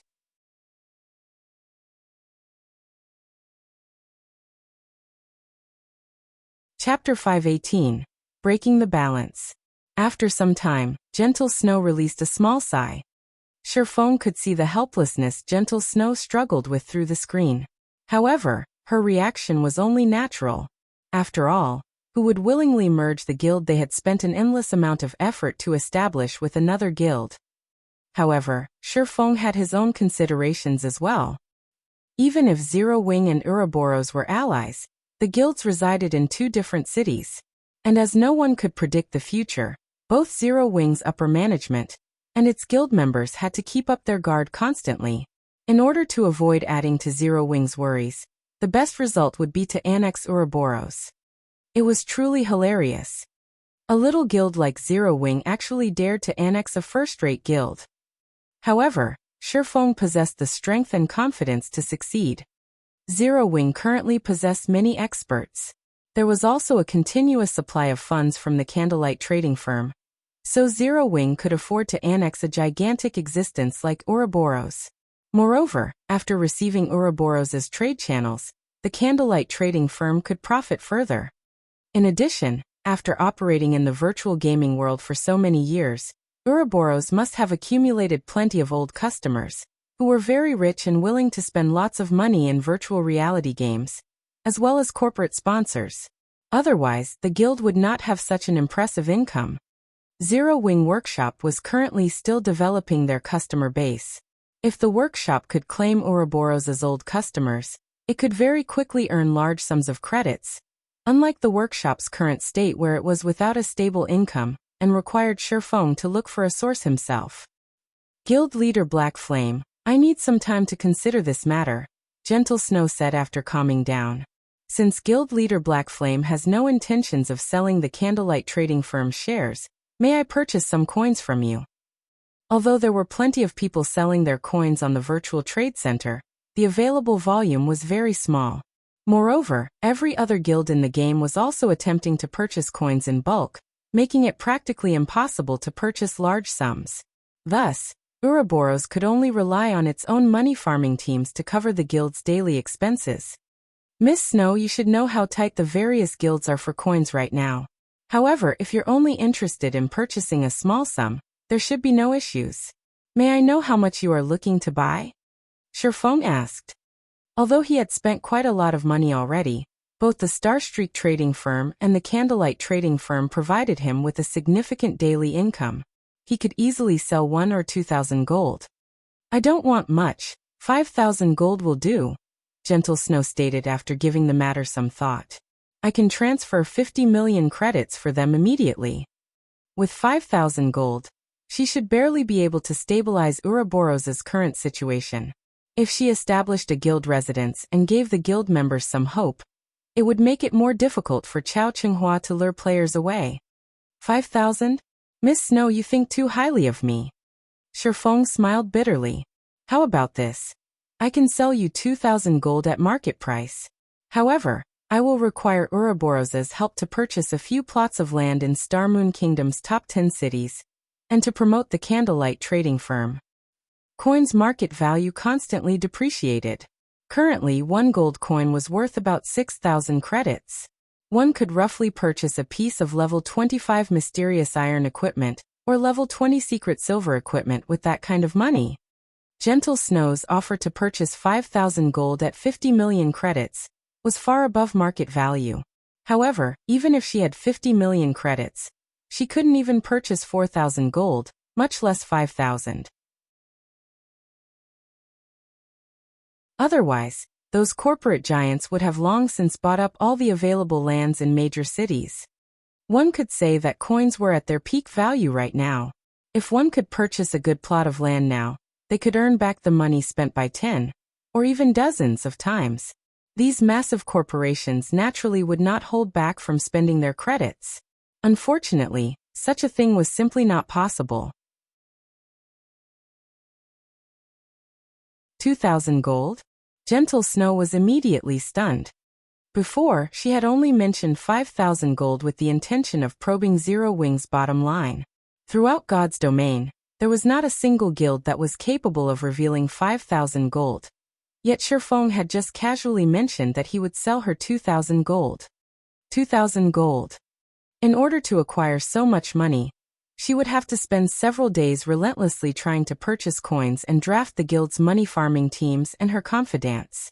On the other hand, even after purchasing so many golden lands, Shifeng could still afford to sell 2,000 gold. His financial prowess was unmatched. Is it not enough? Shifeng pondered for a moment before saying, I can offer you 3,000 gold at most. If it is still not enough, you will have to look for other avenues yourself. Gentle Snow had helped him plenty of times, so he would not kick her while she was down. He would help her to the best of his abilities so long as it was within his capability. Although he had a lot of money, he needed that money to purchase lands and set up shops in other cities. Besides that, he also needed to leave some for the guild in case of emergencies. Thanks, I'll transfer the money to you right away, Gentle Snow said, inwardly feeling overjoyed.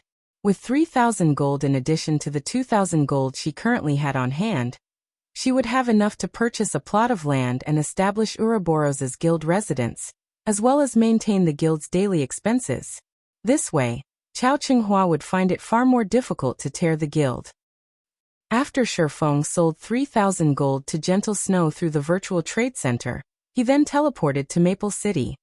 Maple City was also considered a major city in Starmoon Kingdom's eastern region. The city had nearly 1 million players. This was also one of the reasons that many people had an optimistic opinion of Overwhelming Smile. Aside from a few small guilds, Overwhelming Smile was the only large guild residing in the city.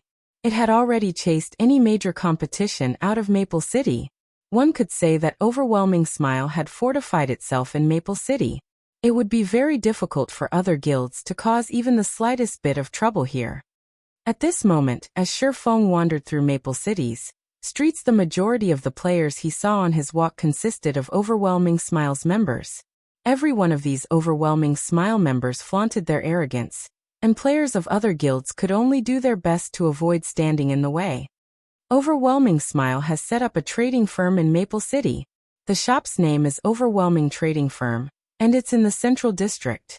The items there are much cheaper than the ones in NPC shops. They also offer plenty of items that are not available in NPC shops. If everyone is interested, please go take a look. Many Overwhelming Smile members loudly promoted the Overwhelming trading firm, attracting many players' attention. After all, player-owned shops were far better than NPCs. In particular, none of the NPC's shops sold whetstones. Normally, they could only purchase such items from forging apprentices. Unlike White River City, Maple City did not possess a Starstreak trading firm that allowed players to purchase many items not normally found in NPC shops. Overwhelming really is the dominant force here. Unfortunately, that will only hold true for now. Sherfong currently sat under a small outdoor pavilion, sipping wine as he observed the lively streets of Maple City. In a moment, a middle-aged man close to his 40s arrived before Sherfong. Respectfully, he said, "Hello, Guild Leader Black Flame. My name is Liang Chen. Guild Leader Snow has sent me to you. Here is the agreement stating that I will purchase land on your behalf. Please look through it. Thank you for your efforts." Sherfong received the agreement and gave it a quick glance.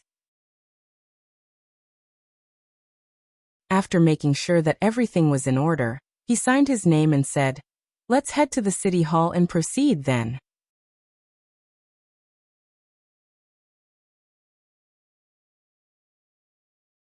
Chapter 519 Silent Massacre. Inside Maple City's City Hall.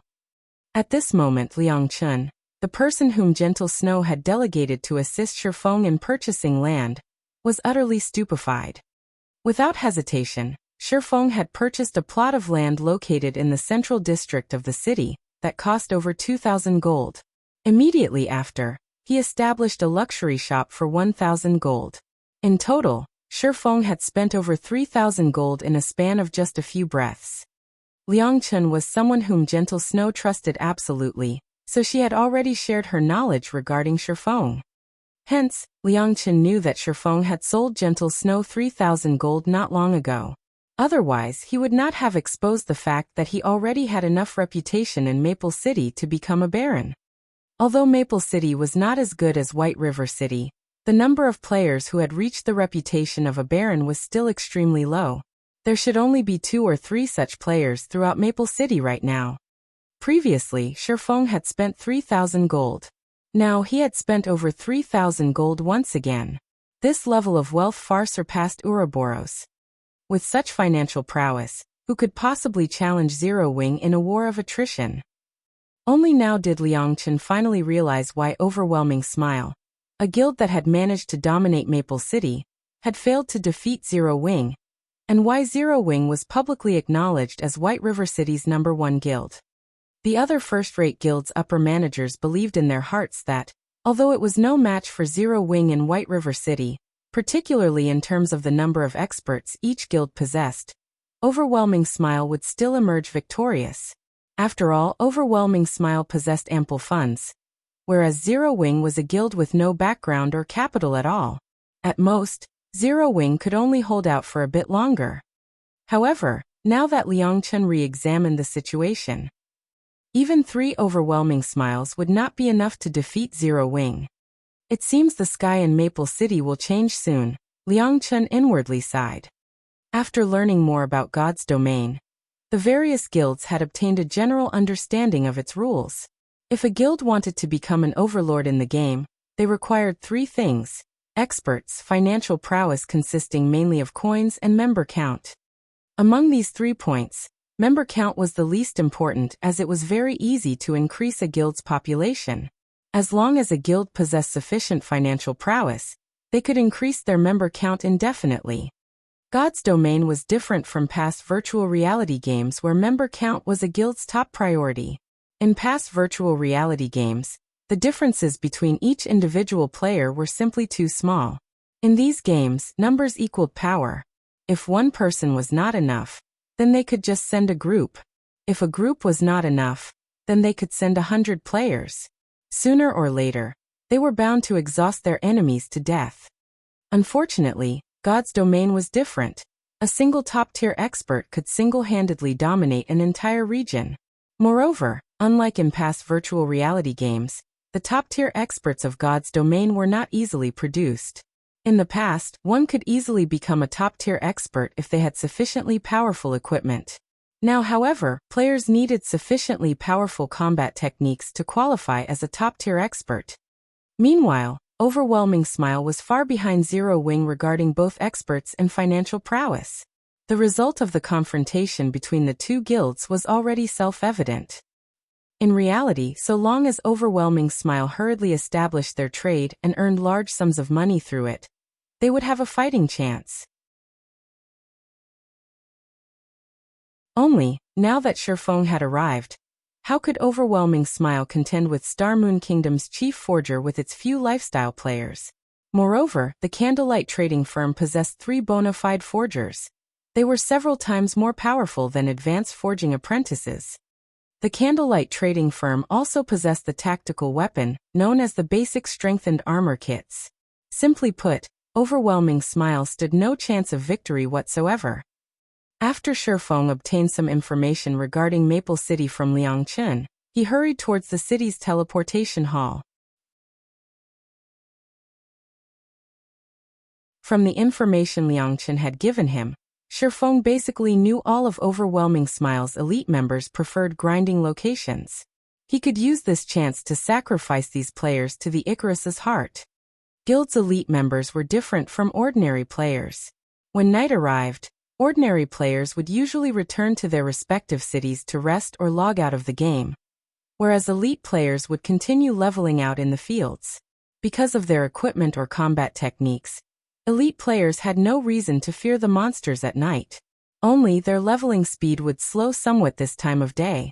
Even so, it was much better than others who could not level up at all. Even if their leveling speed were slower at night, they would gradually widen the gap between themselves and other players. As a result, the levels of guild elite members were usually a lot higher than ordinary players. Meanwhile, Overwhelming Smile's main grinding location was the Dragon Ridge. Dragon Ridge was a level 25 to 30 leveling area. The monsters inside consisted of dragon men. Dragon men were born with thick scales and had inherited the unparalleled strength of dragons. They were natural-born warriors. Moreover, as they were a small branch of the dragon race, dragon men also had an innate love for collecting treasures. Hence, dragon men had significantly higher drop rates. There were also many quests available in Dragon Ridge that required players to deal with the dragon men. So many players loved to level here. However, Overwhelming Smile monopolized the high-resource areas within Dragon Ridge. So other players could only complete some kill quests for dragon men in areas with low monster populations. Shortly after Shifeng teleported to Dragon Ridge, and was in the midst of searching for Overwhelming Smile members, Melancholic Smile suddenly contacted him. Guild leader, I've completed the task you gave me. Sure enough, they tried to steal all 3 advanced forging apprentices who have learned the Lightstone forging design, regardless of cost. In the end, all 3 defected, Melancholic Smile said excitedly. With all 3 advanced forging apprentices poached, that meant the firm had received the compensation for 3 Lightstone forging designs. They had earned nearly 50 million credits, just like that. As for the loss of the 3 advanced forging apprentices, Melancholic Smile was utterly unaffected. After the Candlelight trading firm had developed itself, the benefits it provided its members were extremely good. The firm's forgers also received an unlimited supply of materials. As long as they worked hard, they could earn a lot of money. Hence, many forging apprentices had arrived to apply to the firm. Among them, there was no lack of intermediate forging apprentices. As long as the firm nurtured them a little, it would have another batch of advanced forging apprentices in no time. Although Overwhelming Smile had successfully stolen many players from the Candlelight trading firm, the firm's advanced forging apprentice count had not decreased since its establishment. On the contrary, they had accumulated more forgers. Good. Shifeng similarly smiled. With this sum and what he received from Gentle Snow, he could soon carry out his expert training plan. Right, how many Lightstones have been produced so far? I have secretly recruited dozens of advanced forging apprentices in other cities, and they are frantically producing Lightstones in their respective cities' forging associations. They are still unfamiliar with the production process at the moment, so their production is somewhat slow. Even so, we already have several hundred stones. In 1 or 2 days we should accumulate up to 20,000 pieces, Melancholic Smile said confidently. At that time, Candlelight will become a household name. I guarantee that Candlelight will become Starmoon Kingdom's #1 trading firm. Melancholic Smile had spoken these words not out of arrogance, but because the Lightstone's value was simply immeasurable. Both elite players and ordinary players could afford them. Considering the number of players producing the Lightstones right now, they could supply several cities' worth of players. After Melancholic Smile finished her report, Shifeng had stealthily arrived at the inner region of Dragon Ridge. At this moment, one could see lights flickering occasionally through the dark and quiet forest, coupled with the sounds of explosions. The cause of these phenomena was none other than Overwhelming Smile's elite players grinding dragon men. These Overwhelming Smile elites were very organized. Forming groups of 20, the team of 100 took turns battling the Dragonmen army. They fought with great efficiency. While one group fought, the others would rest and remain vigilant of their surroundings, preventing other monsters from ambushing them. You guys will be it. Shifeng smiled.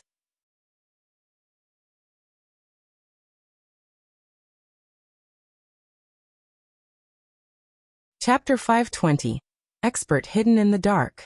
Overwhelming Smile's 100-man team currently grinded a Dragonmen nest in shifts. In the Dragon Ridge, Dragonmen nests were considered treasure lands. One could find various treasure chests inside these nests. Moreover, at least one boss guarded every nest. These bosses were usually chieftain and lord rank, but rarely the latter. Nests were also high resource areas, and they were suitable locations for elite teams to level up and upgrade their equipment. This 100-man team from Overwhelming Smile had not noticed Shifeng's slow approach at all. However, when Shifeng was roughly 100 yards away from the team, he suddenly stopped. Why is he here? Shifeng was confused when he saw the thinly built man standing at the forefront of Overwhelming Smile's team. Shifeng's equipment and attributes far surpassed current players of God's domain. Moreover, with a powerful identification skill like the Omniscient Eyes, his vision was naturally superior to ordinary players. Even during at night, his vision was not significantly affected. Meanwhile, the thinly built man he saw was none other than Werewolf, a true top-tier expert he had met several times before. At this moment, Werewolf was already a level 27 Tier 1 shield warrior. His equipment had also undergone major changes. Currently, he wore nothing but level 25 dark gold ranked items, and his HP was close to 7,000. Compared to Zero Wings Chief MT, Cola, Werewolf was only slightly inferior. However, the most significant change about the man would have to be the guild emblem on his chest. Shifeng had once attempted to recruit Werewolf to Zero Wing.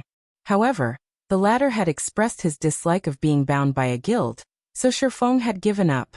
Yet, now not only had Werewolf joined a guild, but the guild he had joined was also Overwhelming Smile. How could this not shock Shifeng? No wonder Overwhelming Smile's dungeon raiding progress in Maple City is so fast.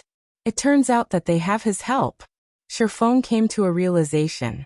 He had personally witnessed how skilled Werewolf was. With the help of the Tier 1 shield warrior, Overwhelming Smile would not need long to clear a team dungeon. However, Shifeng could not figure out just how Overwhelming Smile had managed to persuade Werewolf. On this 100-man elite team, aside from Werewolf, Shifeng could also see several more experts. These people were clearly different from the elite members of Overwhelming Smile. A decisive aura surrounded their bodies, and in terms of attacking and dodging, they were obviously a cut above Overwhelming Smile's elite members. Several of these experts had even reached the level of a true expert. No matter which guild they joined, they would be their guild's top combatants. Regarding combat techniques and experience, none of these people were less than Ouroboros's soaring snake. Overwhelming Smile really knows how to hide its secrets. Fortunately, I discovered this ahead of time. If these people gradually accumulate their power in the dark, they will become a vicious threat to Zero Wing in the future. After watching for some time, Shifeng discovered that there were 7 true experts in this 100-man team. Including Werewolf, there were 8. Not even Zero Wing possessed so many true experts. Although the 7 others were inferior to Werewolf, they were most likely stronger than Cola and the 5 demon generals. Only Flying Shadow of the 5 demon generals was close to being a match for these 7 experts. If it really came down to a battle, if Flying Shadow did not possess the advantage in attributes, he would not last against any of these experts. The only ones who could contend with these 7 people were Fire Dance, Aqua Rose, and Violet Cloud. Of course, regarding growth potential, Cola alone was already far above these 7 people, not to mention Aqua Rose and Violet Cloud, who had the potential to reach God tier. In God's domain, every peerless expert capable of reaching God tier was an extraordinary existence. Experts who had only touched on the refinement realm stood no chance against them. Furthermore, these experts' combat techniques resembled Werewolf's. It was clear that they had only achieved the skill they had today after training with Werewolf for many years. Meanwhile, Cola, Fire Dance, Flying Shadow, and the others were only ordinary people. In the past, they had to rely on themselves and undergo countless trials and errors to attain what they had. The number of experts in God's domain is limitless. I really can't afford to take things lightly. After seeing these experts, Shifeng suddenly felt that he was too negligent. The world's population was massive. Adding to the fact that this was an era of technology and humanity as a whole focused on physical fitness, there were countless capable people throughout the world. Even though he had been the guild leader of a second-rate guild in the past, he had only seen a small fraction of God's domain. He was just a frog at the bottom of a well. There were still plenty of secrets about God's domain that a minor character like him was not qualified to see. Take Werewolf for example. In the past, Shifeng had never once heard of the man before, yet the strength Werewolf displayed was already so powerful. He definitely had a high chance of becoming a Tier 6 God-ranked expert in the future. Meanwhile, this was only Starmoon Kingdom. There were hundreds of kingdoms and empires in God's domain, and kingdoms held the fewest experts. One could just imagine how many experts and secrets there were in God's domain that he was still unaware of. It seems that I'll have to proceed with the experts' training plan quickly. Although Shifeng had wanted to train Fire Dance and the others, pushing them into the refinement realm to become true top-tier experts as soon as possible, he was simply too busy to do so. He also did not have the appropriate facilities or supplies. Hence, he had told Fire Dance and the others to train by themselves for now. Seeing that Werewolf and his team ventured deeper into the Dragonman's nest, Shifeng did not rush to take action. Instead, he followed after the team secretly, waiting for the opportune moment to strike. It was not because Shifeng was incapable of killing these players. Rather, he hoped to take care of these experts in one go. It was especially true for Werewolf. Before, although Werewolf was not his friend, they had not been enemies either. Now that Werewolf had joined Overwhelming Smile, however, that meant that Werewolf stood against Zero Wing. Naturally, Shifeng could not let him go. However, Shifeng was only one man. Facing a team of 100 players, if these elites focused on escaping with their lives, how could Shifeng possibly kill every one of them? Not to mention, there were 8 top-tier experts in their midst. Among them, there was also a thorny existence like Werewolf. If Werewolf and the 7 other experts cooperated to deal with him, even Shifeng would face the threat of death. Hence, Shifeng was not in a hurry to attack. First and foremost, a good hunter required patience. A hunter also needed to have a firm grasp of timing. The first ambush was particularly important. Shifeng had long since become familiar with ambushing his enemies. Unfortunately, the terrain was simply too spacious. Forests also covered the surrounding environment, making it easy for players to escape and hide their trails. Naturally, Shifeng could not act rashly and prematurely expose himself. Moreover, time was on his side at the moment. It was already nighttime in God's domain, and players' vision significantly weakened during this time of day. If Shifeng hid under the cover of darkness, it would be even more difficult to discover him. In addition, Shifeng was currently level 30. He was much higher leveled than the monsters inside the Dragonman's nest, so it would not be easy for monsters to detect him. Time passed slowly, and Shifeng followed Werewolf's team as they pushed deeper into the nest. With nothing better to do, Shifeng opened Twilight treasure chests whenever Divine Providence was ready. After the Icarus's heart had evolved, the luck attribute it provided had significantly increased.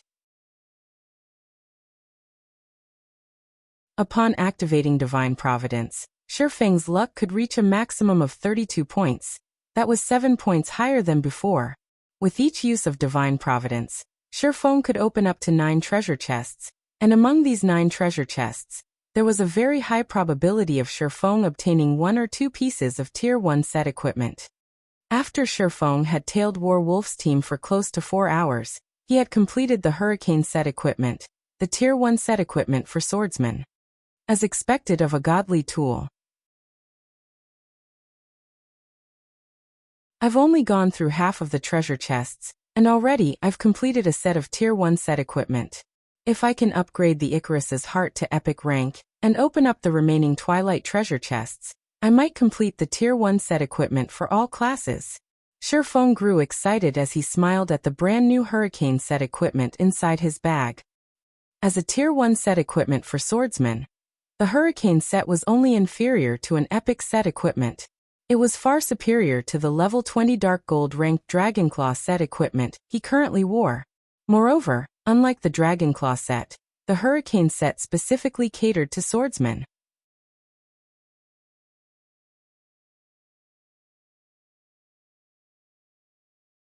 Chapter 521. A Monster That Evolves. As the closest thing to an epic set equipment below level 50, a Tier 1 set equipment was naturally extraordinary. Initially, Shifeng had not been very confident of wiping out Werewolf and the others. However, now that he had completed the Tier 1 set equipment for swordsmen, his combat power would soar once he equipped it. His chances of defeating Werewolf's group of 8 top-tier experts would also significantly increase. Shifeng then replaced the Dragonclaw set equipment with the Hurricane set equipment. Unlike the Dragonclaw set, the Hurricane set was specifically designed for swordsmen. The silvery blue streamlined armor did not hinder its user's body at all. Shifeng now felt much lighter in the Hurricane set equipment. As expected of a set exclusively for swordsmen, not only does it have strong defense, but it also increases the player's dexterity. Ordinary equipment cannot compare. After testing his range of movement, Shifeng's lips curled into a smile. Hurricane set equipment. Level 20, level 50. Equipment requirement. Tier 1 swordsman. Set consists of 5 parts: head, chest, hands, legs, and feet. Binds when equipped. Set effect. 2-piece effect. Damage increased by 10%. Attack speed increased by 20%, and all swordsman skill effects increased by 20%. 4-piece effect. Strength increased by 15%, and agility increased by 15%. Obtain sword aura release skill. Deals 300% weapon damage to all enemies within a radius of 5 yards, knocking back all enemies by 12 yards and stunning them for 1 second. Cooldown, 1 minute. 5-piece effect. All swordsman skill cooldowns reduced by 20%. Receive 1 stack of hurricane energy every time you deal damage to the target. Each stack increases attack speed by 2% and attack range by 1 yard for 20 seconds. Maximum of 10 stacks. Obtain hurricane skill. Deals 200% plus 30% asterisk number of hurricane energy stacks. Weapon damage in a cone to enemies within a range of 20 yards and lifts all targets struck into the air, preventing movement for 5 seconds. Cooldown 10 minutes. With the set's basic attributes, Shifeng's strength finally broke past the 500-point threshold even without entering a berserk state. His agility also passed 600 points. Regarding movement speed and attack speed, Shifeng was confident he would not lose to any player unless said player wore an epic set equipment. Moreover, even if they wore an epic set equipment, it was not necessarily better than the Hurricane set equipment. Once equipment reached Dark Gold rank or above, it would undergo a unique transformation.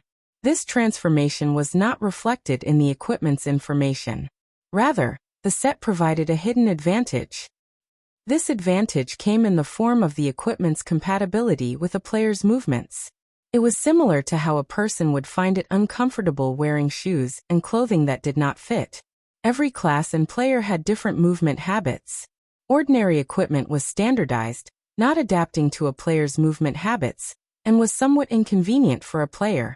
Although the inconvenience might seem negligible to ordinary players, to experts, this inconvenience was like having a nail in their shoe. It would cause their movements to become awkward and significantly affect their performances. A Tier 1 set equipment's quality was higher than dark gold.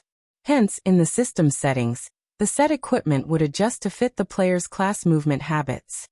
Currently, Sherfone felt as if the nail that had been inside his shoe was finally gone. He could now move unhindered. Following which, Sherfone resumed his wait in the shadows. Warwolf and the others were already close to the heart of the Dragonman's nest. The terrain was narrow with mountains looming on each side. The team could only advance or retreat. There was no third option. This place was the best location to set up an ambush. Boss Wolf, I've already scouted ahead. Aside from some elite dragonmen, there aren't any traps or mechanisms throughout the path towards the heart of the nest. However, the boss guarding the treasure is a level 30 lord. Moreover, it leans towards magical type, so it will be somewhat difficult to deal with. A Tier 1 assassin in black named Shadowless Rat reported. A magical type? Warwolf, who had a sickly complexion, frowned slightly. Magical type bosses usually possessed many AoE skills and had a variety of attack patterns. However, the most frightening aspect of such bosses was their ability to instant kill players. They were different from physical type bosses that could be contained using a variety of methods. The biggest difference between physical type attacks and magical type attacks was that physical type attacks were normally very straightforward. They did not have any compound attack patterns. Although physical attacks were a lot faster, it would not be a problem if one reacted quickly and defended against the attack. On the other hand, magical attacks were usually compounded. Because of this, these attacks could easily instant kill players. In the past virtual reality games, monsters' attack patterns were monotonous, unlike the monsters in God's domain whose attack patterns were very realistic. Moreover, with the increase in level, monsters' attack patterns would also evolve, transforming from the initial monotonous attack patterns to the current compound attack patterns. In other words, players had to guard more than one area, possibly up to 5 or 6. Most ordinary players already struggled to defend against single-fold attacks, much less two-fold attacks. The simplest example of a two-fold attack was an attack that came in tandem. In a panic, there was a high chance that both attacks would strike ordinary players. They would have to train rigorously to avoid such tandem attacks. Meanwhile, although the members of the various large guilds had killed plenty of monsters, monsters with compound attack patterns only began appearing after level 25. Hence, a majority of players would usually suffer the first time they encountered such monsters. Against a boss, even team wipes were common. Let's take a look at it first before coming up with a strategy, Warwolf said. Warwolf then led his team and advanced towards the Lord-ranked boss quickly, killing everything in their path. Magic Eye Dragon Man Lord Rank. Level 30. HP 1 600,000/1, 600,000. As an area boss, the Magic Eye Dragonman's HP changed according to the number of players in its area of influence. The minimum limit was 20 players, and if there were more than 20 players within range, its HP would increase accordingly. In other words, having more players wasn't necessarily an advantage. The moment Warwolf's team of 100 stepped into the Magic Eye Dragonman's area of influence, the Magic Eye Dragonman's HP instantly increased to 8 million. Shadowless Rat, the 19 of you will stay with me. Everyone else, leave the Magic Eye Dragonman's area of influence. Warwolf immediately commanded upon seeing the boss's HP increase. Facing such a boss, having more people would only increase the team's burden. Their team had 8 experts who could easily deal with compound attacks, while the other 12 were veteran gamers who could deal with compound attacks relatively well. By forming a team of 20 players like this, They could deal with the Magic Eye Dragon Man as easily as dealing with an ordinary lord. Very quickly, the others left the Magic Eye Dragon Man's area of influence, hiding in a corner and watching quietly. Once the 80 players left the area, the Magic Eye Dragon Man's HP returned to 1,600,000. Okay, I'll go first. Everyone else, be careful of its aggro. Saying so, Werewolf dashed forward, charging at the Magic Eye Dragon Man who had a pitch-black tail and was covered in scales. When the Magic Eye Dragon Man caught sight of the shield warrior charging at it, it activated Rapid Charge and arrived before Werewolf, swinging its hammer fiercely down on the intruder. As it swung down its warhammer, a massive black eyeball appeared above the Magic Eye Dragon Man's head, silently firing multiple black rays at Werewolf. Boom! When the massive hammer the size of a small car landed, even the ground shook. However, after the dust settled, it appeared that the warhammer had not actually struck Werewolf. Instead, the weapon had landed right before the shield warrior, missing its target by a fraction. As for the black rays, they had also failed to damage Werewolf as they only brushed past his body. Immediately after, Werewolf swung his sword. Second acceleration. Although Werewolf's sword seemed slow, while the weapon was in mid-swing, it suddenly vanished.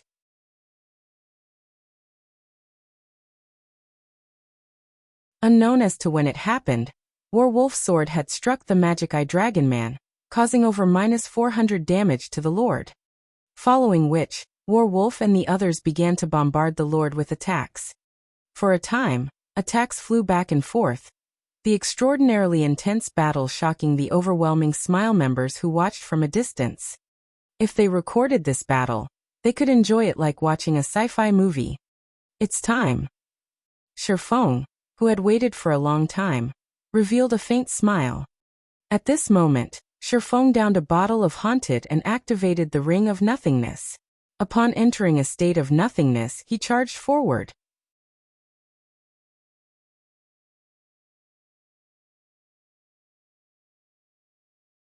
Chapter 522, One Hit. While Werewolf's team of 20 cautiously faced off against the Magic Eye Dragon Man, the other overwhelming Smile members watched excitedly, hoping to learn Werewolf and his team's techniques. They yearned to become one of those 20 players on the team, and were enchanted by the battle. They paid no attention whatsoever to their surroundings. It was not because they were foolish, but because overwhelming Smile's prestige in Maple City made them untouchable. No one would dare to provoke them. Furthermore, it was currently nighttime, and there were fewer players out in the field grinding and leveling up. Even if someone were plotting against them, they had so many players on their team. There were even top-tier experts in their midst. They had no reason to fear anyone. Boss Wolf is really amazing. Despite facing so many magical attacks, he has not once received any magical damage from the boss. I know, right? If I had just half of Boss Wolf's abilities, I could easily become the chief MT of other first-rate guilds. Half. In my opinion, 1/3 would be enough to become the chief MT of Star Moon Kingdom. Didn't you see how Boss Werewolf tanked the final boss of a 20-man Hell Mode team dungeon all by himself? Even when the previous 2 MTs had all of the healers on them, the final boss still took them out easily.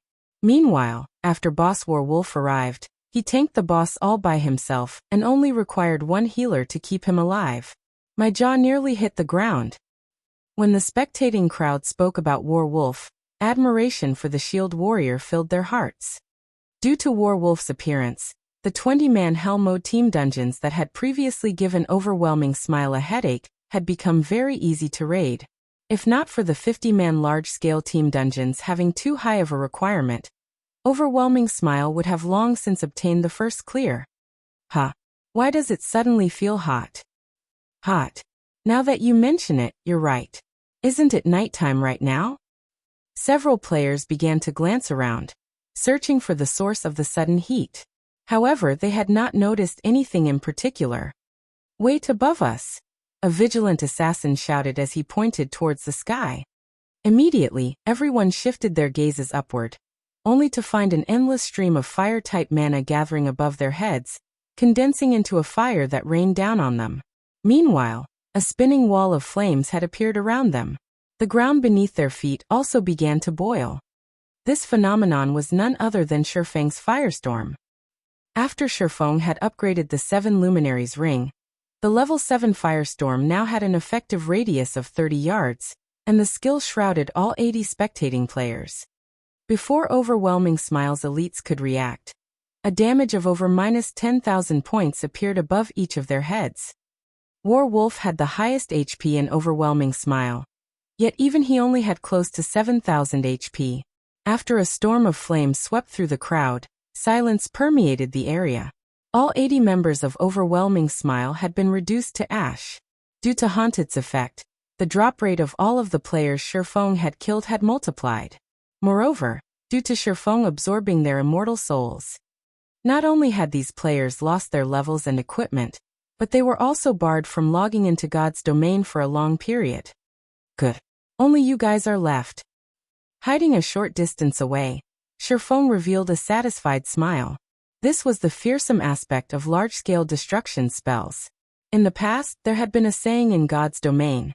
One would rather incur the ire of a god-tier assassin rather than provoke a player with large-scale destruction spells. God-tier assassins were only powerful against individual players. However, a player who knew large-scale destruction spells could annihilate an entire army by themselves. If a god-tier assassin was likened to a sniper rifle, then a player with large-scale destruction spells was like a strategic missile. They were a guild's worst nightmare. In the past, the Midnight Tea Party had stood on equal footing with super guilds because they had a mage god and curse god on their team. These two players had possessed an arsenal of large-scale destruction spells. To them, an army of thousands was no different than floating clouds. A single Tier 6 large-scale destruction spell could easily wipe out the entire army. After killing the 80 Overwhelming Smile members, Shifeng did not bother picking up the loot scattered across the ground.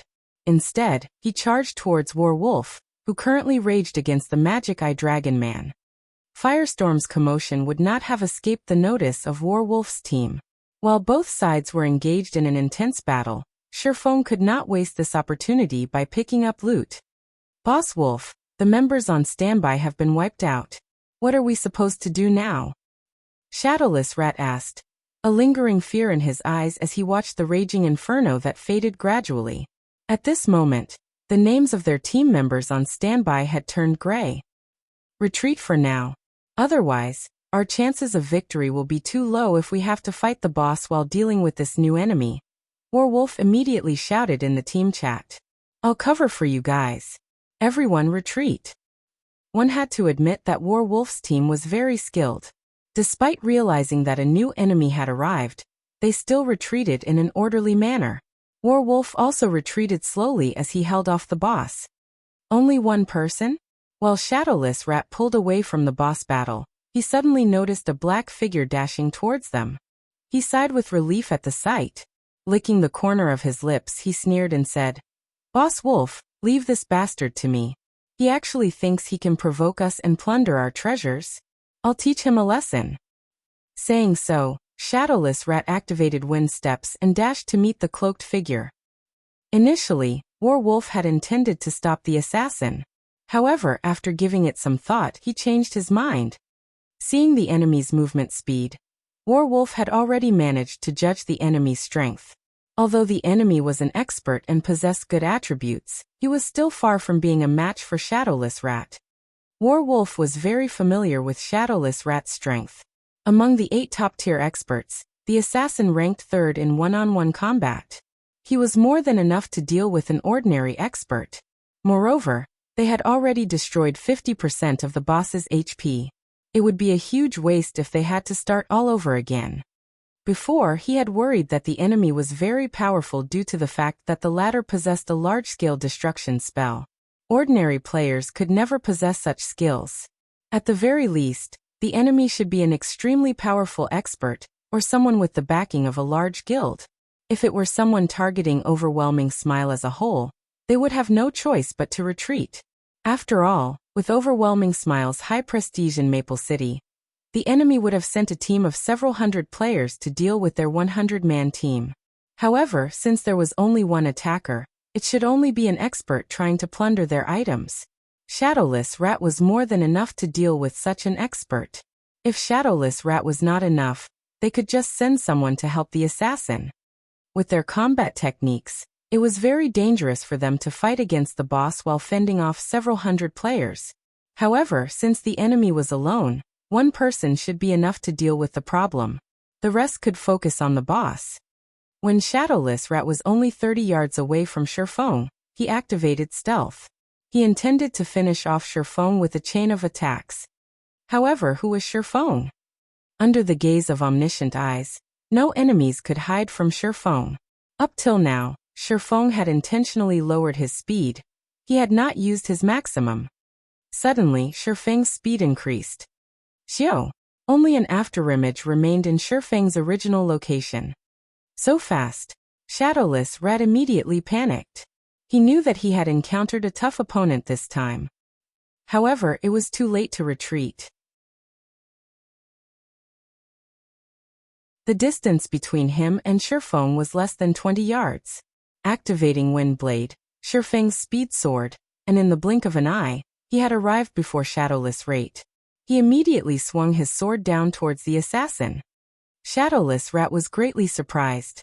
However, his instincts as an expert allowed him to react to the attack. After grasping the trajectory of Shifeng's sword, he quickly moved his daggers to receive the attack. In the next moment, however, a black streak of light cut across Shadowless Rat.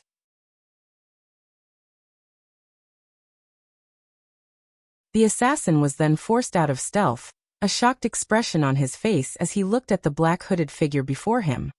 How could any attack possibly be so fast? Shadowless Rat looked at his bloodied chest, his heart palpitating as his HP quickly bottomed out. He then crumbled to the ground motionless.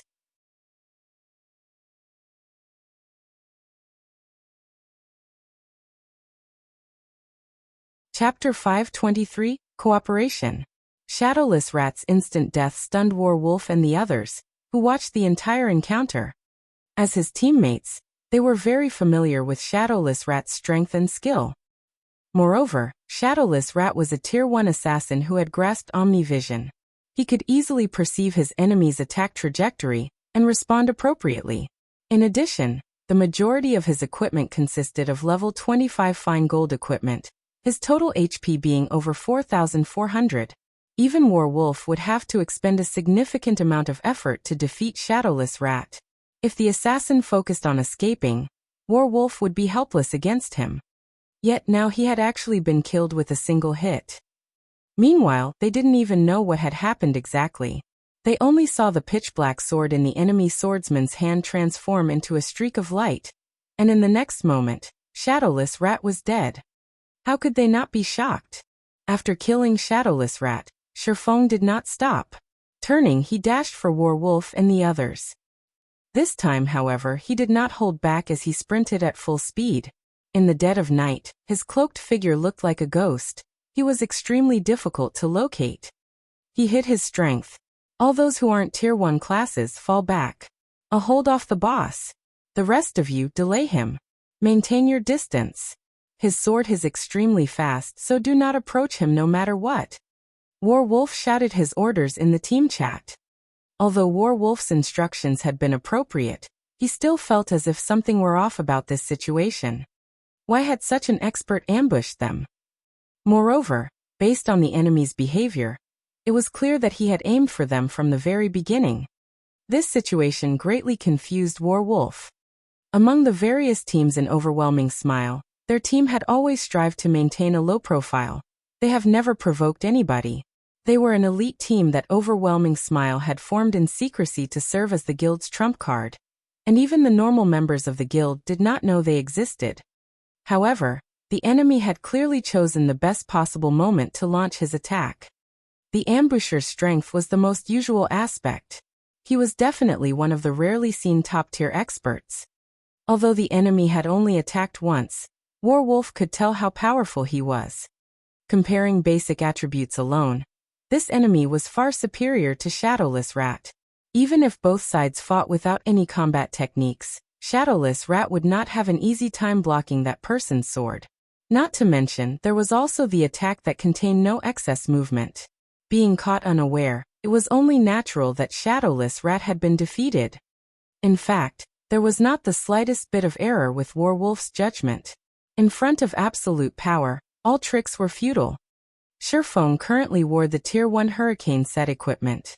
He also possessed the epic ranked 7 Luminaries ring, and the fragmented legendary ranked Heavenly Dragon's Breath. With one hand he wielded the top-tier Dark Gold ranked Purgatory's Shadow, and with the other he wielded the magic weapon, Abyssal Blade. He was a Tier 1 Blade Saint, and his one-handed sword mastery had reached the level of a sword master. In terms of basic attributes, he was leaps and bounds above Shadowless Rat. Even though Shadowless Rat had already reached the threshold of the refinement realm, in the face of absolute power, all combat techniques were useless.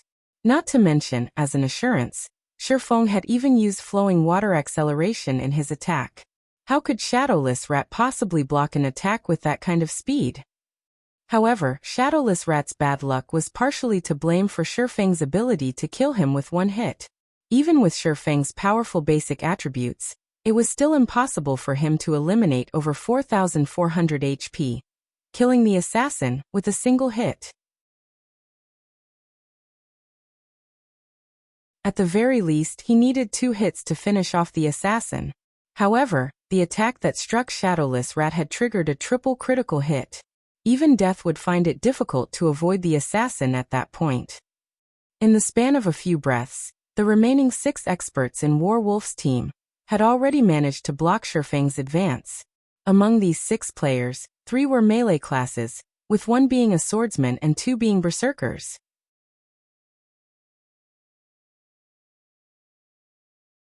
The remaining 3 consisted of a cleric, an elementalist, and a ranger. All 6 players were Tier 1 classes.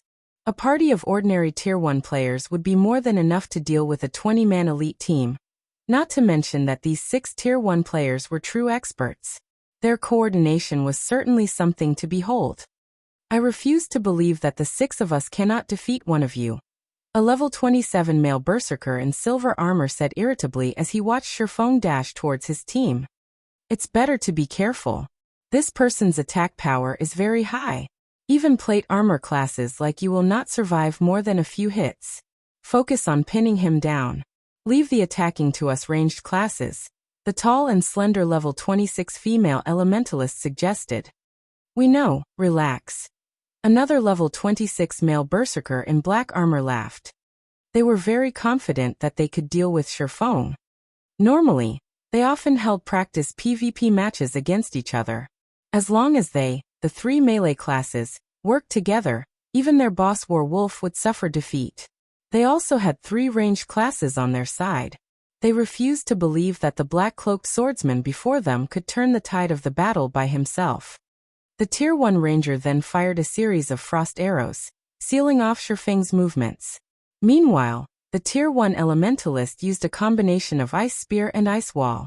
Both the ranger and the elementalist had grasped omnivision, so they could see through Shifeng's actions and send their attacks ahead of time. Under the combination attack, Shifeng was forced to stop his advance temporarily and evade the incoming attacks. Take this. Seizing the opportunity, the silver armor berserker tightened his grip on his greatsword and used flame charge on Shifeng. Flame charge could force the target into a fainted state for a slightly more than 1 second. As long as they incapacitated Shifeng for 1 second, under everyone's focused fire, even his 10,000 plus HP would not last.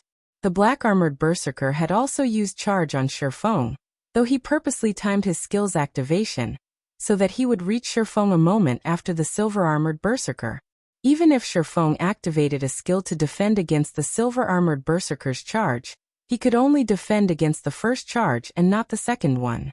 Most importantly, both berserkers attacked Shifeng's sides, making it even more difficult for Shifeng to force his way through the attacks. There were also the 3 ranged classes blocking off Shifeng's paths of retreats. If Shifeng tried to evade, the attacks would strike him. Die. The black-armored berserker readied his battle axe as the silver-armored berserker attacked Shifeng. waiting for the moment when Shifeng used a skill to defend against the silver-armored berserker's charge. When that time arrived, it would then be his turn to finish Shifeng off. Shifeng's only choice was to evade the charge and in turn, sacrifice some of his HP by enduring the ranged class's attacks. That way, he would at least keep his life. In the long run, however, he would only find death here. It was only a matter of time. Why isn't he dodging? The Tier 1 female elementalist muttered, confused, as she watched from afar. Even when the silver-armored berserker arrived before Shifeng, the latter had not moved in the slightest. In the next moment, the silver-armored berserker swung down his great sword with all his might. Dang! Dazzling sparks scattered to the surroundings as Shifeng blocked the silver-armored berserker's full-powered slash with one of his swords.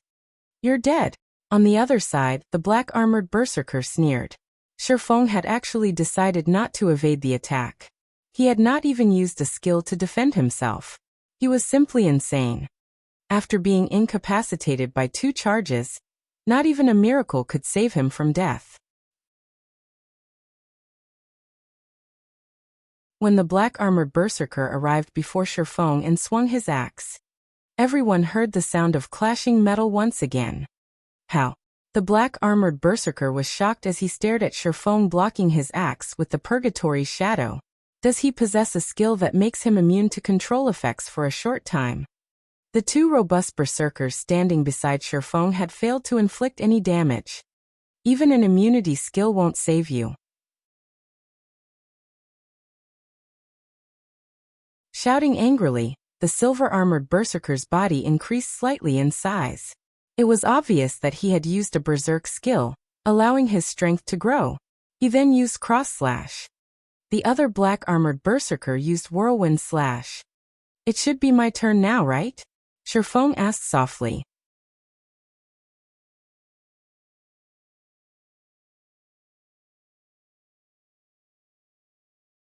Chapter 524 Ganging Up. Before the fight with Werewolf's team had even begun, Shifeng had activated the aura of space on the 7 luminaries ring, becoming immune to all control effects.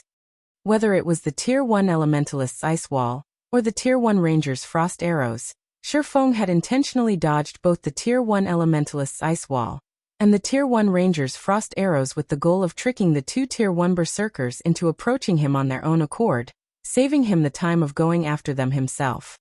Releasing a low shout, Shifeng used the skill unique to the Hurricane set equipment, Sword Aura Release, dealing 300% weapon damage to all enemies within a radius of 5 yards and knocking all enemies back by 12 yards, stunning them for 1 second.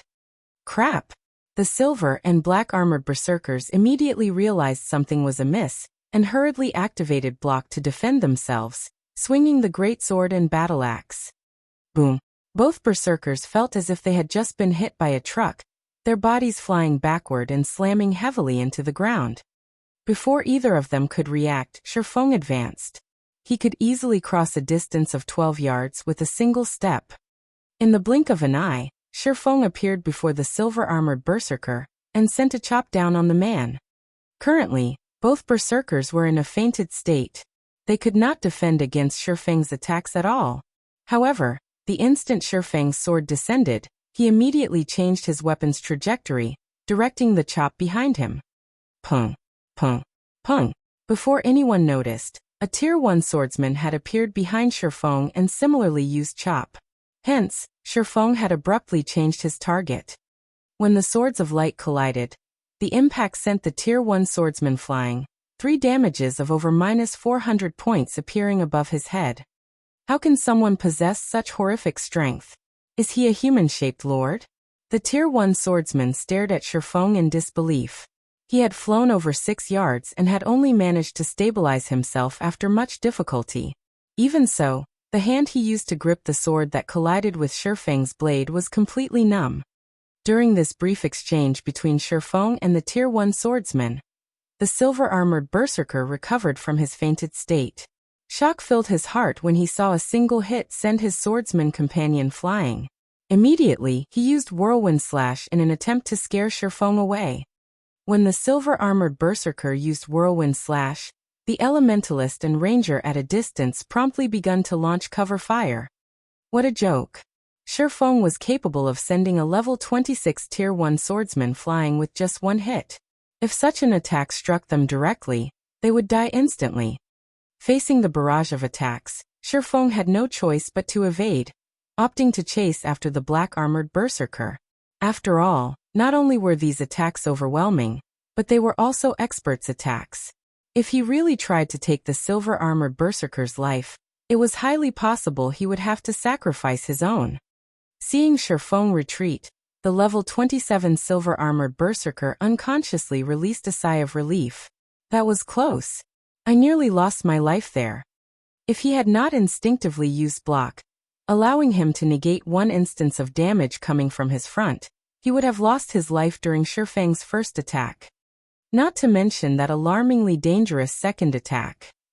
Despite being in a fainted state, he could clearly feel the killing intent, which was intimidating enough to cause one to freeze during battle, contained within Shifeng's attack. Even if he were not in a fainted state, he was not confident he could block that lightning-quick attack. Although he possessed high HP and defense as a berserker, his HP was just slightly more than 5,300. With Shifeng's frightening attack power, even a plate armor class would die from a single hit. Only a brief second had passed since they had begun fighting Shifeng. However, this was the first time in his life the silver-armored berserker had experienced such a long second. His life very nearly flashed before his eyes. When the black-armored berserker saw Shifeng come for him, without hesitation he turned and fled. He had also experienced Shifeng's power. Not only were Shifeng's basic attributes leaps and bounds above theirs, but his combat techniques were also far beyond them. Facing such a person head-on was nothing short of suicide. While the black-armored berserker fled, the distant female elementalist cast ice wall and ice spheres to hinder Shifeng's movements. Although the spells could not reduce Shifeng's movement speed, they still dealt damage. Hence, Shifeng had no choice but to dodge the attacks. Besides that, the ranger consistently fired accurate attacks at Shifeng's movement trajectory, hindering the Blade Saint's chase of the black-armored berserker. The Tier 1 swordsman also trailed behind him, waiting for an opportune moment to strike. This is really annoying. Although Shifeng had expected such a situation, he could not help his slight irritation. Top-tier experts were top-tier experts for a reason. They were not as easy to deal with as other players. Although he was very fast, he was not fast enough that his enemies could not react. With the 6 of them cooperating perfectly, attacking and retreating simultaneously, Shifeng simply could not find any gaps to attack. As for using long-distance attacks such as Thundering Flash, Earth Splitter, and so on, these skills' casting times were too long. With these people's skills, they could easily dodge Shifeng's long-range attacks. Moreover, using such skills would also slow his movement, allowing these people to widen the gap between them, placing him at a disadvantage. However, these people's ranged attacks were also useless as Shifeng dodged them easily. As for confronting him in melee combat, they did not have the courage. They would be gambling with their lives if they tried to take on Shifeng's attacks. For a time, both sides were locked in a stalemate. At this moment, Warwolf had shaken off the boss and dashed toward Shifeng with astonishing speed. "Ha! Brat, you're finished." The silver-armored berserker could not help but laugh when he saw Warwolf running over to help them. Warwolf was a shield warrior. Not only did he possess a frightening defense, but he also had a shield. Adding in Warwolf's techniques, if he coordinated with them in melee combat, they could easily finish off Shifeng. Most importantly, while they had a healer, Shifeng did not. This battle's result was clear for all to see. "Encircle him. Do not let him escape," Warwolf hurriedly shouted in the team chat. "Boss, you can count on us." Overwhelming smiles. 12 other elites suddenly emerged from their hiding spots, each of them holding a crimson bead. Once they circled Shifeng, they immediately began chanting an incantation. Suddenly, a massive flame barrier rose from the ground, creating a dome that trapped Shifeng and the others inside. "Brat, you're really not simple. We even have to use the sealing beads that we obtained from Hell Mode team dungeons after going through much difficulty to deal with you," Don't even dream of escaping now, the silver-armored berserker laughed. No one was allowed to leave the ceiling barrier. Unless Shifeng possessed a skill with tremendous destructive power, he would have to wait until the barrier exhausted its power. Meanwhile, the barrier had a duration of 15 minutes. It was more than enough to deal with Shifeng. Isn't he just one extra person? Do you guys really think you can handle me? Shifeng retorted with a laugh. You underestimate the effect one extra person can have. Even before this, you couldn't do anything to us. With Boss Wolf's help, we will break the balance and kill you. Don't blame us for ganging up on you. You're the one who ambushed us. Next time, make sure you think twice about who you attack, the silver-armored berserker sneered confidently. If 6 of you are just barely a match for me, I wonder how the 7 will cope with 2? Shifeng could not help but ask. Although Shifeng's voice was soft, everyone's chest tightened. Even with Warwolf's powerful aid, they felt that they would only have a 60% chance of taking down Shifeng. If another expert popped up, then... 2?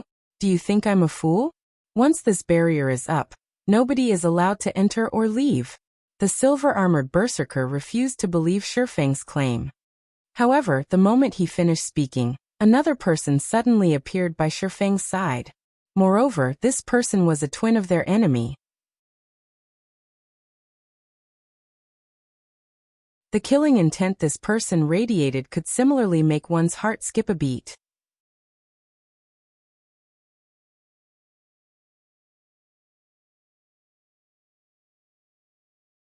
Chapter 525, Instant Kill. Every member of Warwolf's elite team was stunned when they saw 2 Shifengs in front of them. What's going on here? One Shifeng had already given them plenty of trouble, and they even required Warwolf's help if they wanted any hope of defeating him. Now that there were 2, what were they supposed to do? A doppelganger, huh? Warwolf remained calm despite the sudden appearance of another Shifeng, and he immediately thought of a possibility. In God's domain, aside from the skills of the various classes, there was also a large variety of general skills. A skill capable of producing a doppelganger was not entirely impossible. It was just like how summoners could summon powerful monsters. When the others on the team heard Warwolf's statement, they realized that this was actually quite possible. Otherwise, how would they explain the situation before them? Everyone instantly released a sigh of relief. Although a doppelganger possessed some lethality, at the end of the day, a doppelganger was still a doppelganger. However, they quickly realized that they were sorely mistaken. They were outrageously wrong. The instant Shifeng's doppelganger showed itself, it dashed towards the Tier 1 swordsman. Although the speed of the doppelganger's sword was not as frightening as the real Shifeng's, every one of the doppelganger's attacks forced the Tier 1 swordsman to take 3 to 5 steps back before he could stabilize himself. The Tier 1 swordsman was even forced to activate defensive blade to hold off the doppelganger's assault. I'll help you. The black armor berserker rushed towards Shifeng's doppelganger, brandishing his battle axe. However, even with the aid of a top-tier berserker, the Tier 1 swordsman's HP rapidly decreased. The team's Tier 1 cleric had no choice but to heal the Tier 1 swordsman constantly to stabilize the latter's HP. The doppelganger's combat power flustered every one of its enemies. Leave the doppelganger to me. Since it is a skill, there is definitely a duration. Once the duration ends, we will deal with the person himself, Warwolf snarled. He then used charge and arrived before the doppelganger. Shifeng had to admit that Warwolf was indeed an expert who had already set foot into the refinement realm. Both his attacks and evasion were extremely accurate and meticulous. He always achieved the greatest of effects using the smallest of actions. In addition, that massive shield of his allowed him to guard the majority of his body from the doppelganger's attacks easily. Despite being forced into a constant retreat by the doppelganger's every move, his body remained as steady as a mountain. Amazing. If Kola was as skilled as Warwolf right now, we could definitely try to raid a 50-man Hell Mode team dungeon. Shifeng pitted his situation while he watched Warwolf. With Warwolf pinning down the doppelganger, the remaining 6 experts kept Shifeng in check while they bided their time. However, before anyone could catch a breather, 12 swords suddenly appeared hovering around Shifeng. Just looking at the gleaming edges of the blades made one's scalp tingle. Since you guys see nothing wrong with ganging up on others, there's nothing wrong with me using my doppelganger and these 12 swords to deal with the 7 of you, right? Don't call me a bully, alright? Shifeng smiled faintly. He then controlled the 12 abyssal blade phantoms to attack the 6 experts. Suddenly, the silver-armored berserker and the other experts paled, their words sticking in their throats. Although the 12 abyssal blade phantoms did not contain much power, their damage was still significant. They could cause up to 45% of Shifeng's damage. In addition, the phantoms were small, fast, and nimble, making it extremely difficult to avoid their strikes. While the melee classes could cope, but barely with the phantoms, the same did not hold true for the ranged classes. It was especially true for the cleric. Preserving his own life had become an arduous task, much less doing so and healing his team. After fighting for only a short moment, Werewolf and the other top-tier experts were miserable. The overwhelming Smile members watching from outside the barrier were utterly dumbfounded. Even if everyone present was a fool, they could tell just how powerful Shifeng was.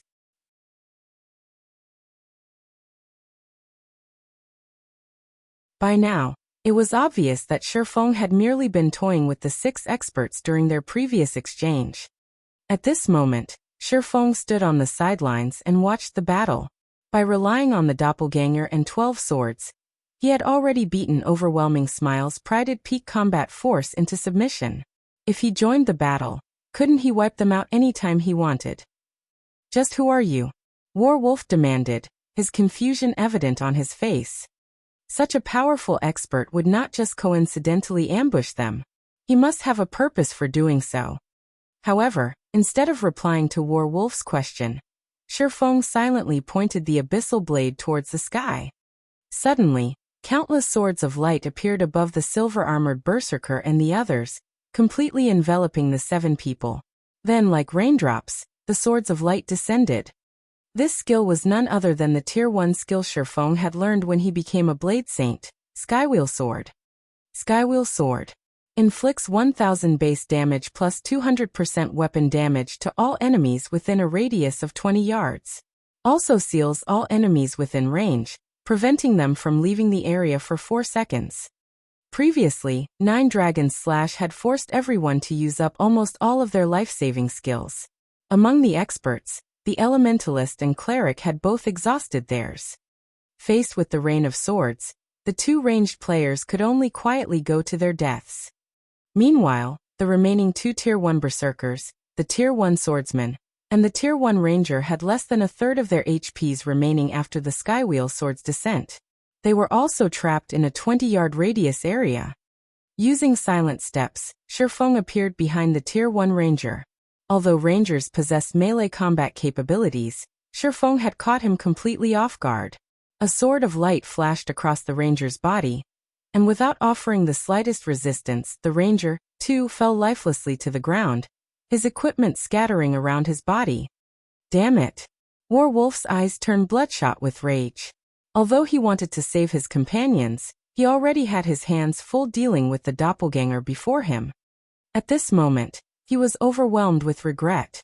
Just why had he used a barrier to trap his own men with this kind of monster? Moreover, the barrier lasted 15 long minutes. Everyone outside, hurry up and escape. Werewolf was helpless as he shouted this command. Boss Wolf. The overwhelming Smile team members outside the barrier nodded and scattered. As they ran, they began to contact the other members of Overwhelming Smile, asking for reinforcements. However, they knew that no one could save Werewolf and the others. There was not enough time. Inside the barrier, though the silver-armored berserker and the other 2 experts tried to attack Shifeng as a group, the gap between their strength and speed and their enemies was simply too massive. Without needing any skills, Shifeng easily finished off the 3 of players after brandishing his swords a dozen times or so. As for Werewolf, Shifeng was done playing around. He immediately instructed his doppelganger to activate Blade Liberation. Blade Liberation was a skill that he had learned himself, not a skill that he acquired with his equipment. Since the doppelganger could utilize all of the skills he had learned, it was naturally capable of using the Tier 1 Berserker skill, Blade Liberation, as well. Instantly, both the doppelganger's strength and agility increased by 80%. At this moment, the doppelganger's strength and agility had even surpassed Shifeng himself. In the next moment, countless swords of light clashed with Werewolf's massive red shield, producing a continuous stream of rings. The barrage of powerful attacks sent Werewolf flying. As he tried to stabilize his body in midair, he suddenly discovered Shifeng's doppelganger before him. Hurriedly, Werewolf raised his shield in an attempt to protect his body. Shockingly, however, the doppelganger's sword passed through his shield and struck his body, dealing over -1000 damage. This move was none other than the skill specifically meant for targeting MTs, Illusory Shadow. Once this skill was used, the doppelganger's attacks could only be dodged, and not blocked. At this moment, Werewolf's towering shield was practically non-existent.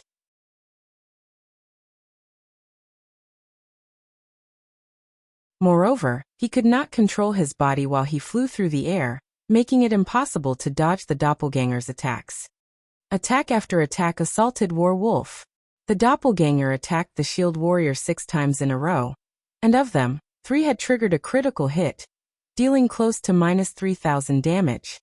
In the blink of an eye, Werewolf's body fell to the ground, his nearly 7000 HP reaching 0.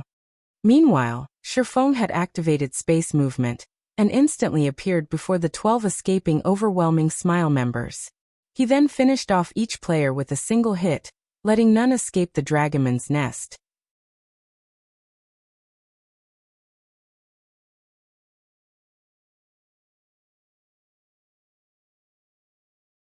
Chapter 526, Deterring Force. After annihilating everyone at the Dragonman's nest, Shifeng began to collect the items his victims had dropped. Due to Haunted's effect, Werewolf and the others' drop rates had multiplied. Moreover, due to Shifeng's luck attribute, some of Overwhelming Smile's elites had even dropped up to 3 pieces of equipment. Shifeng had obtained more than 200 pieces of equipment, with the most inferior being level 20 secret silver equipment, just by killing this team of 100 players. In total, Shifeng had earned more than 1000 gold in equipment. No wonder so many players joined the forces of darkness. An indescribable joy filled Shifeng's heart when he looked at the assortment of advanced equipment in his bag. If Zero Wing had only itself to rely on to obtain all this equipment, a lot of time would be required. Meanwhile, Shifeng had only needed 5 minutes. However, equipment was not his greatest concern this time. The key point had been killing Werewolf and the others. After absorbing their immortal souls, Werewolf and the others could forget about logging into the game for at least 2 or 3 days. In addition to their lost equipment, they would have to waste at least 4 or 5 days to recover from this serious setback. With this one fight, Shifeng had stomped Overwhelming Smile's trump card to the ground, severely slowing the guild's development progress. If I put my back into it, I should be able to collect the 300 points of life force required before logging off. Shifeng took a look at the Icarus's heart's attributes, licking his lips. He then departed from the Dragonman's nest in search of other Overwhelming Smile members. Previously, when he had attacked Werewolf and the others, the latter had contacted the other nearby Overwhelming Smile members, hoping to attract a crowd. After all, Overwhelming Smile was the overlord of Maple City. Now that someone had dared to provoke the guild, they wanted to openly display what the consequences were for such actions. As this concerned the guild's reputation, Overwhelming Smile would take action to serve as a deterrence for others. Hence, this was the perfect time for Shifeng to hunt Overwhelming Smile members. Time gradually passed. Just as Shifeng had predicted, while he had killed Werewolf's team, the Overwhelming Smile members in Dragon Ridge began to rush towards his location. There was actually someone who dared kill their allies while in their territory. Before this, nobody had dared to kill any members of Overwhelming Smile. Now that someone had emerged, naturally, they needed to retaliate. Filled with rage, the members of Overwhelming Smile rushed over to the Dragonman's nest where Werewolf's team had fought, hoping to teach Shifeng a lesson. Unfortunately, only an endless abyss awaited them. The majority of the reinforcements that arrived consisted of 20-man teams, and very rarely would a 100-man team appear. Although all of these teams consisted of elite players, compared to Werewolf's team, they were significantly inferior. Whenever Shifeng discovered one of these teams, he would immediately use Firestorm. As for those that were fortunate enough to be outside the skill's effective radius, Shifeng would rush over and finish them off quickly. Each battle usually lasted around 5 or 6 seconds. These overwhelming Smile members did not even have the time to contact the other teams. They could only watch as Shifeng devoured them, one after another, becoming life force for the Icarus's heart. After slightly over half an hour, Shifeng had collected a total of 300 points of life force, evolving the Icarus's heart to secret silver rank. The luck attribute the necklace provided increased from the original 7 points to 9 points. Although it was a minor increase, it had significantly increased items drop rates.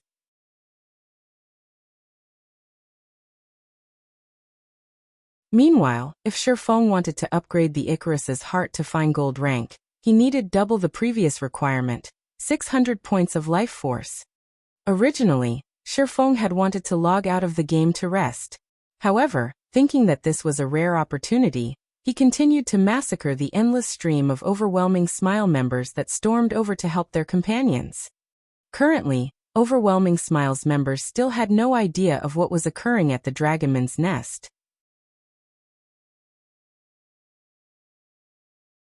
They also did not know that many of their companions had already died.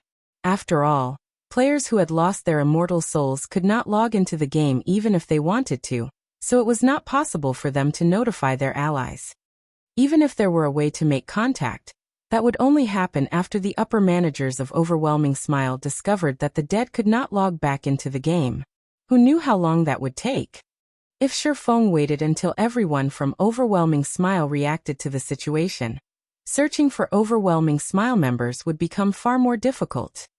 Since news of his slaughter would get out sooner or later, Shifeng intended to go all out and kill as many as he could. Ignorantly, the members of Overwhelming Smile who wanted to teach Shifeng a lesson continued to run to their deaths. Every team that came to the Dragonman's nest died. The 100-man teams were no exception. Meanwhile, inside Overwhelming Smile's guild residence in Maple City, "Miss Yulan, what's going on with you? Why are you in such a hurry to see me?" A handsome middle-aged man seated on the guild leader's throne asked, laughing. This middle-aged man was none other than Overwhelming Smile's true guild leader, Laughing Heaven.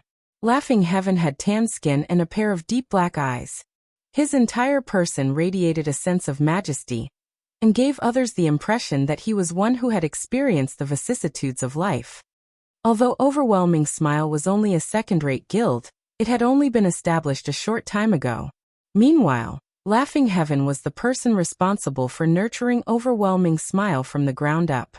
During the initial stages of God's domain, he had accurately chosen to develop Overwhelming Smile in Maple City, leading the guild to become the city's overlord. Soon after, Underworld came with the offer of acquisition. Not only had Underworld supplied the guild with significant funds, but it also supplied many experts, allowing Overwhelming Smile to become a guild capable of rivaling first-rate guilds. However, what shocked Laughing Heaven the most were the experts Underworld had sent. Because of those few experts, Overwhelming Smile had managed to raid team dungeons smoothly and unimpeded, shocking Maple City. Overwhelming Smile had become a well-known guild in Starmoon Kingdom, and even showed signs of becoming the kingdom's #1 guild. Guild leader Laughing Heaven, now is not the time for jokes. Recall all of our members from Dragon Ridge immediately. If they can't return, instruct them to keep their guild emblems hidden. Yulan said with a stern expression, her tone sounding like an absolute command rather than a request. Miss Yulan, did something big happen in Dragon Ridge? Laughing Heaven was no fool. Hearing the sudden change in Yulan's tone, he could tell that the situation was not as simple as it seemed. However, he could not casually withdraw all those players who were out grinding without a good reason. Such an action would negatively impact the guild's development. Are you really clueless about what is happening in Dragon Ridge? Yulan asked quietly. Are you talking about the person who is attacking our teams? When Laughing Heaven realized the reason for Yulan's distress, he could not help but laugh and said, "Miss Yulan, aren't you making a big fuss over nothing? Isn't it just someone ambushing us? Is there really a need to withdraw our members from Dragon Ridge? Many guild members have already gone to deal with that arrogant bastard. I doubt it will be long before that player is found and killed." Making a big fuss over nothing? Found and killed? Yulan could not help but laugh upon hearing Laughing Heaven's words, a hint of mockery flashing in her eyes. To actually speak such ridiculous words, do you even know what exactly is happening in Dragon Ridge right now? Miss Yulan, there is one thing that you have to understand. While you might be Overwhelming Smiles guild leader in White River City, in Maple City, I, Laughing Heaven, am the true guild leader. Laughing Heaven was not impressed by Yulan's behavior. If not for the woman having the support of Underworld, he couldn't care less what the woman said. Since you don't know, I'll tell you. Zero Wings guild leader, Black Flame, is currently in Dragon Ridge. The majority of the subordinates you've sent there to level up are most likely dead already. If you don't recall them right this instant, it won't be long before he wipes out every member we have there. Yulan said sternly. That is all I have to say. Guild leader Laughing Heaven, whether you wish to act upon my advice or not is up to you. Finished, Yulan turned and left the guild leader's office. Her task in Maple City was only to develop Overwhelming Smiles trade. She was not allowed to intervene on any other matters relating to the guild, not could she. Otherwise, she would not have run all the way here to meet with Laughing Heaven. Meanwhile, Laughing Heaven was stunned into silence when he heard the name Black Flame.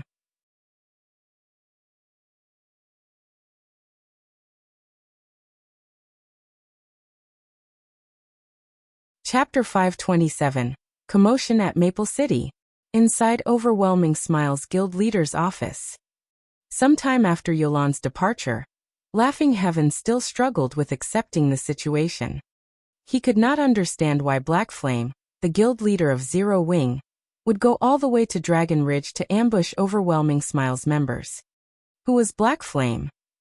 He was Star Moon Kingdom's publicly acknowledged #1 expert.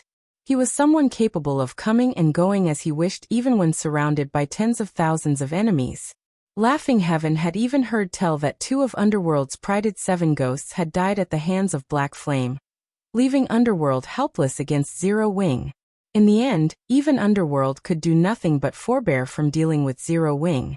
This alone spoke of Black Flame's power. Shit! Laughing Heaven suddenly recalled a situation. There was a rumor going around saying that Black Flame was capable of preventing the players he killed from logging into God's domain for a long period. However, Laughing Heaven knew that this rumor was true, as after Black Flame killed Underworld's 5th ghost and 6th ghost, the 2 were unable to log into the game for 2 full days. Laughing Heaven also knew that, back in the Watch Cemetery in the White River City region, Black Flame had single-handedly forced Underworld to withdraw from that land of treasures. If what Yulan said was true, then the Overwhelming Smile members in Dragon Ridge vying for revenge were no different than sheep to the slaughter. Moreover, it was currently night in God's domain. Every guild member capable of leveling up at night was an elite player. If these people were annihilated and barred from entering the game for 2 days. Laughing Heaven immediately tried to contact Werewolf, hoping his team of experts could pin down Black Flame. With their strength, they should be able to deal with this matter without much difficulty. Afterward, he only needed to withdraw his guild members from Dragon Ridge. Did he log off? When Laughing Heaven opened his friends list, he suddenly discovered that Werewolf and the other experts were offline. That shouldn't be right. I heard that Werewolf was planning to raid a Dragonman's nest today. Why would they log off so soon? It can't be. Laughing Heaven abruptly thought of an extremely unlikely possibility. How could this be? Did Black Flame kill all 8 of those top-tier experts? However, when he recalled Yulan's sudden appearance in his office, it was highly possible that Werewolf had contacted Yulan after he died. This won't do. I need to call back everyone immediately. When Laughing Heaven thought about the massacre of Overwhelming Smiles members, rage and frustration filled his heart. However, who else could possibly win against this one-man army? Shortly after, Laughing Heaven sent a command to all Overwhelming Smile members in Dragon Ridge, ordering them to either head to other locations to level up or return to the city to rest. In any case, the monsters at night were not easy to deal with. They could also accumulate double EXP buff if they rested in the guild residence. What's going on? Why are we being told to leave Dragon Ridge? I'm only a short distance from the treasure chest. That's right. Our team is still looking for that little thief that dared ambush us. If we withdraw like this, won't we let that bastard get away? Who knows? However, this is a command from the guild leader, so we have no choice.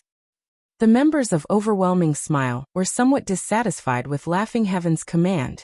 However, as it was a command from the guild leader himself, they could not disobey.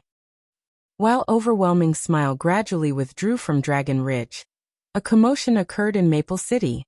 Many players resting in the city passionately discussed these ambushes and Overwhelming Smile's withdrawal.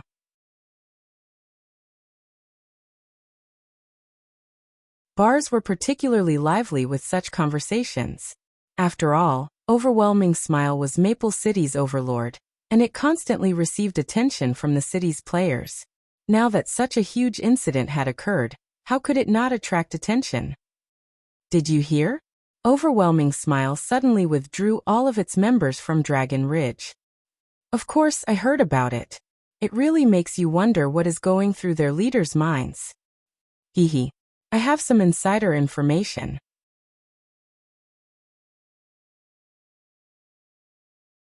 I heard that someone is killing Overwhelming Smile players in Dragon Ridge. With no way to deal with this assailant, Overwhelming Smile was forced to withdraw from Dragon Ridge. Oh, blow it out your ass. Overwhelming Smile is our Maple City's absolute overlord. Whoever dares attack them is just looking to die. Hey, don't deny it so quickly. That player that ambushed Overwhelming Smile is no simple character. Suddenly, the players in the bar grew curious.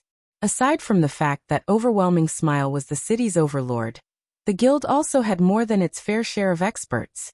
Otherwise, they would not have successfully raided level 20-man Hell Mode team dungeons one after another. Even until now, aside from Overwhelming Smile, no other guild in Maple City had accomplished such a feat. With these experts, what player had even a chance of challenging the guild? I don't believe it. Who could possibly be so powerful? That's right. Unless a first-rate guild is trying to wage an all-out war against Overwhelming Smile in Maple City, who else would possess such strength? The bar's crowd expressed their doubts. They did not believe any of this information. Moreover, they always had a sense of pride regarding the guild known as Overwhelming Smile. After all, they were all players of the same city. Moreover, Overwhelming Smile was indeed very powerful. Throughout the entire Starmoon Kingdom, only a few guilds could raid level 20 Hell Mode team dungeons. Even if a first-rate guild wished to take strike out at Overwhelming Smile, they would be beaten to death if they set foot in Maple City. Hehe. I knew none of you would believe me. However, once I say this name, you will definitely believe me. The male druid giggled. Continue boasting. Who doesn't know how to boast? Suddenly, everyone inside the bar sent contemptuous looks at the independent player. Haha. Let me tell you guys, then. The player attacking Overwhelming Smile is Black Flame, Zero Wings Guild leader and Starmoon Kingdom's #1 expert. The male druid said very confidently. When the druid finished speaking, the entire bar fell silent. Everyone felt that Black Flame was the only person capable of such a feat. This was because such an incident had once occurred in White River City. Back then, hadn't Overwhelming Smile's many experts been forced to withdraw from the Watch Cemetery precisely because of Black Flame? It could be said that practically everyone in Starmoon Kingdom knew about Black Flame. One hit to deter the guilds in White River City, one battle to be crowned as god. Many players had tried to learn from Black Flame. If they could learn even a fraction of his skills, they could become experts. Meanwhile, Black Flame's title as the one-hit Azura was something that excited countless players. He's the leader of a guild. Moreover, he is the overlord of White River City. Why would he come all the way to Maple City to cause trouble for Overwhelming Smile? Someone suddenly asked. How should I know? Maybe Black Flame plans to lay his hands on Maple City as well? The male druid joked. Silence overtook the entire bar once more.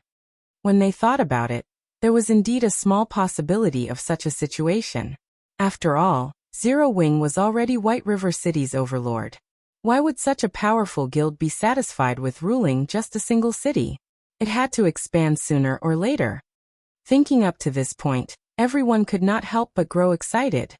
Meanwhile, seated in a corner of the bar, a middle-aged man in his late 30s was greatly shocked when he heard this news.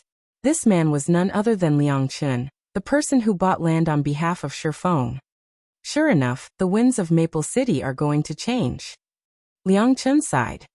In all of Starmoon Kingdom, most likely, only an expert like Black Flame was capable of deterring the overlord of an entire city by himself.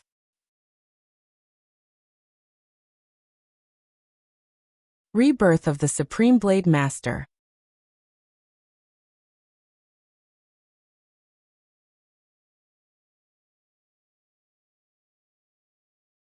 Chapter 528, Characteristic Skill. The news regarding Black Flame quickly spread throughout Maple City. Overwhelming Smile and Zero Wing had been waging an all-out war against each other. No one was surprised that Black Flame had taken his killing all the way to Maple City, considering it perfectly reasonable.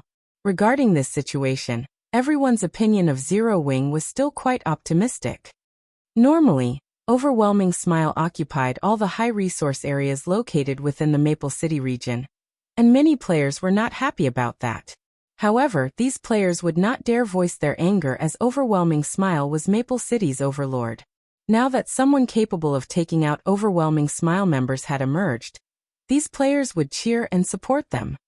However, as news of Shifeng's hunt spread, another event had occurred that excited players in Maple City. Another player-owned shop had emerged in their city, and this shop was the Candlelight trading firm. The Candlelight trading firm sold a wide variety of goods, with the most precious item being the basic strengthened armor kit. Many players had never even seen the basic strengthened armor kits before. Hence, the moment Maple City's players laid their eyes on the kits, they rushed to purchase their own. As a result, business at the Candlelight trading firm was far better than what the Overwhelming trading firm enjoyed. Naturally, while there were some who celebrated the Candlelight trading firm's new establishment in Maple City, there were others who grew worried. Although the city's players were overjoyed by this situation, Yulan, who was currently inside the Overwhelming trading firm, was incensed. Candlelight trading firm. Yulan ground her teeth. She had truly not expected that the Candlelight trading firm had been preparing to set up a shop in Maple City. Furthermore, Candlelight had managed to obtain a plot of land in the central district of the city. However, this was still not the most infuriating aspect. The most detestable thing was that the Candlelight trading firm had actually set up its shop relatively close to the Overwhelming trading firm. Due to the Candlelight trading firm having the advantage regarding available products, many of the Overwhelming trading firm's original customers had shifted their attention towards the Candlelight trading firm. Boss, what are we supposed to do now? If this continues, Candlelight will snatch all of our remaining customers, a shop manager asked, concern filling his voice. We don't have a choice. Our only option is to start a price war. Reduce the prices of all goods, Yulan said, sighing helplessly. She did not have any good ideas about how to deal with this situation. Unless they could get their hands on some exclusive items, there was simply no way to compete with the Candlelight trading firm. Fortunately, unlike in White River City, the Overwhelming trading firm possessed some capital in Maple City, and their two trading firms had started with the same benefits around the same time. In addition, Maple City was their home ground. The cost of harvesting materials was significantly lower here, resulting in a lower production cost. They definitely had a fighting chance against the Candlelight trading firm. In God's domain, shops in different cities, but owned by the same player, shared products. However, while there was no city tax for consigning products to shops in the player's home city, there was a small 8% city tax charged for items consigned to sell at shops in other cities. This was a protection mechanism of sorts implemented to protect the player-owned shops of each respective city. In other words, since the Candlelight trading firm's main headquarters was in White River City, there was an invisible cost added to the items they sold in Maple City. To the overwhelming trading firm, this was an advantage. Sure enough, after the overwhelming trading firm reduced its prices, other than players wanting to purchase products unique to the Candlelight trading firm, players quickly returned to shopping at the overwhelming trading firm. Meanwhile, in the Dragon Ridge, Shifeng was currently having the time of his life. With wave after wave of overwhelming smile players marching towards their deaths, Shifeng had finally managed to upgrade the Icarus's heart to dark gold rank.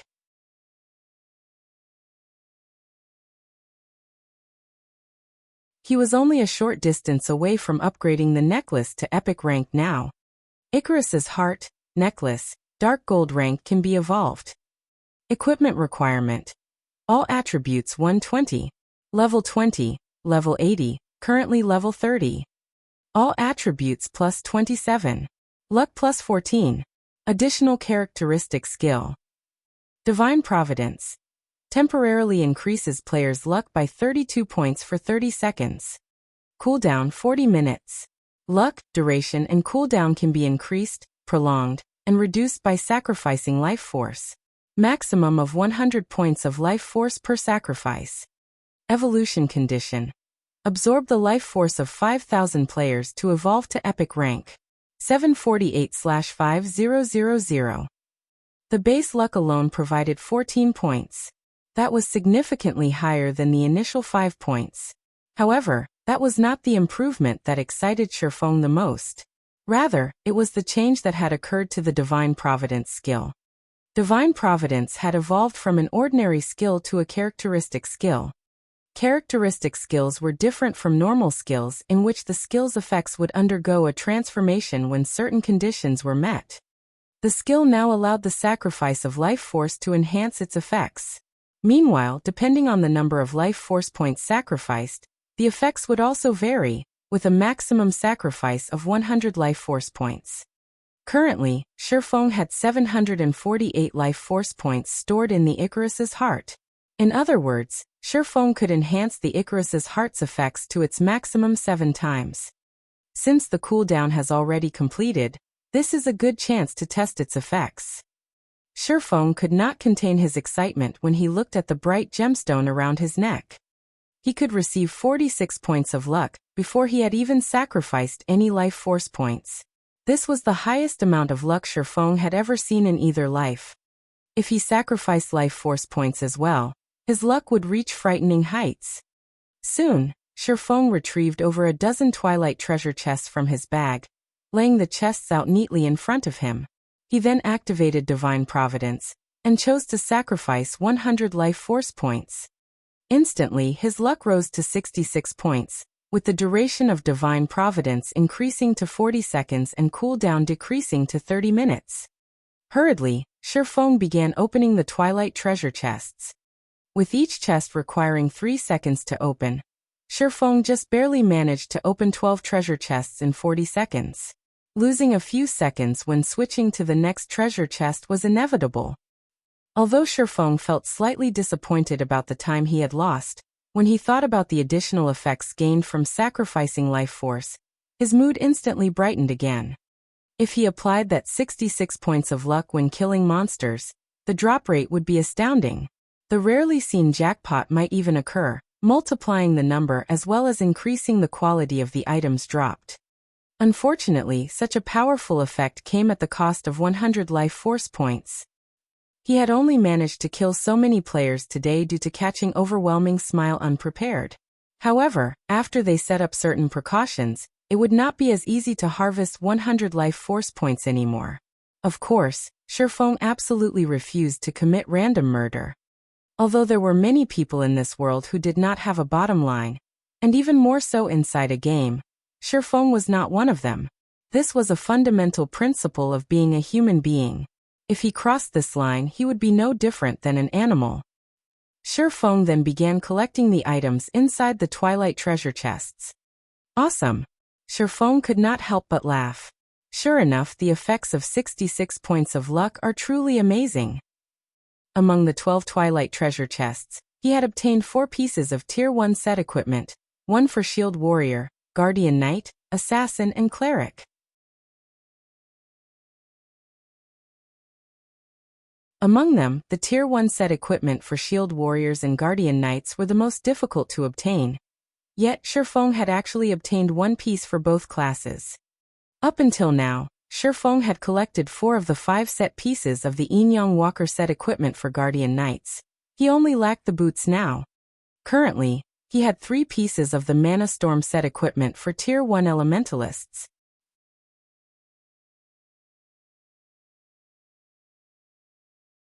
As for the Dark Melody set equipment for Tier 1 Assassins like the Yin-Yang Walker, Shifeng now had 4 pieces. He was only missing the head slot. He had 3 set pieces of the Forest Guard set equipment for Tier 1 Rangers.